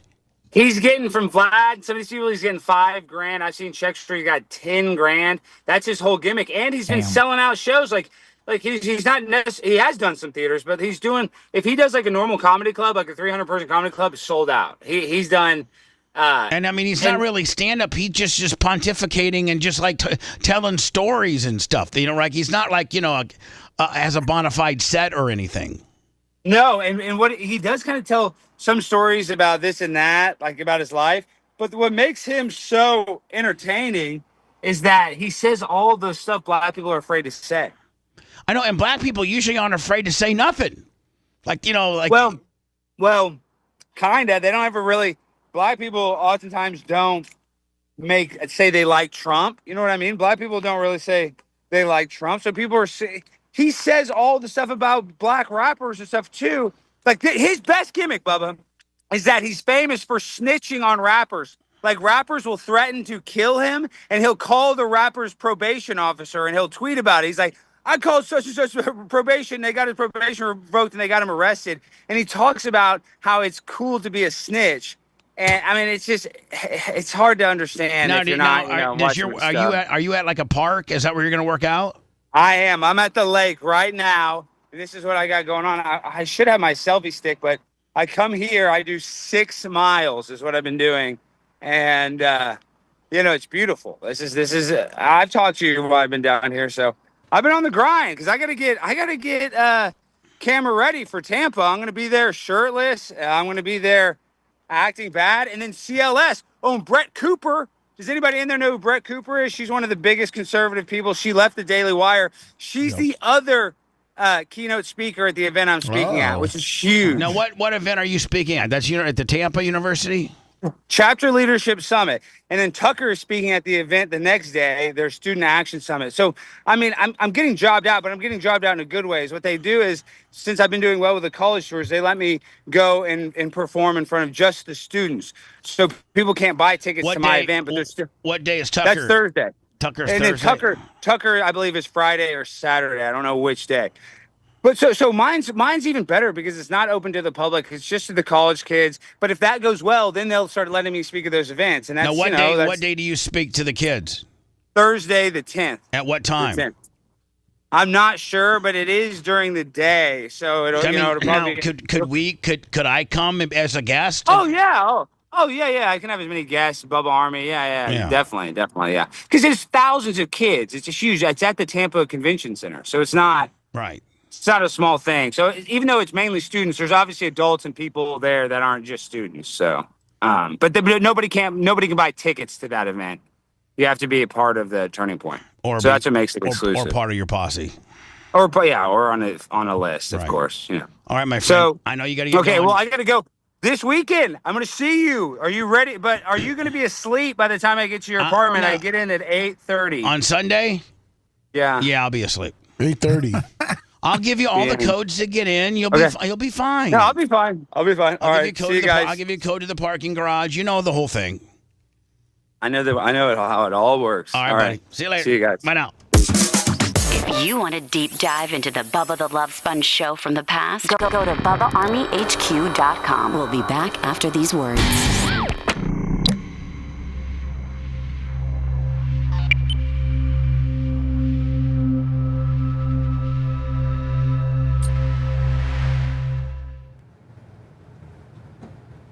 So, Lummy, he's in town, what? Sunday to Wednesday.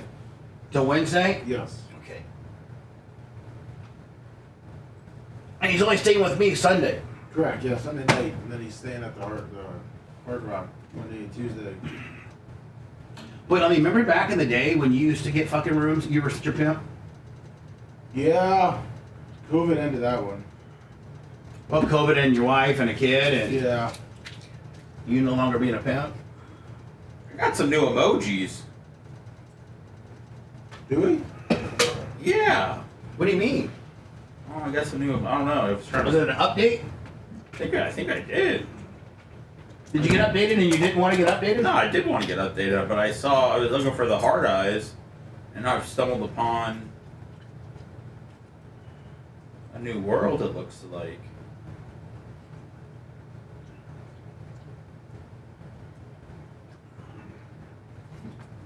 Tell me after the show, I'm going to turn that Adobe recording app on and do Omaha Steaks. Okay. Yes, you are. You got the script over there? Mm-hmm. Okay. Oh. A whole new world. No HS Killer fan. Man, if Shiloh wasn't so busy, I'd love to see him do something with Stein. Oh, man.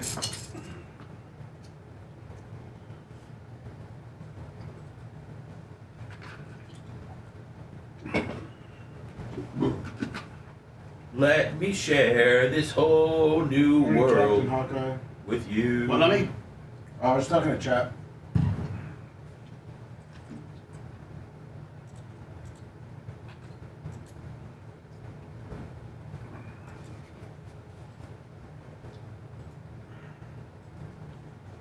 Who's a racist fuck? I think he was talking about Charleston. Charleston White is racist. Oh, I'm sure he is. All right, Cassie just got back on the stand. Oh, she did? The jurors are not in the courtroom yet, and she testified for 4.5 hours yesterday. We'll wrap the show up with that, okay? They said they're going to finish direct examination today, but we'll need at least half the day. Fuck, man. So they're going to need half the day with her? Yeah. He's done, bud. Give me that steps, give me. In your email. Okay, thank you, love you. Macho, can you cut that from how There's something I love more than you, though, right now. Is it the yogurt? No, it's my Toyo tires. Are you excited to get them on? Yes.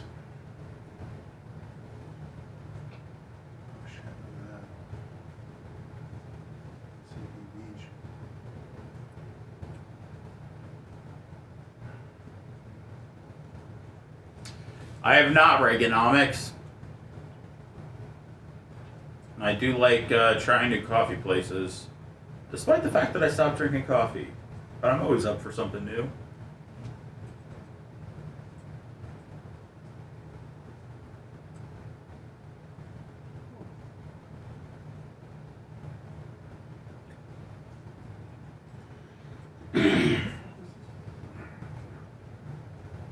Sweet Kelly Brown, Bud Rock, and Toyo.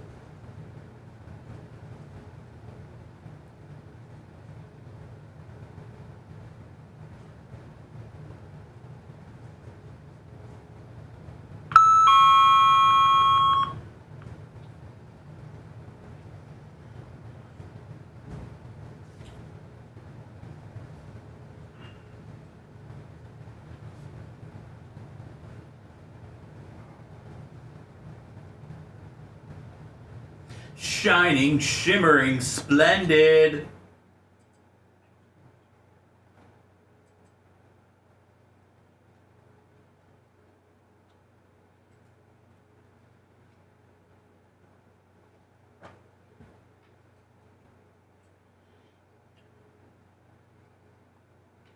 Peacemaker coming back in August.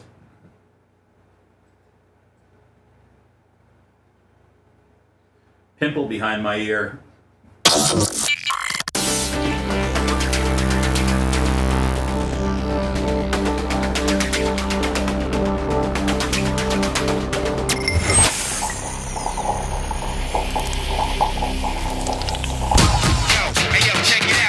The Bubba the Love Sponge Show, Unsigned Band Thursdays. If you or you know someone in an unsigned band, get off your ass and submit a demo to show@BubbaArmyHQ.com. This could be the big break you're looking for. That's show@BubbaArmyHQ.com. A stadium full of millions of listeners could give you the break you're looking for. Now back to the show. Lummy, who do you got for tomorrow in the unsigned band review? Lucas Diablo. Lucas Diablo. Yes. Do you make sure that they whitelist us so we don't get a copyright Willie?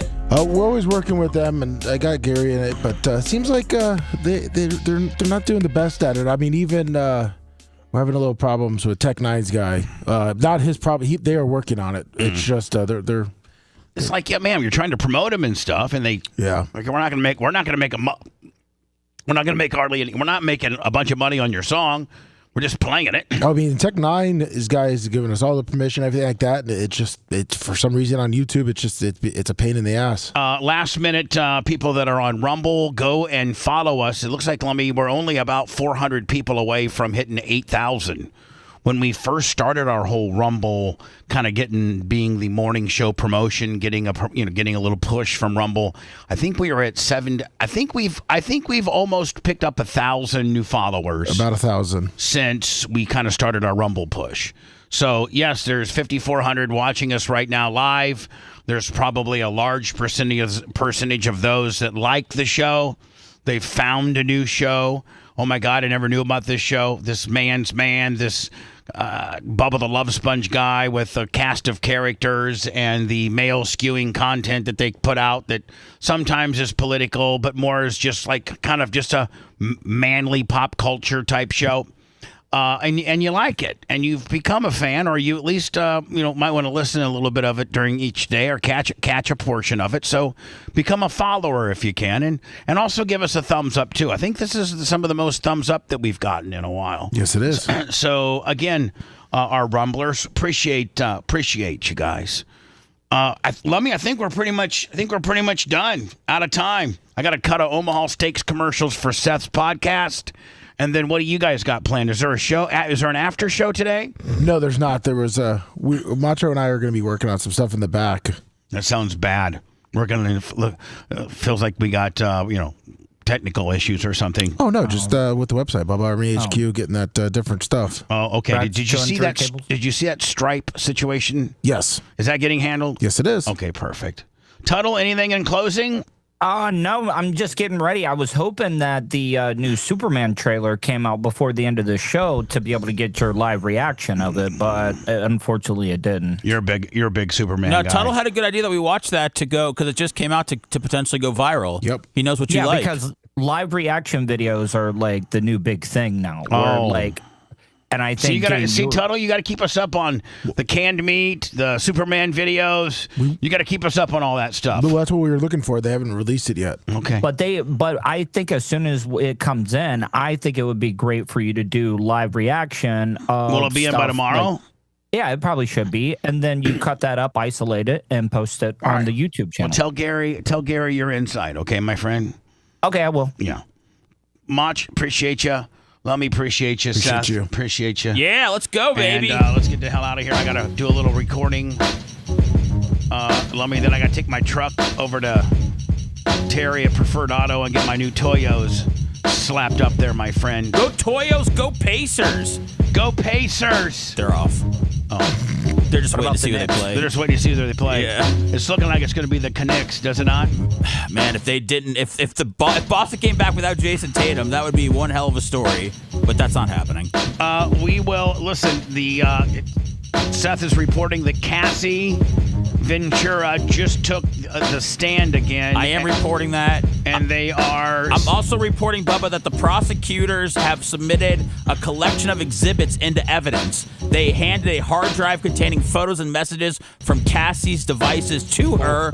When she is on the witness stand, Cassie has said she's reviewed what's on the drive, and now they are submitting the collection of exhibits into evidence, reported by me, Seth Kushner, read straight off of CNN.com. So it looks like they probably got a bunch of text messages and stuff. Oh, they're bringing props in like Carrot Top today, baby. It's getting wild. We'll have a lot to talk about tomorrow. They expect Cassie to be on the witness stand all day today.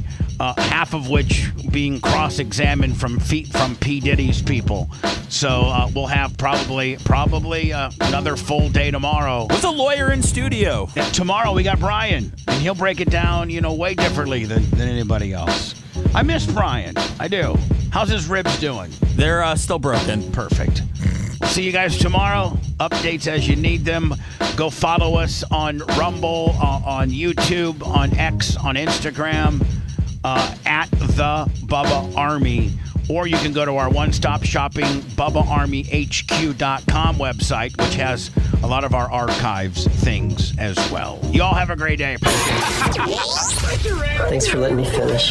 You've been listening to the Bubba the Love Sponge Show, starring me, Bubba the Love Sponge, co-host, historian, Lummit. It's Seth, co-host and president of podcasting. It's Brian Matroni, king of counter programming. If you're wiring up, it's Mini Macho. The BRN agent, Thomas Buttoned Up B. Co-host, Dr. Dan Diaco, Esquire of Council. Co-host, J. Diaco, Esquire, the Spitting Cobra of Council. Now, time for the legal disclaimer. Exactly. The Bubba the Love Sponge Show is intended solely for the enjoyment of our listening audience. Any rebroadcast, retransmission, or other use of this show without express written consent of the Bubba Radio Network is prohibited. We must dissuade him of this delusion.